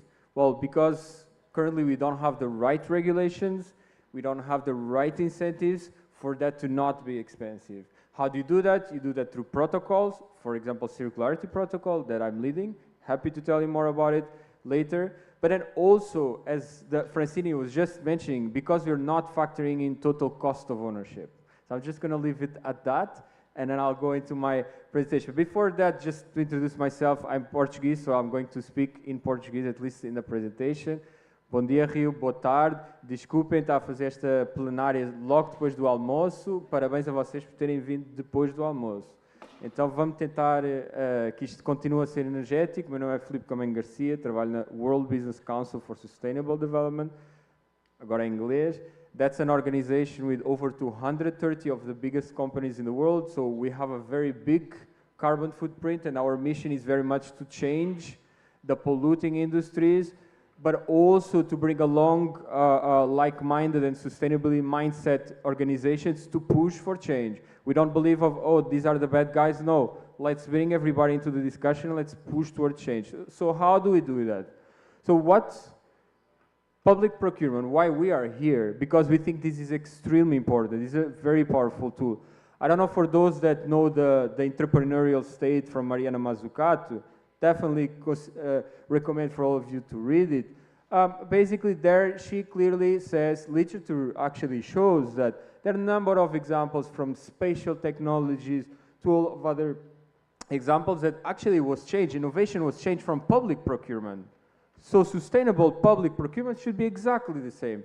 The state should come in, should give the right incentives, right? But you don't do that. It's very difficult to do that if you're a small country, right? So there is also, we also have to be aware that there are different contextual difficulties and risks. So for example, I was just speaking to some colleagues from Latin America. For small countries, for example, in the Caribbean, it's very difficult to have that volume power. So, okay, how do we do that in terms of public procurement?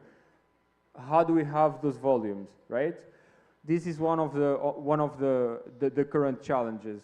But then also for businesses, it's very difficult to comply, and I very much like this framework. I didn't know about this procurement, circular and sustainability procurement framework. I think it very nice frames it, the whole tendering process. What I missed there was the risk and the difficulty for business, and that's compliance to all these processes, which are very important. Quality processes are extremely important. But imagine, and very happy to hear some representatives of small, medium-sized companies, like Virjan from Brazil. For small and medium-sized companies, they just don't have the money, the resources to comply to these humongous procurement processes. If that's difficult for big companies, imagine for the smaller ones. So that's also something to bear in mind, right? And then there's all the quality control measurements that you need to put into that. Now, I had a few things to mention here. Some of the most important things that we flag is really to have a holistic, in terms of decarbonization, a holistic carbon reduction in buildings and infrastructure assets. That really is going to also ensure you have the whole life cycle of carbon captured into the buildings. As we know, most of the carbon is coming from about 6 materials in the building construction. That's from steel, from cement, and a few others. And it's actually quite interesting. A few days ago, I was talking to one of our companies, a medium-sized company, and they have a very interesting solution that is made of mushroom, of cogumelos, of mycelia, and that's really to replace some heavy polluting, or let's say high carbon emitting material, construction material. But they say, I have this great solution, but it's too expensive, or I don't have the right incentives, or if I want to put it in the market, it's very difficult for me to market that.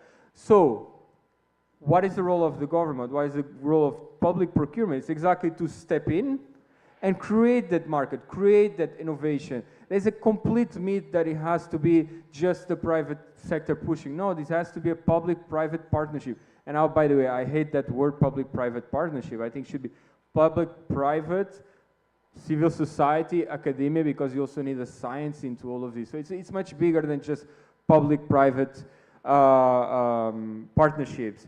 Now, I highly encourage you to have a look at some of the publications of the WSSD that has been doing quite some work on the built environment. For example, we have done a report, an analysis that's called the Market Transformation Action Agenda, and there we highlighted 3 key levers for for the procurement, which was really to ensure you have a whole life carbon incorporated into it. You put carbon next to cost in decision making. So before we were talking costs, and now I'll do a small little provocation to the government, because of course I'm representing private, so I have to play this game a little bit. I would say it has to go beyond cost, right? In the decision-making criteria of public procurement, of tenders, cost should be a minimal thing. Yes, it's important, it's taxpayers' money, no doubt about it. But it has to be like a long-term vision that it goes beyond that mandate, if we're talking of a democratic state, of course, which is the case. So how do you go beyond just looking at cost effectiveness? How to incorporate total cost of ownership? That's extremely important. So, but these are discussions that are still yet to be debunked. Very complex, scientifically very complex. By the way, we're trying to debunk that with the Global Circularity Protocol as one of the key transformational agendas. And then finally, transform, one of the third levers is transform then, as I was mentioning, supply and demand, and create that market through procurement, because after all, you are creating the solutions, you are incentivizing entrepreneurs for the solutions. So do come and create that space. The private sector is ready for it. There's a number of entrepreneurs out there, also from the big companies, and ready to have this conversation. But the process has to be simple. The processes cannot be too expensive and cumbersome for the companies, otherwise they will just not play. If you don't give them the business opportunity, they will be out. So that's it for me. I'll be happy to answer more questions. Thank you very much. Thank you very much, Philippe. I think the key bit out of that is that the public sector doesn't know best. We need to create market engagement with the private sector, not only to stimulate innovation, but to benefit from the innovation that's already in the market. We're not very good in the public sector of asking intelligent questions. So that's the first thing we can do in terms of learning the lessons from yourself. The second thing is also the point you've made about utilizing the innovation, the flexibility, and the adaptability of small and medium-sized businesses. So absolutely, yeah, we take on board that message. I would now like to move to another video intervention, our last one before we go to a quick questions on the panel, and then you'll have thought of lots of questions yourself, so you'll be asking us some questions very shortly. Can we have the video intervention, please, that comes from the other co-lead on the Sustainable Public Procurement Program, the China Environmental Center. This focusing on the role of eco-labeling, on the role of certification that plays its part in terms of picking up on the things that Philippe said about understanding what is in the products, and also Rolf mentioned right at the very beginning, utilizing certification to make sure that we as non-experts in procurement can understand what's in the products that we're purchasing. So I don't think we have no, we don't. Yes, we do. So we're going to have from Ms. Qiwei Deng, from who's Deputy Director of the Certification Program within the China United Environmental Certification Center. Again, they apologize that they can't be here, but in both David and in the China Environmental Center actually presenting us with these video interventions, they've saved between them 25 tons of carbon emissions through avoided air travel. So they've played their part in terms of these. Are we able to get the video? We have a thumbs up, which is great.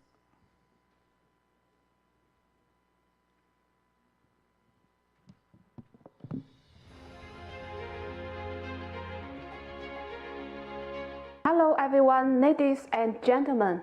I am Deng Qiuwei from CEC, China Environmental United Certification Center. Here I will share China environmental labeling and green public procurement. Since the establishment of China Environmental Labeling Program by the former State Environmental Protection Agency in 1994, up After more than 20 years of continuous development, China environmental labeling has achieved significant benefits in environmental, social, and economic aspects. In particular, it has played an active role in promoting green public procurement. On one hand, the market supply of environmentally labeled products supports the implementation of the green public procurement system. According to public information, from 2006 to 2018, the Ministry of Finance and the Ministry of Ecology and Environment jointly issued 22 lists of green government procurement for environmental labeling products. The number of products on the lists has increased from less than 1,000 product models to over 1 million, and the product category have grown to more than 90 categories now. On the other hand, through strict environmental labeling standards and the certification process, China environmental labeling prioritizes pollution reduction and energy conservation, effectively enhancing the greening of government procurement. Environmental labeling standards set specific limits based on analysis of the environmental impact of products in life cycle. And during the certification process, the first step is to verify the environmental compliance of enterprises. Here, I have some recommendations as followed.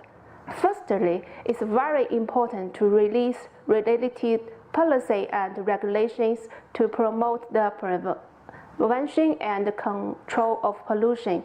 Secondly, we can formulate the strict stance and the certification process and make the public procurement incorporated with criteria. Government adopts the certification results and gives priority to purchase environmental friendly products. Lastly, it's necessary to carry out a variety of activities as to raise the awareness of the society on green production and consumption. Thank you.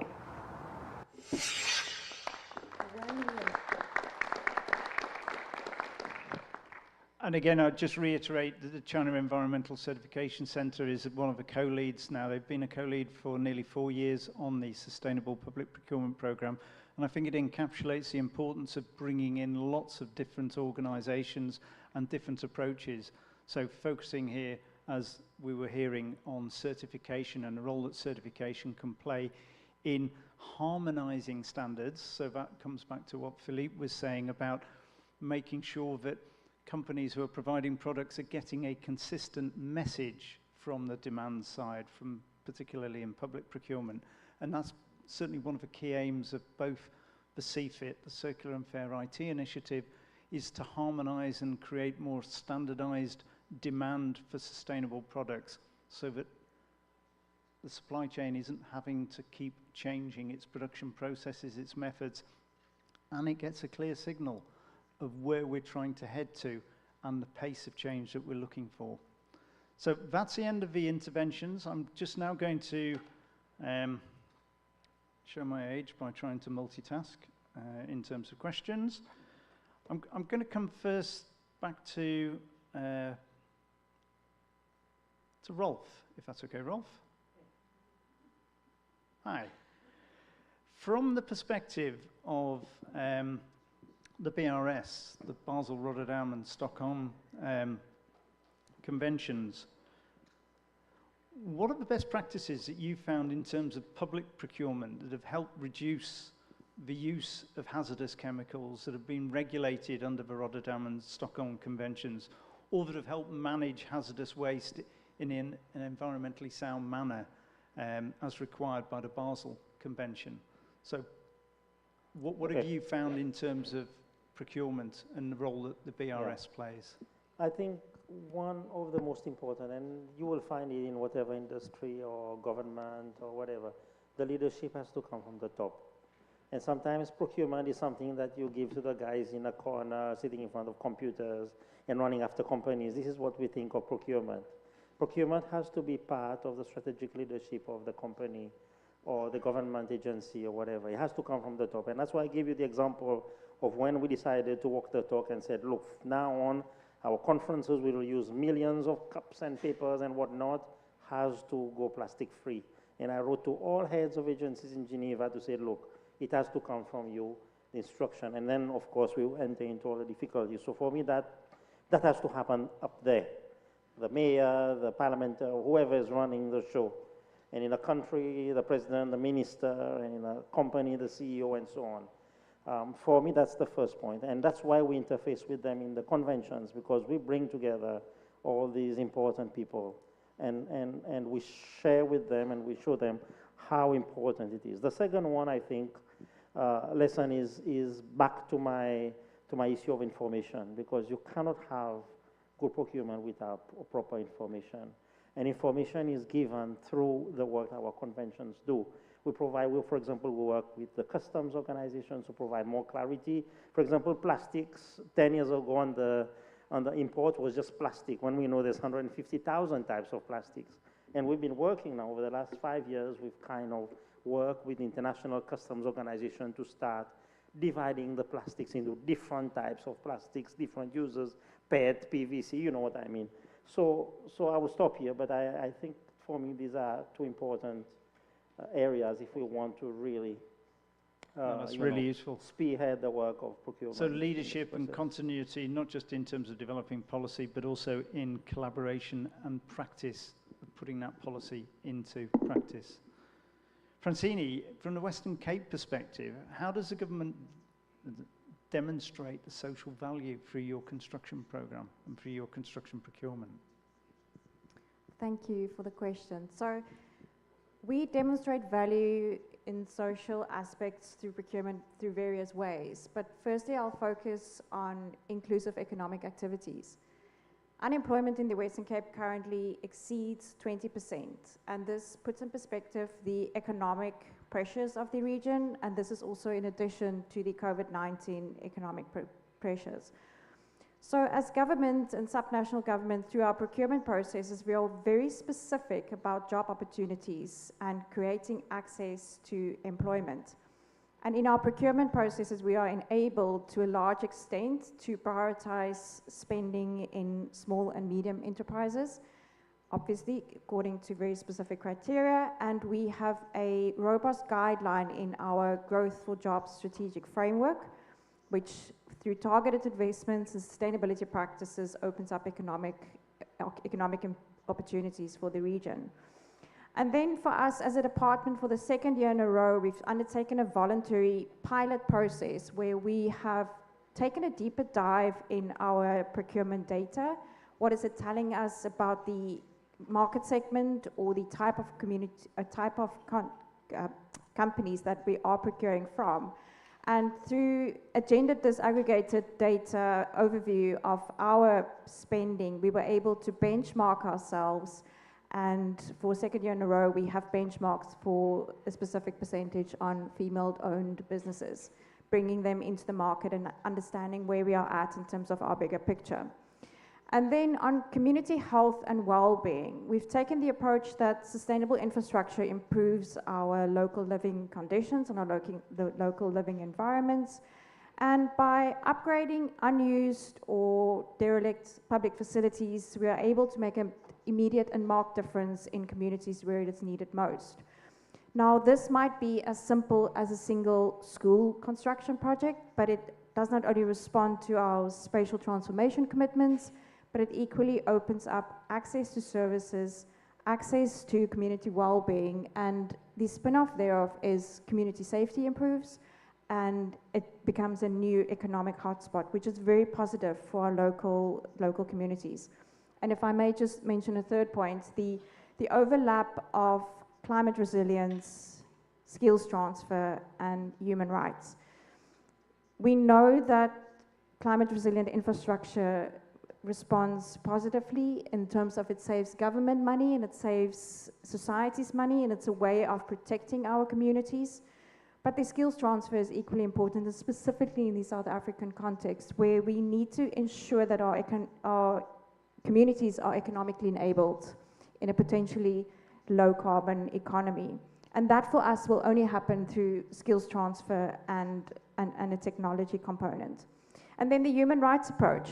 For us, it means being very explicit about who do we involve and bringing on board unemployed, youth, vulnerable groups, marginalized groups, essentially demonstrating that sustainability is for all. And for us, this is essentially what we describe as our trilogy of just transition. That's excellent. Thank you very much. I'm really conscious of time, and I'm really conscious of our aim to actually get some questions from the audience. So I will ask our final two speakers to be very brief in their answers. Very, very brief. So, Philippe, as a representative of World Business Council for Sustainable Development, and therefore the big multinational companies, how do you see public procurement in buildings pushing forward the sustainability goals that we're trying to achieve in partnership? Very briefly, as an opportunity. As a big opportunity for market transformation. So as I was mentioning before, but for that transformation to happen, we need a preset of conditions to happen, and we need governments to then step in and allow for that market transformation. Now, the risk that I see is that this is happening in isolation. So businesses are here doing innovation, governments, which by the way also do a lot of innovation. There's a lot of public companies doing that in necessary transformation, which often... And innovative procurement. And innovative procurement, exactly. So it really depends on the, let's say, the market DNA of each country, right? And we have heard today different markets with very different DNAs in that respect. So I would say open it up in one way, have that dialogue, but in a way, and that now I'm putting more my, let's say, my consumer hat in a way that does not destroy innovation also for SMEs, right? Because you also want that innovation to come bottom up, which sometimes, as we were mentioning before, large organizations may not have the same level of agility and flexibility to have, to make risks, to make mistakes. So I think this has to be an ecosystem approach, a collaborative approach, but again, public procurement has to go in the direction of a sustainable market and not create regulations that are only going to slow us down, right? So policies that work for innovation. And I think that's really important. One thing I've seen in the short time I've been here in Brazil is it seems to be a very entrepreneurial society at all levels, and it's harnessing that entrepreneurship in a sustainable way. Last but not least, Johan, I'm going to see if I can go back. Oh, yeah. If we look at new developments like AI, and I'm looking at your picture on the screen here and thinking, is this real or is this artificially generated? What's your vision on this, and how is it going to affect circularity, climate, and indeed the just transition in IT? Well, I think, one, you're right, it's AI. I specifically designed it for this session. It's based on like 20 pictures of myself from the last 2 years or something. I look a little bit more chubby, I think, on the picture, but it's no, it's actually gained on my own pictures. But it shows what AI is already capable of. If I connect it to sustainability, leaving all the privacy elements and components out of the picture for this moment, I think it can generate a lot of positive elements regarding sustainability. If you look at reporting or what's inside products, predictive mechanisms, I think it can create less downtime of products. It can, if you look from a software perspective, it can predict maintenance, for example, for some IT products. So that's a big benefit. If you look at data centers, it can optimize probably the energy load between up and down scaling it and make it predictive as well, so you have less net congestion or problems with your power supplies in the country. So in that way, it can be really positive. And if I look at the end user devices, you see a lot of tasks which now have been used by software.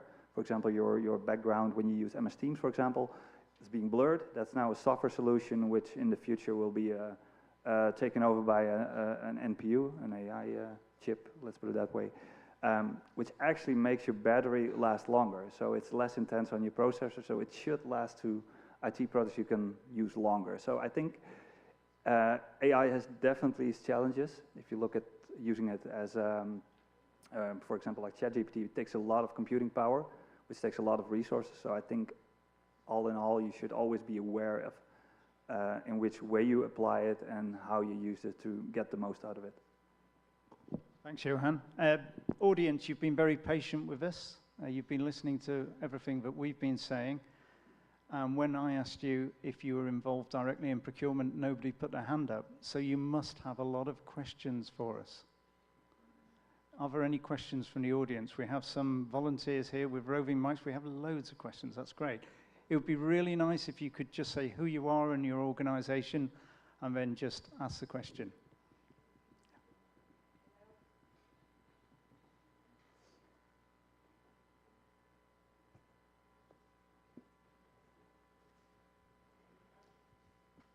Hello. Hello, hello, hello. Yes.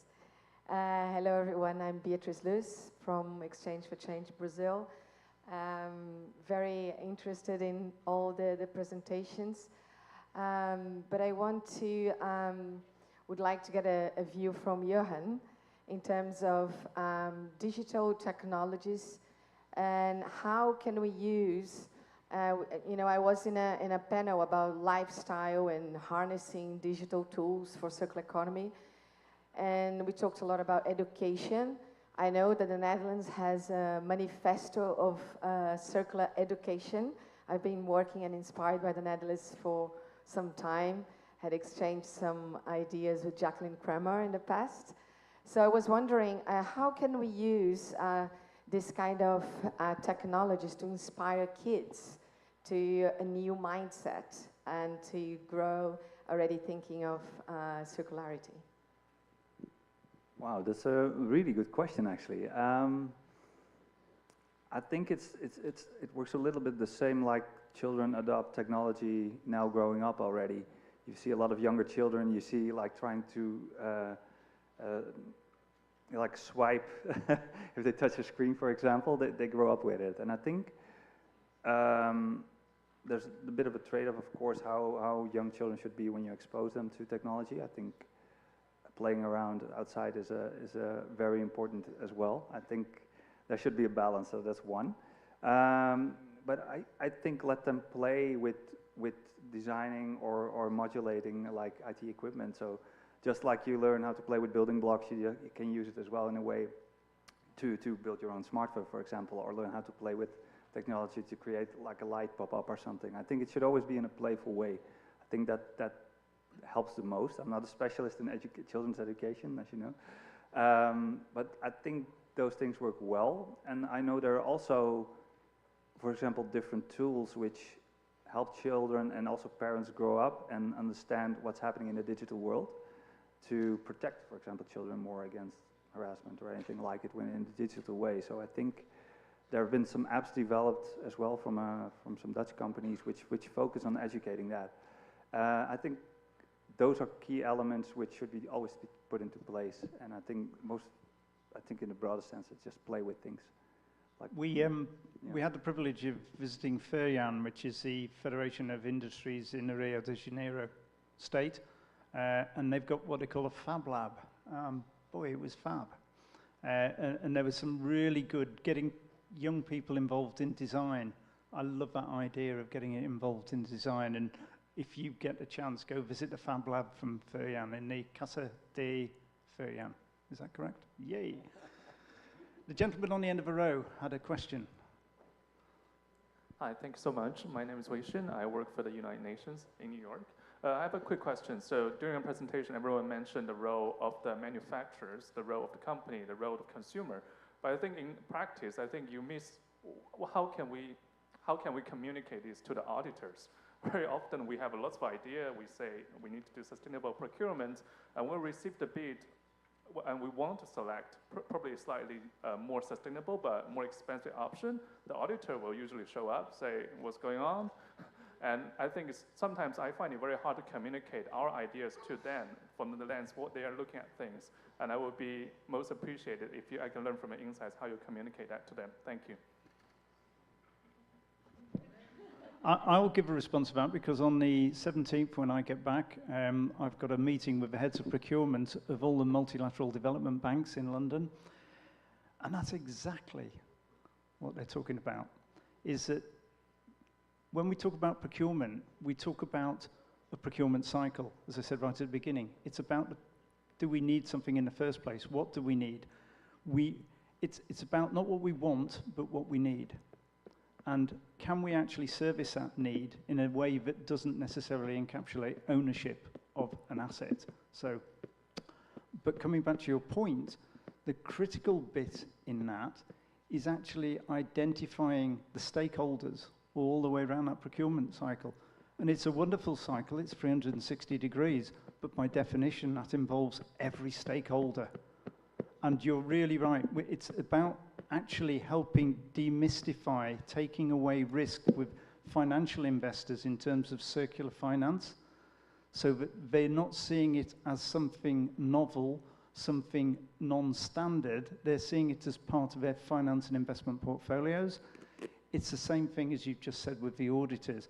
It's not just getting the procurement people demanding, but it's getting the financiers and the auditors to actually understand that it is not an additional risk, and that the risks can actually be identified, mitigated, and managed throughout the project. So, yeah. Did you want to say something, Philip, very quickly? If I may just jump in, not from my current job, but from a previous life, I would add to that the problem is also interoperability, as I always say this word. So, great to hear about the development banks. Currently, each one of them has very different procurement guidelines with very different adherence and verification guidance, and that's the same for governments and regions. So if you don't have that interoperable space, well, a company, a big corporation that is running in many different countries, sometimes buying from or having collaboration with development banks, but also big governments or medium-sized governments, they have to deal to many different things. So how do you verify that? Even for auditors, extremely difficult. And you need to have many different levels of specialization, and there is a cost to that. Cost, not just direct cost, operational cost at the time, but also on skilling those people. So yeah, absolutely appreciate that. Thank you. I think we've got time for just one last question, if we do, and then we will have a video intervention for the final bit. If it's really quick question, really quick answer, really quick question, quick answer. Go. It was mentioned that we don't have 50% of the buildings we are going to have in 2015 are not yet built, and Mr. has said that, for example, for the museum, 60 years from now, what is going to be done with this building?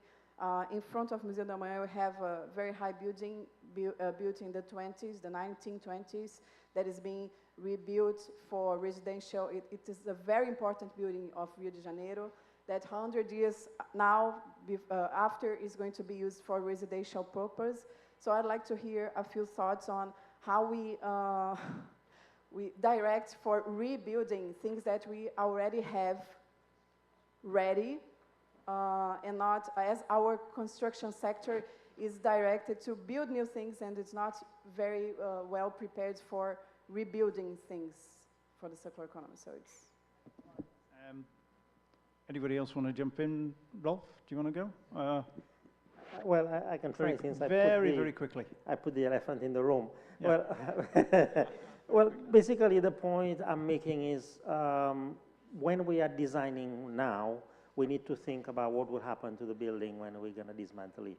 It's hard. I'm not saying it's easy, but the kind of procurement processes that we will go through, whether it's the wood to be used in this building, whether it's the materials, the insulation, all of this we have to go through. And one of the key things, for example, if you look at what the Montreal Protocol, which deals with ozone-depleting substances, right? When that treaty came into force, our buildings that were air-conditioned using the old types of gases that were destroying the ozone layer, you need to have a plan put in place so that you can replace those gases, so that you know, what something happens and then destroy the ozone layer. So the same thing will happen with our treaties as well. The chemicals that have been used, or like I gave the example of asbestos, for example, have to be disposed properly. But of course, in the design, they have to be specific in what kind of materials and the kind of, because people, we think about procurement, but I will introduce a new word here, deprocurement. People don't think about deprocurement. They only think about because it's exciting to buy something new. No, but when they finish using it, they don't think about it. And that's my big point about this whole thing. And that whole thing about total cost of ownership, thinking about the cost of disposal as well as the cost of purchase. Philip, I think you wanted to say something. Yeah, so just very quickly, which you can also call reverse procurement, or which goes in line with reverse logistics. Something that in Europe is being done is something called the materials passport, which goes also in line with the digital products passport, which then allows you, for example, if you're constructing a new building, to have that visibility in the future. So currently you don't know, it's very difficult for you to know what buildings are actually in that. So most of the time, simple solution, you demolish it, right? And then you do it again. Or actually you retrofit very little part of the building because you don't have that visibility. So just adding an additional element here, data visibility is extremely important. So I know in Brazil there's some discussions ongoing to actually get inspiration from that materials passport, but that's also an important element to bring that transparency. I just completed a project as part of the Dutch government with a number of European countries called City Loops. And if you Google City Loops, there's 8 different small, medium-sized cities.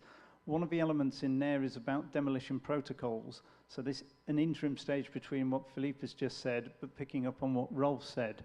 So we can use buildings as material banks. We can think forward in terms of circular design, design for flexibility, design for loose fit, design for modularity, design for deconstruction. But in the meantime, the 98.5, 99% of existing buildings, there's an awful lot in there that we don't need to demolish. So if we take these demolition audits, we can see what components we can actually reuse before we get to recycling. So yeah, Google City Loops, and there's a lot of information on that, and there's a lot of information in the European Commission. I'm really going to be offending you, but we run out of time because I do want to finish with a video from the UNOPS, who bring together both what we've been talking about on ICT and construction. So can we have our last video, please? Technical people. Lovely technical people. He's just walked back in, so hopefully he's going to press a button. Thank you. Bom dia. Greetings, colleagues from the One Planet Network. Obrigado and thank you to the Government of Brazil and the City of Rio de Janeiro for convening this important forum to accelerate the implementation of the Global Strategy on Sustainable Consumption and Production and SDG 12. My name is Anne-Claire Howard. I'm the Director of Procurement here at UNOPS in Copenhagen, and I'm sorry that I could not be with you in person. UNOPS supports United Nations agencies and other partners to provide peace and security and humanitarian and development solutions across the world. We do this through procurement, project management, and infrastructure services. UNOPS procurement is not just one of our service lines. It underpins all of our work. In 2023, UNOPS procured 1.6 billion worth of goods and services from over 5,700 suppliers worldwide on behalf of 184 different partners. In 2023, infrastructure became UNOPS's largest procurement category, with a more than 70% increase on the previous year, totaling $384 million. Infrastructure projects included the construction of hospitals, roads, schools, water and sanitation facilities, and other essential public infrastructure. Procurement of ICT equipment and services accounted for about 9% of overall UNOPS procurement in 2023. Approximately 138 million was related to procurement on behalf of partners, while 7.1 million was related to internal management expenditure. We recognize that procurement can and must play a role in fostering sustainable development and achieving the SDGs. Our approach to sustainable procurement helps maximize the benefit of our partners' projects and develop a more sustainable private sector where we work. Sustainable practices do not hinder but enhance our core procurement principles of best value for money, fairness, integrity, transparency, and market-based competition. At the same time, by integrating sustainability into our procurement procedures, achieving this means there's no additional cost to projects. UNOPS has been on a journey of continuous improvement in sustainable procurement for over a decade. What started as small individual efforts and a focus on raising awareness of the issue of sustainability in procurement has grown into the development of specific policies, mandatory requirements, and initiatives. The Sustainable Procurement Framework, launched in 2020, sets out policy requirements, strategies, and guidance for the implementation of sustainable procurement at UNOPS. It defines sustainability requirements depending on the nature of the process, such as the inclusion of sustainable procurement criteria. As a key partner, we engage with the private sector in sustainability efforts through DRIVE, a data-driven approach to assess and improve the sustainability performance of suppliers and markets. DRIVE builds on data collection via self-assessment, validation, and corrective action planning in line with the UN Supplier Code of Conduct and UNOPS General Conditions of Contract. UNOPS actively works to expand supplier markets in the locations in which it operates, with a focus on micro, small, and medium enterprises, and underrepresented business owners, such as women and persons with disabilities. In helping businesses thrive, both existing and potential suppliers are supported with tools and resources to build their capacity and unlock their potential in doing business with UNOPS. Workshops known as UNOPS Possibilities Forums are one of the ways UNOPS helps strengthen the capacity of local suppliers. A circular economy is key to achieving climate goals in the 2030 agenda. Circularity keeps material at their highest value within the economy for as long as possible, addressing the triple planetary crisis by allowing biodiversity to thrive through reduced consumption of natural resources, better management of pollutants and waste, and the creation of new jobs while supporting local innovative businesses. We welcome the SPP in Construction flagship and are proud to continue playing an active role in it. We are confident this initiative will complement other international efforts, such as the Chaillot Declaration and the Buildings Breakthrough, which have also identified public procurement as a key driver of transformation. We are committed to supporting the implementation of national policies and measures, including roadmaps and appropriate procurement frameworks that will advance inclusive decarbonisation and climate resilience in the construction sector.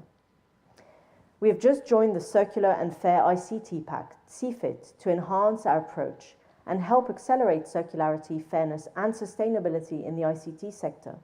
And we invite you to join as well, increasing CFIT's collective procurement volume to push for lower carbon emissions in ICT products by buying circular, extending product lifespans, and stimulating innovation. Our goal is to reduce carbon emissions whilst fostering transparent and fair value chains that prioritize social justice, human rights, and labor rights. We will continue to refine our procurement strategies, integrate sustainability, leverage digitalization and innovation, and build strong partnerships to ensure we can effectively respond to whatever challenge may come our way. And thank you very much to Anne-Claire Howard. I would just like to echo Anne's call for action there. Yes, UNOPS is a huge global organisation, but the Circular and Fair IT Pact and the Construction Initiative will only work if people like yourselves, your organisations, your colleagues join. So open invitation, please get in touch with us to look at how you can take part in both CFIT and also the Circular Construction Initiative for procurement. I'm going to leave you now with a saying that the Minister for Environment for Brazil back in 1992 said at the first Rio Convention. And he said, if we act as if it matters and it doesn't matter, then it doesn't matter. But if we act as if it doesn't matter and it matters, then it matters.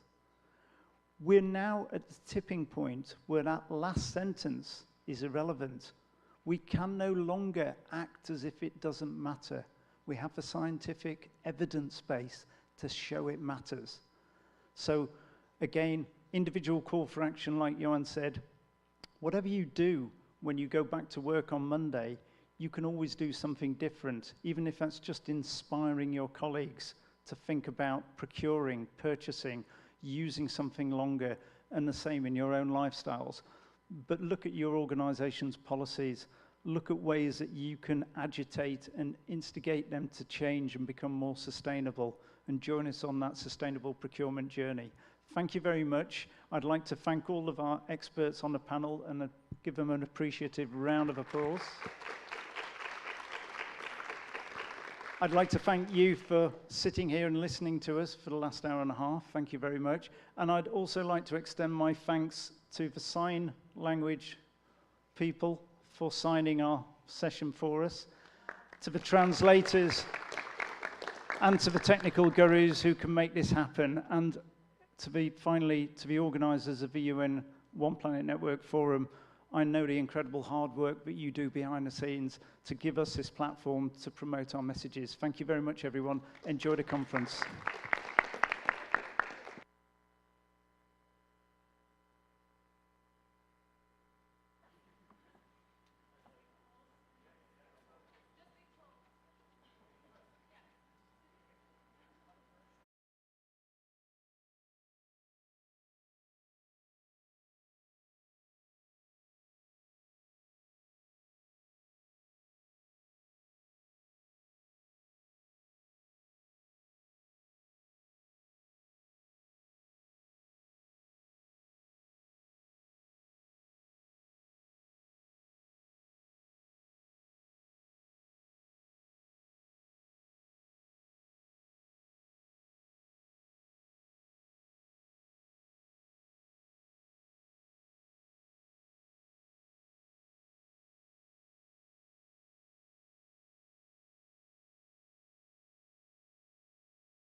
for joining us, and welcome to this special awards ceremony at the One Planet Network Forum 2024. I'm sure you'll agree it's been an incredible couple of days thanks to UNEP and the Brazil G20 presidency. We're very grateful to them for the rich exchanges they've facilitated in this truly remarkable venue. I was walking around the museum earlier this afternoon, and I saw a quote on the wall that said, "Tomorrow is today, and today is the place for action." And I thought, oh, perfect. This is exactly the theme of our session, because in this session we celebrate action. In particular, we'll introduce you to some inspiring young leaders here who are driving impactful, sustainable solutions across the globe. My name is Roxani Ruchas, and I coordinate the Global Youth for Climate Initiative at the United Nations Development Programme, UNDP, or PNUD, as it's known in this part of the world. Youth for Climate is a global initiative aimed at empowering young leaders to address the urgent environmental and climate challenges of our time. We all know that young people are key contributors to climate action with their solutions. They are the negotiators, the innovators, and the agents of change that the world really desperately needs, as has repeatedly been flagged in this forum. But far too often, they face barriers. Technical support is lacking, financial resources are lacking, and political support is lacking. And all these barriers, of course, prevent them from taking the bold, from taking their bold ideas into reality. And that's where Youth for Climate comes in. It was launched by the government of Italy through its Ministry of Environment and Energy Security in partnership with UNDP. And our goal has been to identify, support, and scale youth-led climate breakthroughs. By offering financial support and capacity building opportunities, we're ensuring that youth voices are not only heard, but that they're leading the way in global climate action.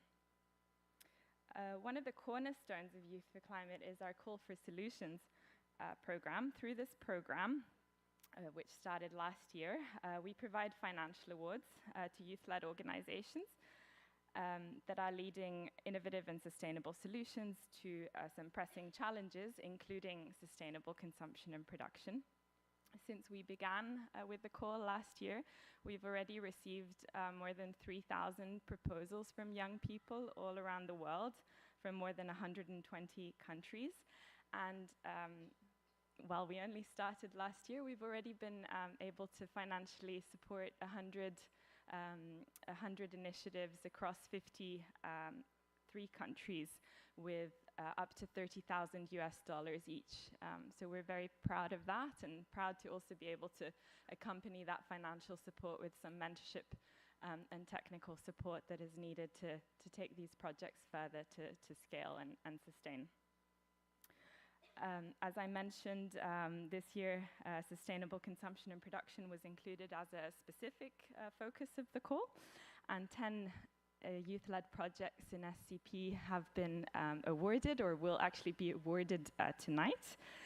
They were selected with the valuable support of UNEP and the SCP youth constituency, so I'd like to thank them for their collaboration and support.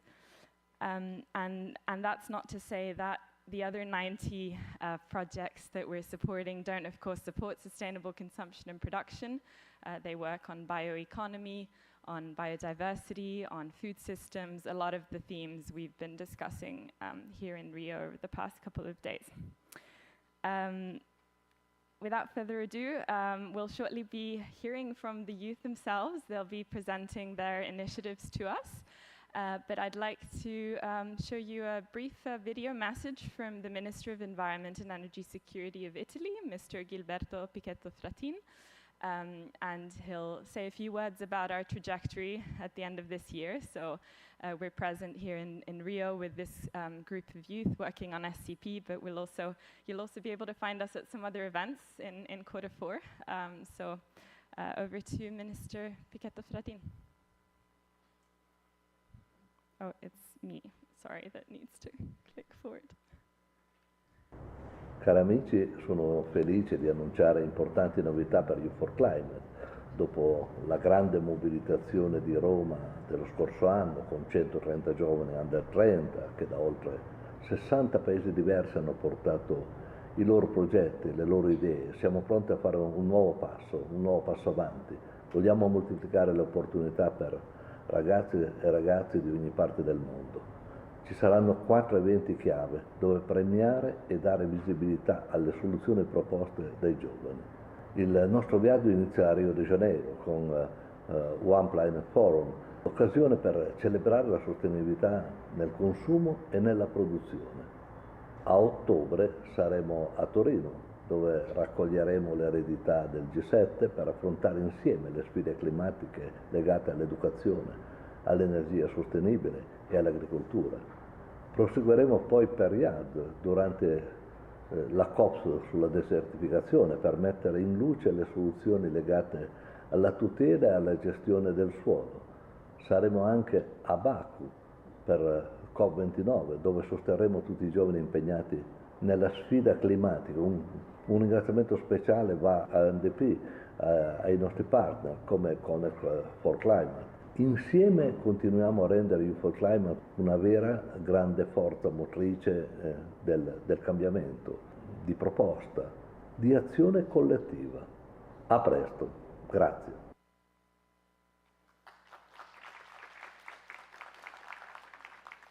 So thank you to Minister Pichetto Fratin for that example of political backing. And now I'm honored to call on stage Mr. Marcos Mancini, who is UNDP's Senior Sustainable Finance Advisor. He's managing UNDP's work as the Secretariat of the G20 Sustainable Finance Working Group. So it's very serendipitous that we can have Marcos with us tonight. So I'll give him the floor now.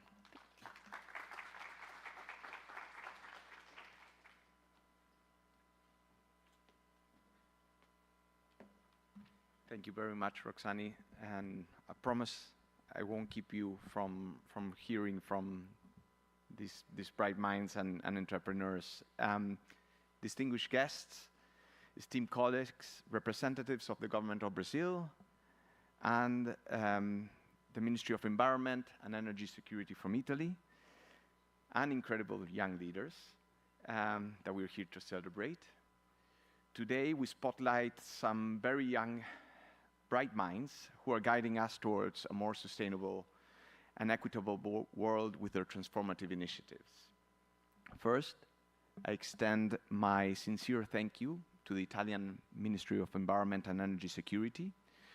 Your unwavering support has made the Youth for Climate initiative a global force for good, and UNDP is proud to be leading the implementation of the initiative through our team in Rome. I also extend my heartfelt thanks to the United Nations Environment Programme and the government of Brazil for their leadership in convening this important forum. We are grateful to the One Planet Network team and the SCP Youth Constituency for lending us their expertise in evaluating the youth-led SCP innovations sourced through the Youth for Climate Call for Solutions this year. In 2023, we saw an incredible response to the first call, with over 1,100 proposals submitted from across the world and 50 projects awarded across 39 countries. In 2024, another 50 youth teams will receive up to $30,000, along with mentorship and technical support, to ensure that they can scale up and sustain their impact. These are solutions in the areas of climate literacy, energy, food and agriculture, nature, and of course, sustainable resource consumption and production. This year, the focus on sustainable consumption and production, SCP, is particularly special. This critical area is where our daily choices as consumers and producers intersect with the wealth of our planet.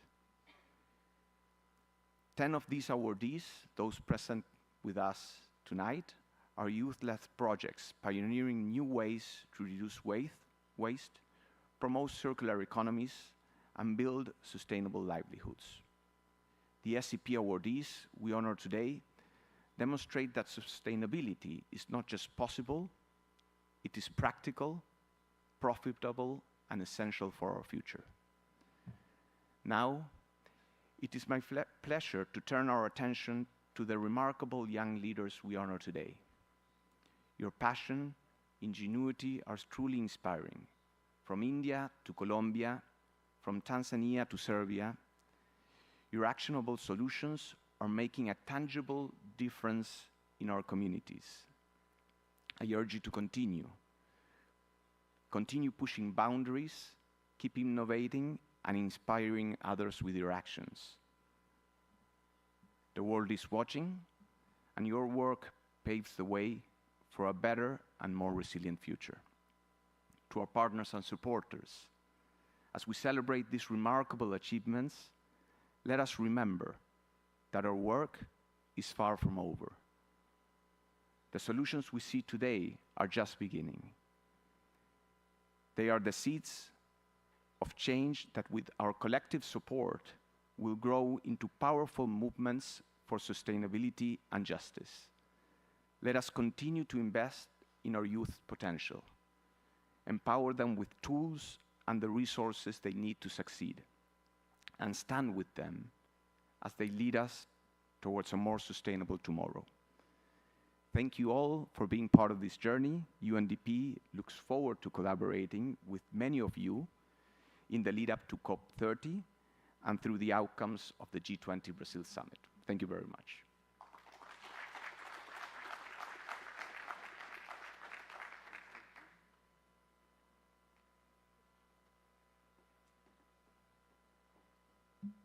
Thank you so much, Marcos. And now the moment you've all been waiting for, to hear from the youth projects directly. They will be sticking around, of course, after the session. If you'd like to learn more about the projects and speak with them directly, on screen you'll find some of their contact details if you wish to reach out to them and find out more. So let's give a round of applause to our first presenter from Garda Pangan Initiative in Indonesia, Aulia Hegarsari. Aulia, the first.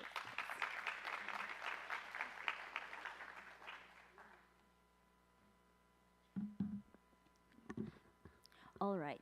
Good evening, everyone. Okay, so I would like to say thank you because it's an honor for us to be here along with the great people. And I would like to ask, any of you who didn't finish your lunch today, please raise your hand. Any of you? Oh, some of you, all right. So I'd like to say that food loss and waste is one of the alarming issue in Indonesia, and I believe we face it globally. And Garda Pangan, with the project BioFly Farms, we have the aim to solve the food loss and waste, where we rescued the safe edible surplus food, and we distribute it to the underprivileged community, while the inedible food scrap is processed through a bioconversion plant into animal feeds using black soldier fly farming. Our solution incorporates nature-based, and it is easy to adopt and cheap technology, easy to replicate. We believe that it is a good ways to combat the food loss and waste, and it is the time for us to make a better sustainable consumption and productions. And then it's time for us also to start the zero food loss and waste to landfill. So thank you for the opportunity, and let's make a better conditions for the earth. Thank you.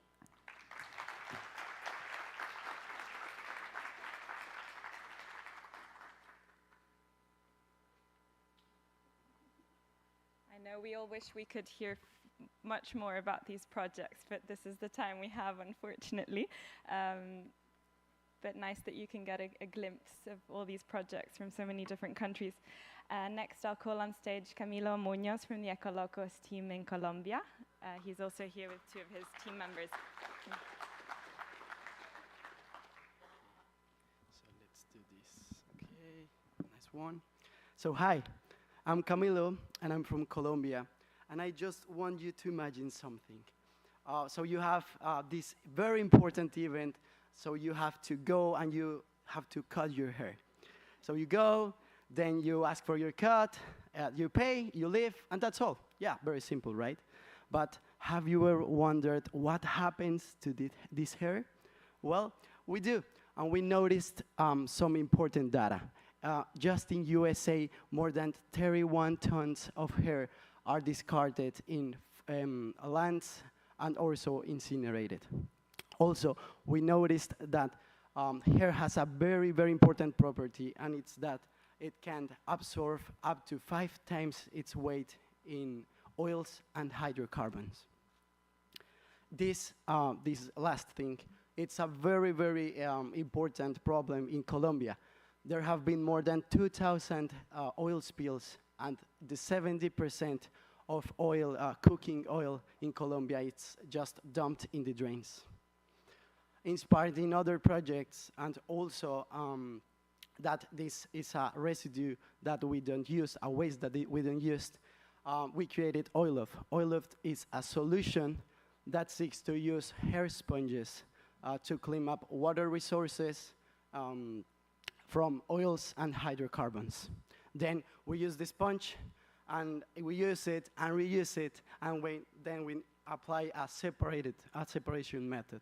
In the separation method, the sponges are transformed into an agricultural resource, and on the other side, the pollutant is disposed correctly. We are focused on more than 3,000 companies from the oil and gas sector, but also in restaurants, businesses, and homes. We have already made a lot of laboratory tests, and we have been having really, really great results.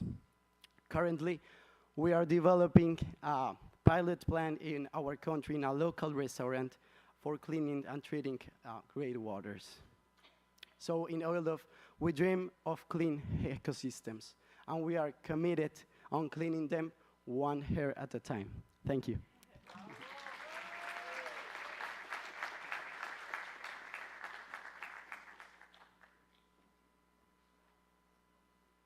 Thank you, Camilo, for that that wonderful pitch.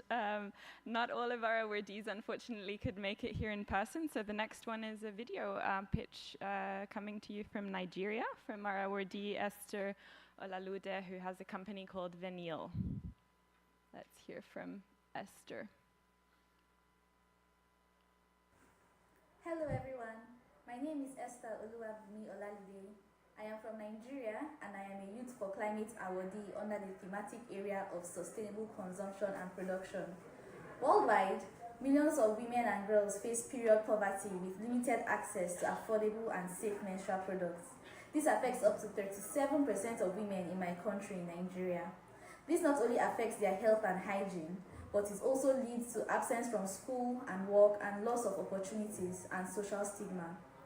Compounding this issue is the widespread use of conventional sanitary pads, which contain up to 90% plastic and contributes to the environmental pollution in my country.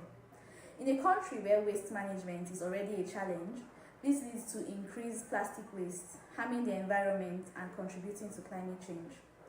To address both period poverty and plastic pollution, I co-founded Venil, a social enterprise that produces affordable, eco-friendly sanitary pads. Our pads are made from processed agro waste that we transform into a biodegradable and super absorbent product.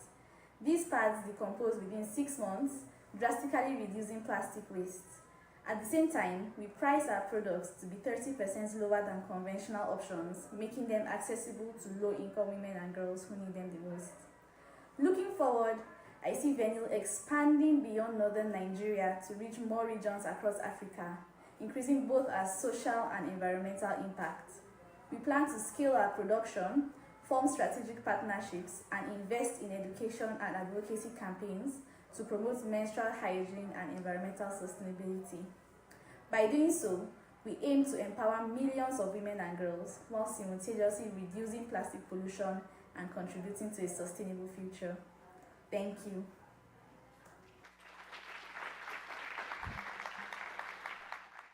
Another great example of a project touching on several sustainable development goals there. Now I have the pleasure of inviting on stage John Shayo from the Zona Enterprise team from Tanzania.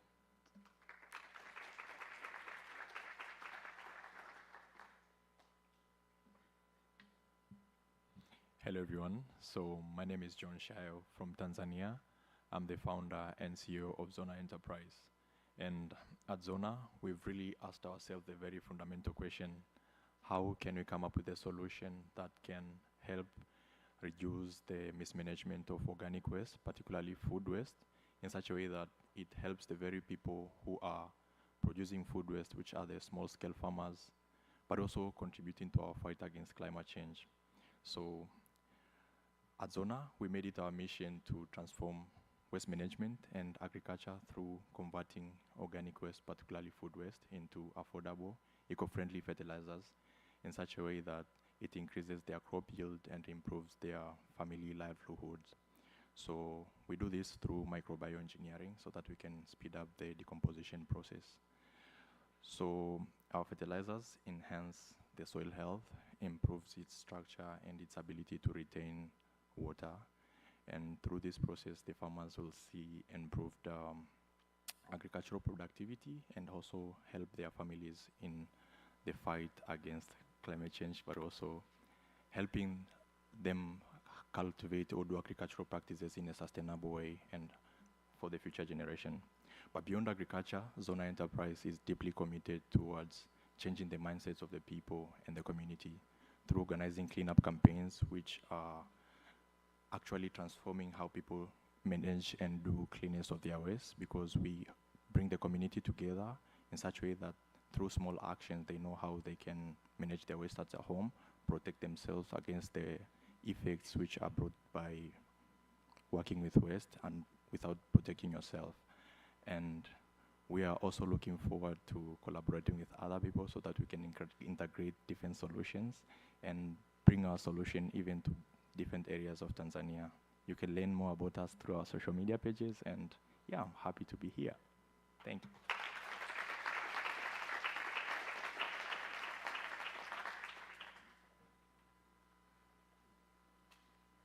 Thank you so much, John. Right on to our next presenter. That's Rongsheng Zhang from the Shanghai Green Light Year Initiative from China.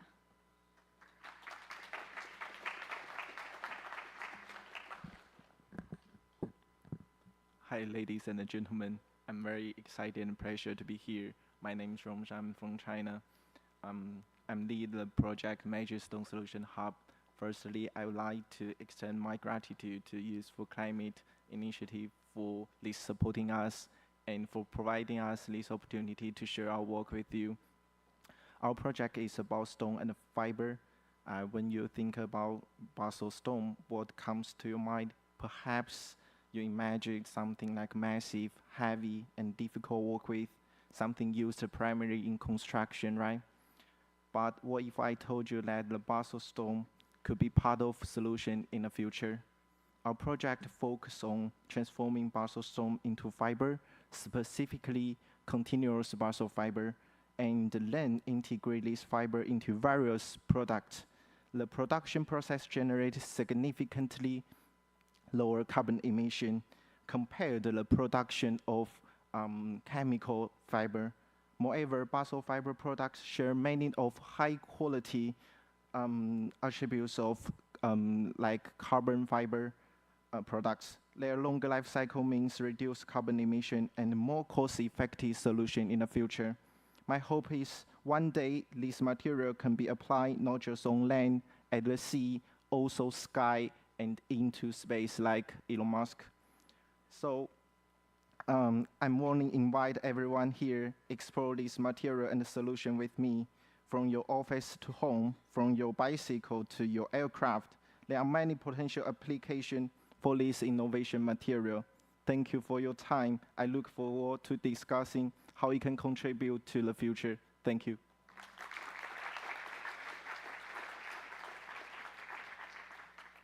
Thank you so much, Rongsheng. And now we go from China all the way to Serbia with Kilina Stojkov from the Connect Clean Roma group.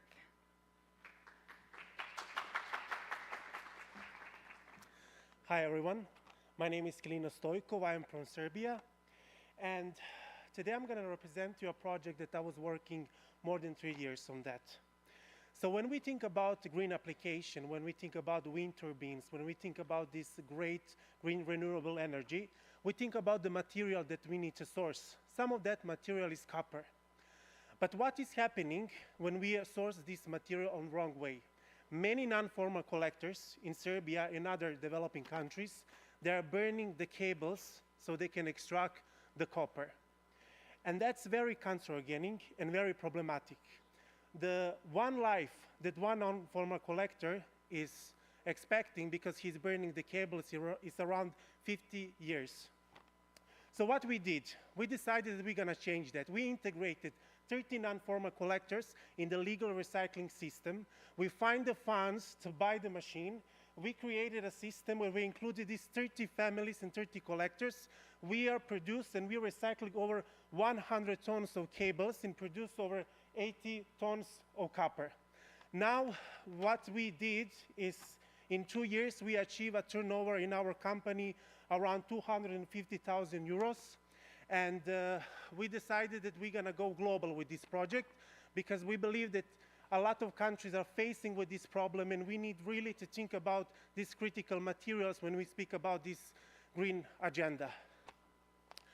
Today, I'm standing here today with my colleagues and with my friends. You know, a lot of people, when they think about these youth projects, they're saying, wow, this is sweet projects from young people. This is the projects that are shaping the industry, that are changing the world, and that are creating a real impact. And what we are asking for you is understanding and to include us, just to take our opinion seriously and to create a better society for all. Thank you.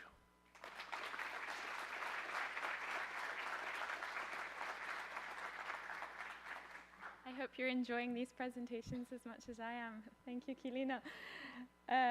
Next, we go over to India with Sanvi Bhutani from the Har Waste team.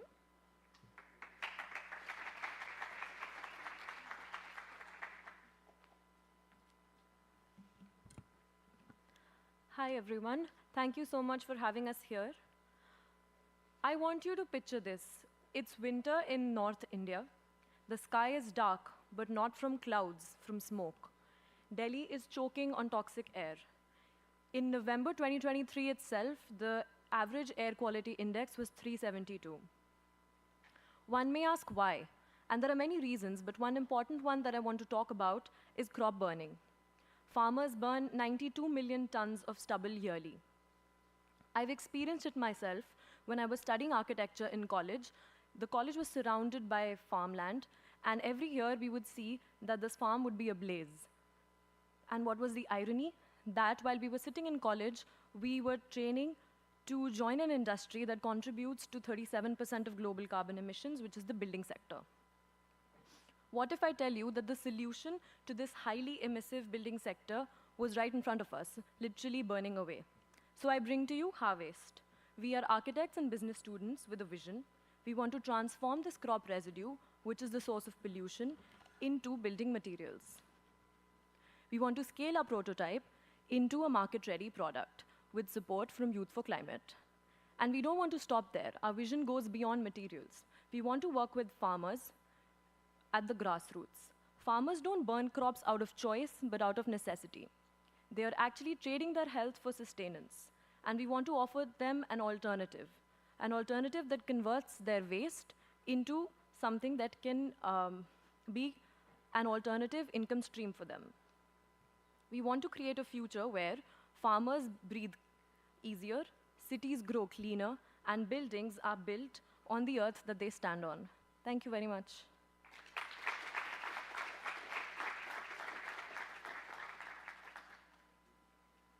Thank you so much, Sanvi. We have 3 more presentations to go. So next I'll be calling on Hamza Yehia from the Association Citoyen Actif pour le Développement from Tunisia.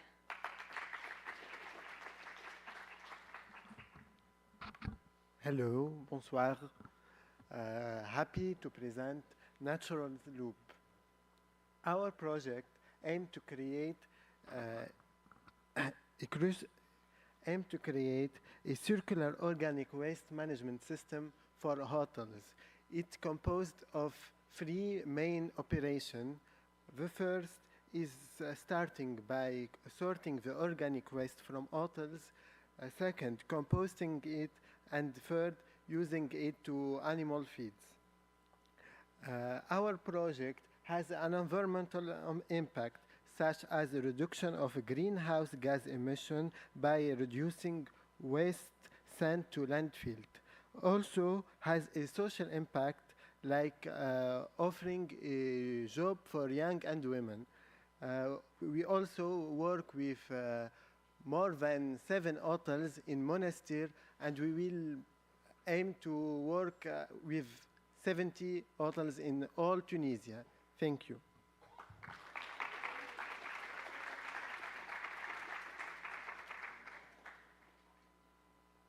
Great, thank you. And now we have another video from Banji Chona. She's from Zambia, and she runs Inkaya Community Studio. This is their slide, and this is Banji. Hello, my name is Banji Chona, and I'm the team lead of the award-winning project, Inkaya Community Studio.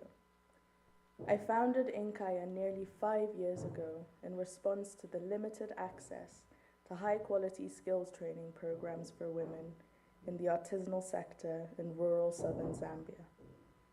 In 2019, I had the opportunity to train the first group of 8 women from Seshemo Beads in Nakatindi.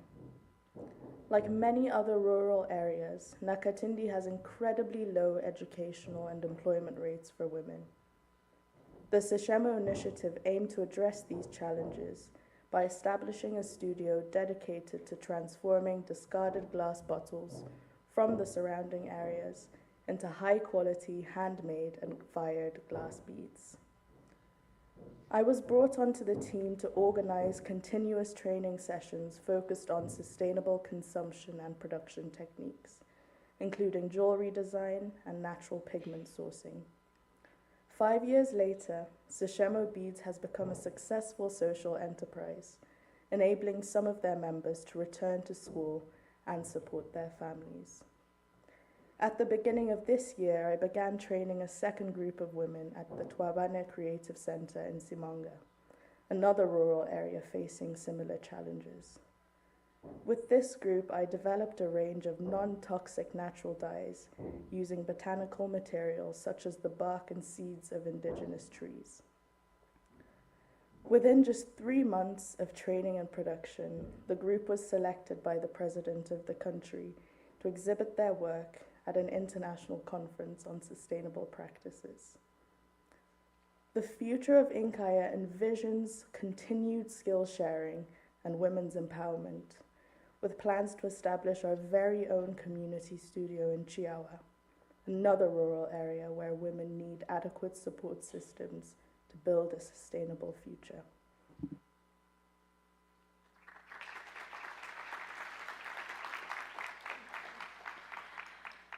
And now, last but definitely not least, we have Meenakshi Bhupalan from the EETA Sustainable Solutions Company in India.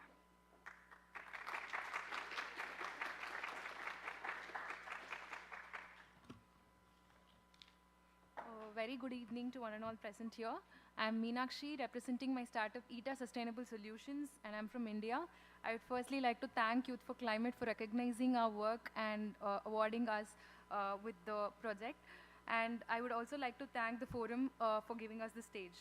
So before I begin to explain my solution, I would like to highlight 2 critical environmental issues that we are solving. One is my country, India, is generating around 1 lakh metric tons of biodegradable waste every single day, of which 70% is reaching landfills. I assume this is the case globally. And this is due to the low incentives that is attached to processing biodegradable waste. This is taking up acres of land, polluting groundwater resources, and also leading to enormous greenhouse gas emissions.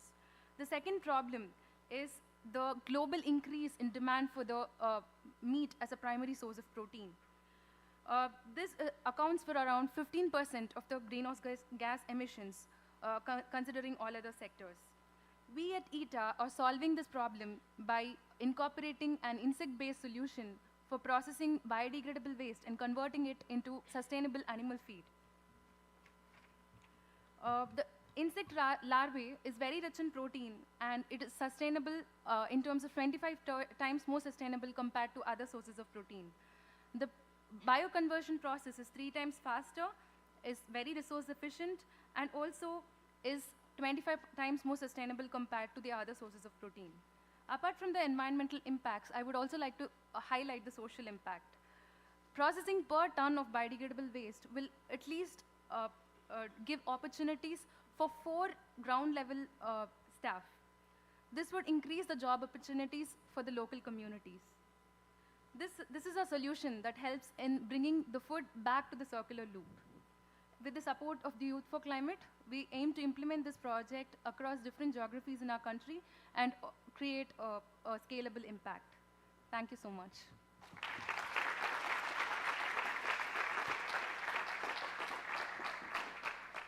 Thank you, Meenakshi. And that brings us to the end of the presentations.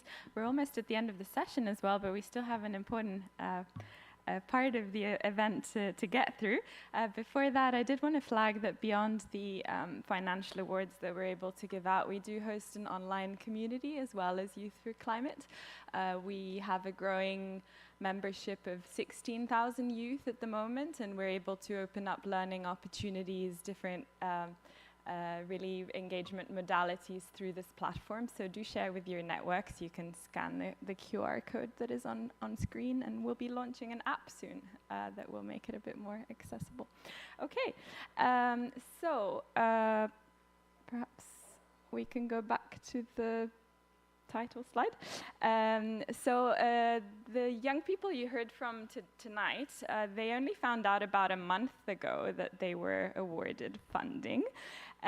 So that's also why a couple of them weren't able to join us here. But we thought this would be an amazing opportunity for them to network with all of you. And also to be formally awarded. So we have some certificates for them. I'd like to ask Marcos to join me back on stage as we give these out. So I'll be calling each of them on stage one by one, starting with Sanvi Bhutani from the Harwaste team.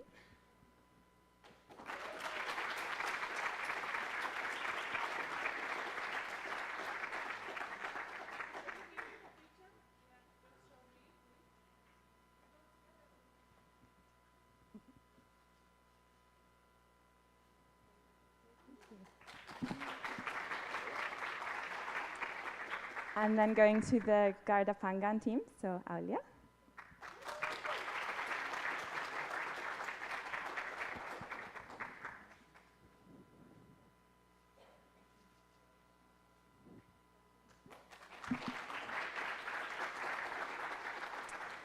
And then over to Camilo and Laura from Ecolocos, Colombia.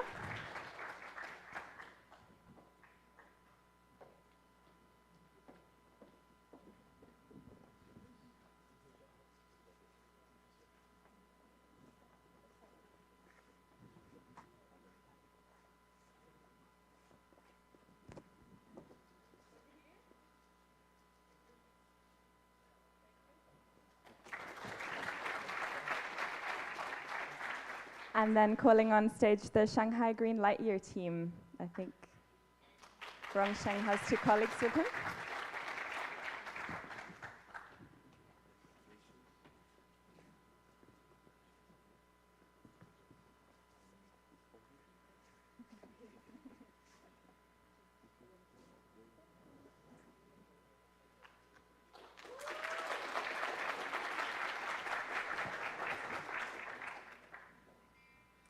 Then I'll call Hamza Yahia from Association Citoyen Actif pour le Développement.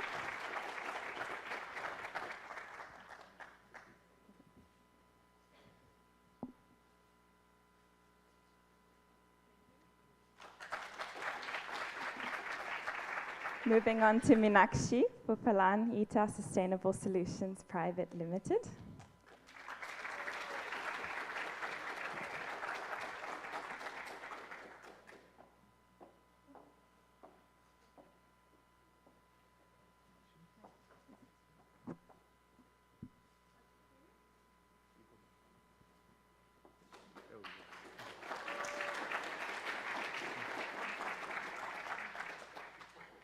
Two more to go. Next we have John Shaya from Zona Enterprise Limited.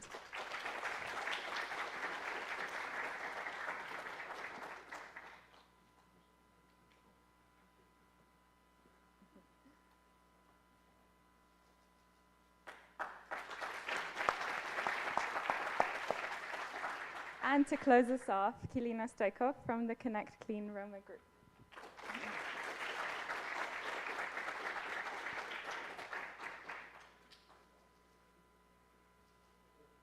Perhaps you can also join us for a group photo. I'll also call on my colleague Malak Shavar to join us on stage. You'll need to move up. Squeeze. Yes. Which one?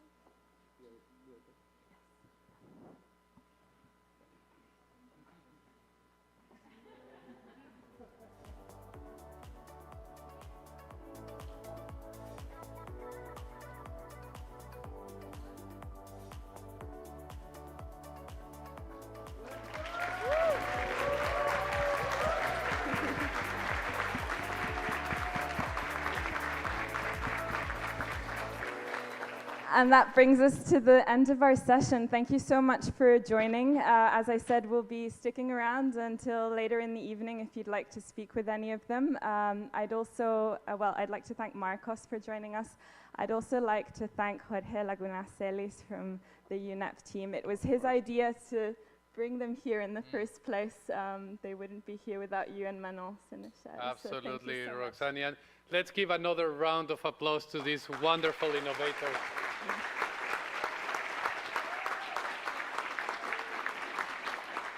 The only way to address the problems of climate change, of course, we're developing solutions, of course, we're integrating circularity, but we require so much innovation, and that's exactly what you're doing, and we're so proud that you made the effort to come here, and we hope that your time here and the time that you still have here in Rio will be worthwhile. So to all of you, thank you. Thank you to UNDP that has been a great partner. We are implementing a very important project with UNDP, as a matter of fact, to mainstream circularity into the NDCs. That's the government's responsibility, but you are also leading the way with the support of the Italian government in empowering generations, younger generations, to develop new ideas and new solutions that will help us scale up climate action. So on behalf of us, thank you. Let's take one more photo with you. Oh.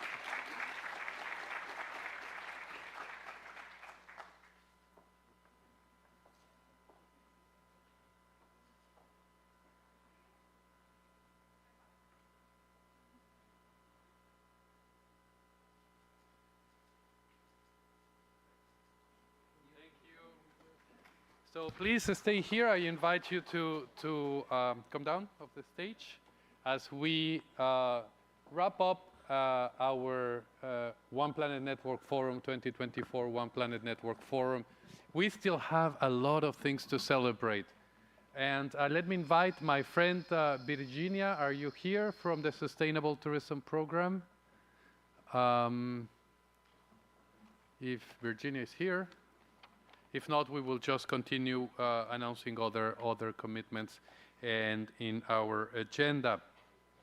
I will start by communicating the results of the ministerial dialogue that just concluded right now during our afternoon session, as we were discussing sustainable public procurement in one track and identifying the innovations that are there. Ministers and representatives of our partner organizations and the One Planet Network Sustainable Tourism Program, Consumer Information Program, Lifestyles and Education, Community, Green Jobs for Youth Pact, Buildings and Construction Community as well, joined forces, and we had an important discussion with ministers of the environment that were gathered with us. And in that context, there was a very strong convergence for a series and a set of key messages that will conclude the One Planet Network Forum. These key messages under the title Reducing Inequalities and Promoting Just Transitions for All through Sustainable Consumption and Production, including Circular Economy, have been quite advanced, and as a matter of fact, tomorrow the board of the 10YFP will review some small additions that will be made to these key messages and will launch it as the most significant political outcome of the forum. So in addition to the political outcomes that will help us advocate successfully in the Conference of Climate Change, Biodiversity, Desertification, and also hazardous waste at the Conference of the Parties of the Basel, Rotterdam, and Stockholm Convention, United Nations Environmental Assembly and General Assembly. This will be our anchor point, our guiding document that we hope to review next year in our next One Planet Network Forum. So stay tuned. In the next days, you will receive this important message on behalf of the network. But now we want to take a bit of time, and this actually sits in the program, Virginia, to celebrate, continue celebrating commitments, continue celebrating action, particularly from a number of our stakeholders in the tourism sector. So Virginia, we have a nice script that we have prepared. And I want to welcome you on behalf of One Planet Network Sustainable Tourism Program, in particular the UN Tourism Organization Executive Director, Zorit Saurosevic, who can't be here, but we have our wonderful friend and colleague, Virginia Fernandez Trapa, who is leading this with colleagues that we have to acknowledge that work very, very, very hard in this endeavor. I couldn't forget to mention Svetlana Mikhailieva, who on behalf of the Secretariat is leading this with so many other colleagues. I can quote them all. To a signing ceremony which focuses on two key initiatives led by the One Planet Sustainable Tourism Program. In this ceremony, we are going to acknowledge new signatories of two key initiatives that are led by our tourism program, which operate voluntary commitments, the Global Tourism Plastic Initiative and the Glasgow Declaration on Climate Action in Tourism. The Global Tourism Plastic Initiative, led by UNEP and the UN Tourism, is in collaboration with the Ellen MacArthur Foundation, is uniting the tourism sector to eliminate plastic pollution by adopting circular economy principles. The GTPI now includes 231 organizations. I stop here. No, please go ahead. Continue. No, it's up to you. It's all scripted because we knew we were going to be tired. So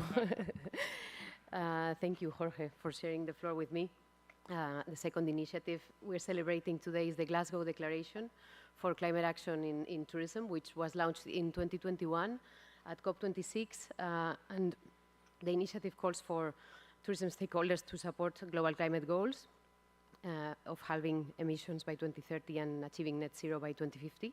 And at present, more than 850 organizations have signed the initiative, including tourism administrations, businesses, civil society, and they are developing and implementing climate action plans aligned with 5 pathways: measure, decarbonize, regenerate, collaborate, and finance. And now we will be inviting the different signatories to join us here on stage and celebrate their commitments. If I may call upon the assistance of our dear photographer to create some memories of the diplomas and then a group picture. So I would like to start by acknowledging an organization called ECOE.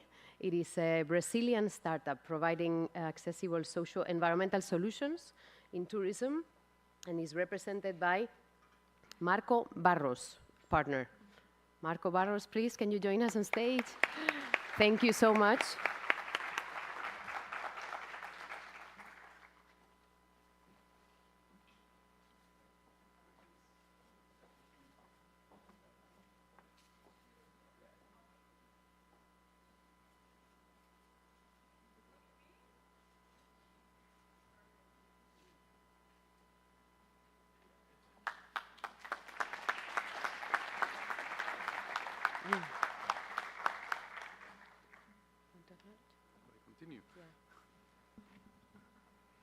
Next, I would like to acknowledge Turismo 360, and I'm really, really proud of your presence and your participation.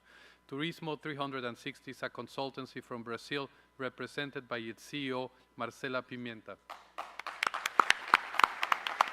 Let's give them. She needs to get two, and I need to give this one.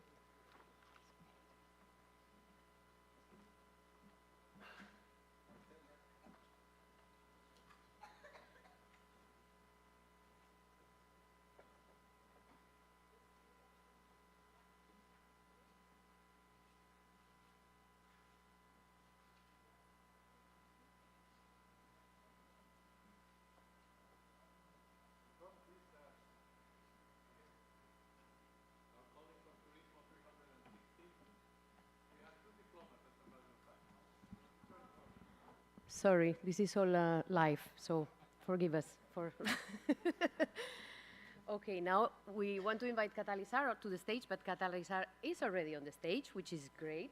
Catalisar is a Brazilian socio-environmental innovation startup represented by founder and CEO Marcos Campos Cavalcanti de Albuquerque.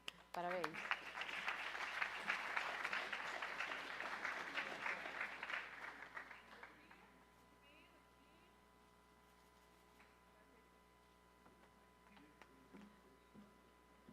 Okay, we continue with Ocean Ice Production, represented by Tatiana Sarandi, CEO, and also Alcides Falange, Director.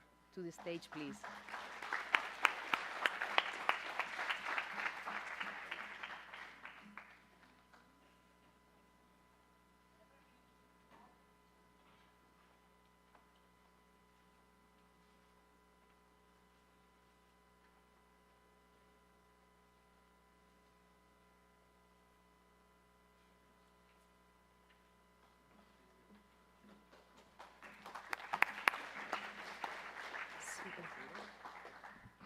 Next, I invite Roteiros de Charme Hotel Association, who is represented by Mr. Roberto Fuset and Ms. Monica Borovia.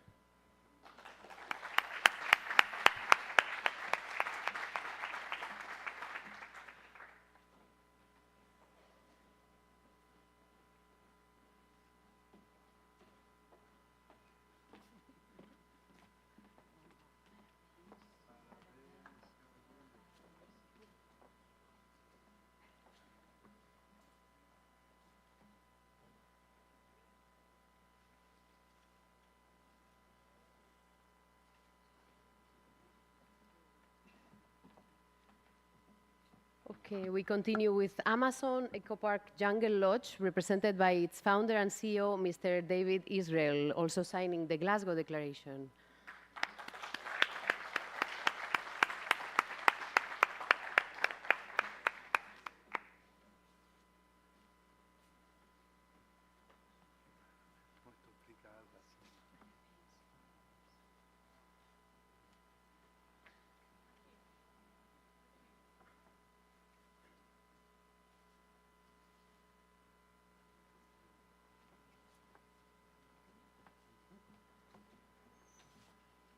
I have to say something. If you think we're giving diplomas, you are completely wrong.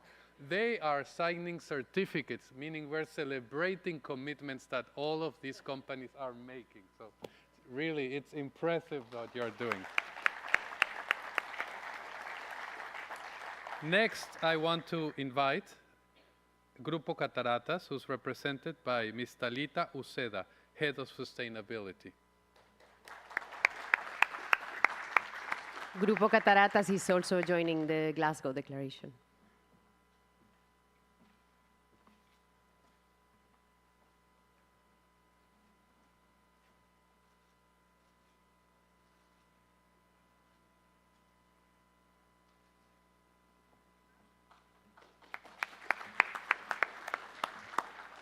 I would like now to invite Voice of the Ocean, represented by Eloisa Schurman, founder and senior advisor.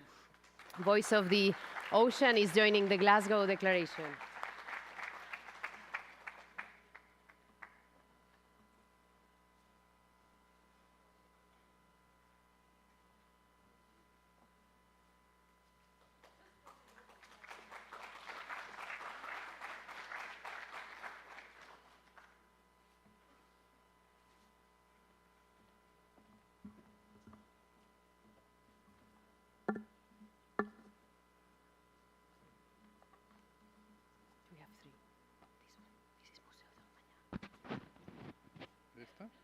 here. Mhm. Okay. Yeah, we'll do it for sure. Now it's the turn of the Instituto de Desenvolvimento e Gestão, represented by Ricardo Pichet, CEO, to the stage.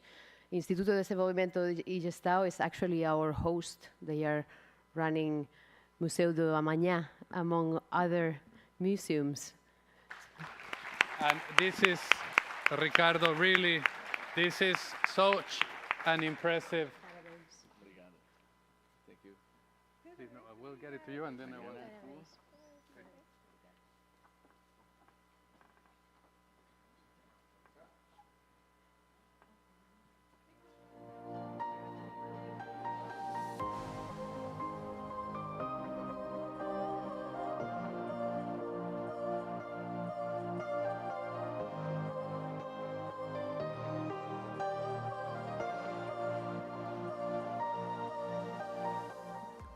And isn't it inspiring when not only an institution that's leading in so many ways, that it's the Museum of Tomorrow, that it's opening their spaces, not only it's offering their spaces, but they actually decide to go a step further and making a public commitment by which they will implement the Glasgow Declaration on Climate Action. So this is extremely inspiring. Not only we're grateful, but now we say also thank you for your leadership.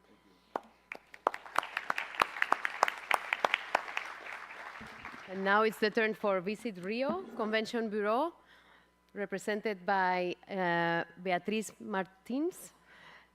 She's coming on behalf of the Vice President of Visit Rio. Beatriz, parabéns.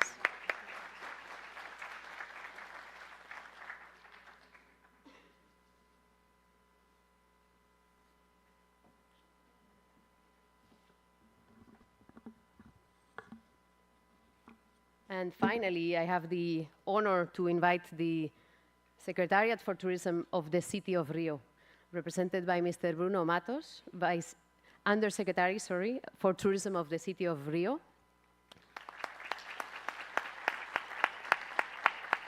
As you know, we have been discussing a lot about making change in the tourism sector, and the Secretariat of Tourism has the competence to develop policies here in Rio, so it's very important that they are committing to the Glasgow Declaration. Thank you.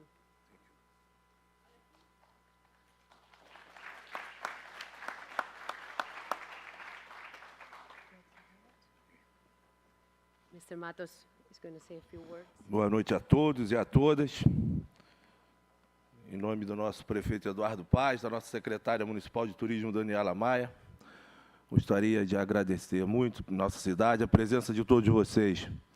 Espero que tenha sido aqui uma boa passagem e que vocês voltem, que a cidade está preparada e fica muito feliz de receber a todos.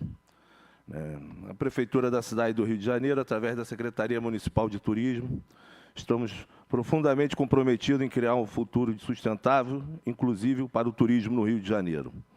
Ao tornarmos signatários da Declaração de Glasgow, comprometemos a tomar medidas ousadas e decisivas para reduzir a nossa pegada de carbono e promover a resiliência do nosso setor de turismo. A nossa motivação deriva de uma responsabilidade partilhada de proteger o nosso planeta e melhorar a vida das comunidades locais.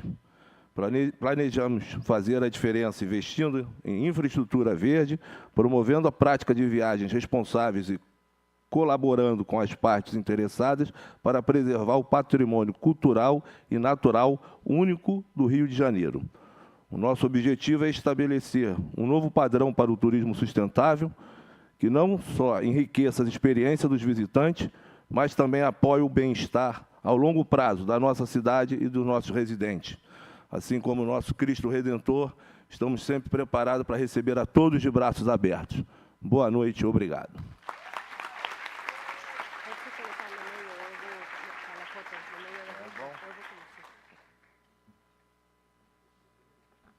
Thank you so much. So we're really proud of this group of movers and shakers. Just would like to invite you all to follow suit, join us in the Global Tourism Plastics Initiative and the Glasgow Declaration. What these documents represent is that the organizations are joining us, the work still to be done, So in next One Planet Forum, we hope to see progress from all of you, and definitely you can count on our support to accompany you in the process. Thank you so much.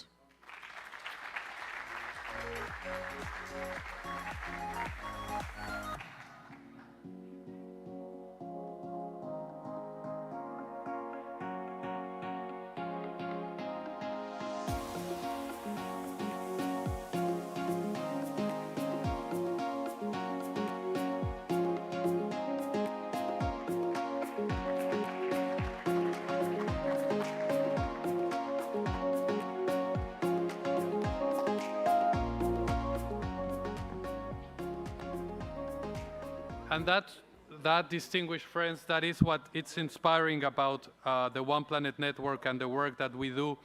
It is, of course, we are advancing the global agenda. Of course, we are supporting governments undertake commitments, but we also want to make sure that we create action one company at a time. So we keep on adding commitments, and we are launching a wave for sustainable tourism here in Brazil, so that when we're in time to host the next conference of the parties, definitely the industry will be ready. So I celebrate these great companies. They're doing the right thing, and they're making the clear commitments. That shows, then again, leadership from the private sector. And we're always happy to witness that our flagship initiatives prosper. New organizations are being reached, and it is especially meaningful when the UN family members support our initiatives. I am, for example, as we now celebrate sustainable tourism and we also celebrate the power of the youth, I am very delighted to share that the UN UN Operations Organizations, a prominent UN entity with an annual ICT procurement volume, let me repeat, an annual ICT procurement volume of $103 million, has chosen to join the Circular and Fair ICT Pact as a procuring participant. The Circular and Fair ICT Pact is a partnership under the One Planet Network Sustainable Public Procurement Program. The implementation of the ICT Pact is facilitated by a secretariat which is currently hosted by the government of the Netherlands, and which is here, and I want to recognize our friends back there, Mervin and partners from the government of the Netherlands, who are leading in this incredible initiative. We remain fully committed to our partnership with member states, international organizations, and other stakeholders, and we are deeply appreciative of our collaborations and the opportunities to advance sustainable consumption and production. So, we are getting almost to the last bits of our a long day of discussions and a long day of events. But before we formally close the One Planet Network, I want to invite the distinguished representative ambassador of Slovakia here to Brazil, to the stage. She comes with a very special mission. As a matter of fact, one of our champions, advocates, has been the Deputy Prime Minister of Slovakia, His Excellency Mr. Tomáš Taraba, who was almost on the plane to join us here and to participate in the opening ceremony and represent the vision of leadership in our first plenary session, but important responsibilities did not allow him to join us as it would have been his wish. And therefore, he sent an immediate instruction to his ambassador in Brasilia to come here and represent him on his behalf and deliver an important statement which will continue to pave the way of countries that are also making important commitments and are also supporting the work of the One Planet Network. Distinguished Ambassador, the floor is yours.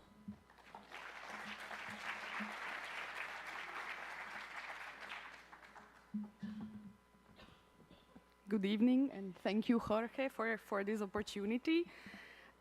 First of all, of course, I would like to pass over to transmit kind greetings from the Deputy Prime Minister and Minister of Environment of Slovakia, Tomáš Taraba, who, as Jorge said, very much wanted to come and participate in the discussions, but he was held back home with important state business, actually state budget, preparation of the state budget. So I'm sure you can all understand how important that is. well, you've had important discussions over these 2 days, and there were much wiser and more expert people than me on the matter of sustainable production and consumption speaking. So I just want to leave you tonight with a few examples of what we do in Slovakia to contribute to sustainable production and consumption through, among other things, circular economy. As was talked during over these 2 days, of course, and it's embedded in the name, no? Sustainable production and consumption has to go across the society. It starts with individuals. We need to involve companies and, of course, institutions and public sector. So I just want to mention a few examples that we do across the board. So, for instance, did you know that Slovakia is one of the most successful countries in Europe for implementing a deposit return scheme? We committed to increase our beverage container collection by from 60 to 90% by 2025. As of now, we already stand at 92% of collection rate. And of course, this is just one of the examples that contributes to ending plastic pollution. We also implement in Slovakia extended producer responsibility, which is of course closely tied to both plastic pollution reduction and sustainable production. In Slovakia, manufacturers and importers are required to consider the environmental impact of their products and packaging even after they've been sold and become waste. Another tool I want to mention is the eco-label scheme, which promotes our transition to a circular economy. It is, of course, intended to promote products with a reduced environmental impact during their entire life cycle. Slovakia is also taking important steps in decarbonization efforts. A reform of an environmental permitting allows us to preserve the EU green standards while significantly speeding up the bureaucratic process. And we, of course, involve and provide substantial public funding. Billions of euros under EU funds, Modernization Fund, Environmental Fund, and other schemes will compensate for the investment gap in manufacturing industries, energy sector, our building stock, as well as clean transport and waste management.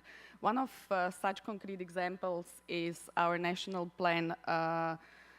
action plan for transformation of Upper Nitra region, which is one of the regions in central Slovakia with a very heavy industrial history. We, of course, also focus on education, training, and awareness raising. For instance, we established Green Economy Information Platform, and we support initiatives in this regard. I could go on and on. There are many other examples of what we do, but I think the most important message of these 2 days of discussions, and since we are in the museum, Museo do Amanhã, Museum of Tomorrow, I think the message is that tomorrow starts today with our actions. Have a nice weekend. Thank you.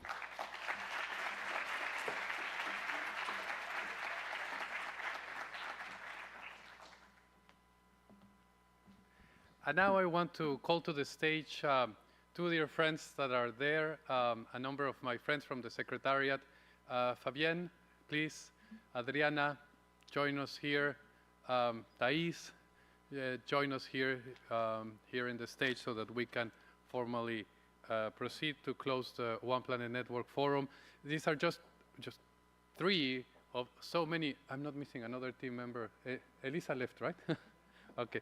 These are just three of our not so big, but slightly bigger team that has been working tirelessly day and night for several weeks under the able and amazing guidance of Adriana in ensuring that this event happens. And I just want to recognize that, to appreciate and to say thank you so much through you to all the team members interns and colleagues that have been watching the sessions online and have been preparing the discussions that our partners have enabled them. So through you, thank you. Thank you especially to Thais, who was here almost for 3 weeks and did absolute magic to make this event a reality. And of course, to all my UNEP colleagues, I cannot recognize them all because they contributed so much. I see so many familiar faces here. And from the UN organization partners, you know, you are all part of this. We recognize you. Finally, and very importantly, I wanted to say that amongst the people that I met during this intense 2 days, and so many inspiring stories, there were 3 persons that really touched my heart and really inspired me and helped me understand why are we doing this work. And they're here with us today, and I want to recognize them publicly.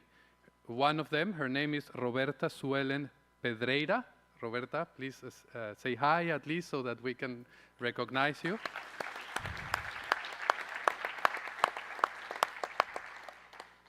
Then I want to recognize Sandra da Conceição Pereira. Please, Sandra. Did you know that Sandra also helped build this museum and was a worker here when we were building this museum in the wonderful city of Rio, Sandra? And Silvana Silva Sena.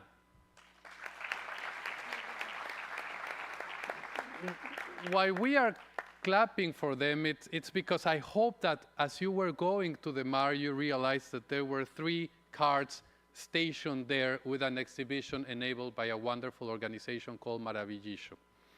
And if you spent time and you saw those cards, and maybe you saw them in the city of Rio, it is because Roberta, Sandra, and Silvana are making the circular economy the basis of the circular economy, the basis of the movement and the call to move away from a linear to a more circular economy a reality. They are 3 catadoras, waste speakers, that are working in this city tirelessly and have provided through this for their families to live better lives. And I think that you are an inspiration for all of us, through you, to all of those that are making this a reality and that are telling us why is it important what we do and what we discussed here. So I want to thank you for your work. I want to thank you for being here present with us, for sharing your experiences with all of those that participated in the forum, and for helping us understand better the realities that you are living. I hope that this forum also helps improve the conditions and the livelihoods of the catadores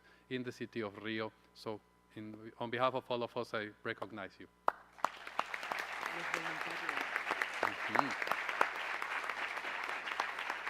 Okay. And I also want, I said it and I recognized it at the beginning of this event, and I ask for all those experts that were here to spend time with our wonderful volunteers from the University of Rio de Janeiro. All of you, there's a few here, others that are working outside and have done a tremendous work, have really learned, but had also helped us. This event would not have been possible without them. I think that I'm almost at the end, just recognizing, and on behalf also of the government of Brazil, Ms. Vicente, who is busy and overtaken, and his team, unless someone from his team is here, but there are important commitments taking place here. So I want to really thank Ambassador André Correa do Lago, Vicente Acevedo, and his wonderful team who has been behind us all the time and ensuring that this event takes place and that all the support is undertaken. The same to the wonderful city of Rio, who not only made commitments, but facilitated this event. The Prefeito de Rio and Paul Anik, who did a tremendous job in ensuring that we brought the city together. I can go on and on, but I believe that Thais has also organized a wonderful celebratory drink, right? That's the last surprise that I have. And you are all invited to join us at the, I don't want to say it wrong, what? At the foyer just outside here, it's ready for you. I thought the survivor photo here. The survivor, do with a photo? Yes, all of you come to stage. This is your forum. Let's see how many we can fit here to take a picture together. Please join us here up in the stage. We conclude the One Planet Network Forum with that. Thank you.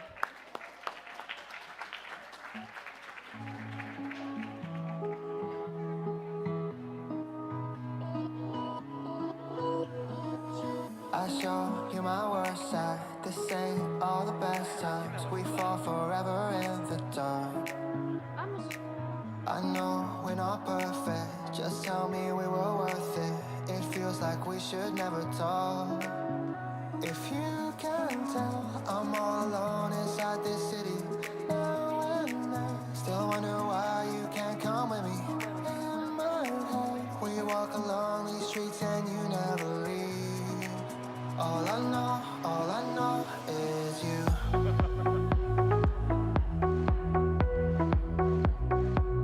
All I know is you.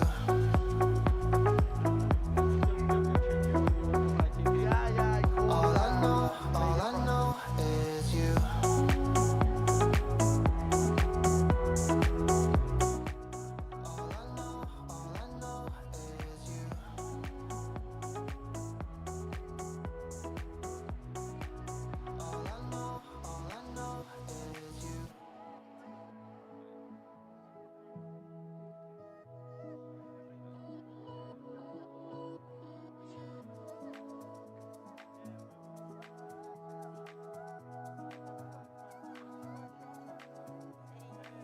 I show you my worst side. This ain't all the best times. We fall forever in the dark. I know we're not perfect. Just tell me we were worth it. It feels like we should never talk. If you can tell, I'm all alone inside this city. Now and then, still wonder why you can't come with me. In my head, we walk along these streets and you never leave. All I know is you.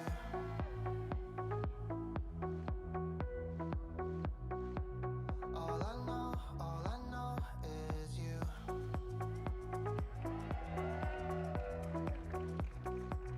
All I know is you. All I know is you.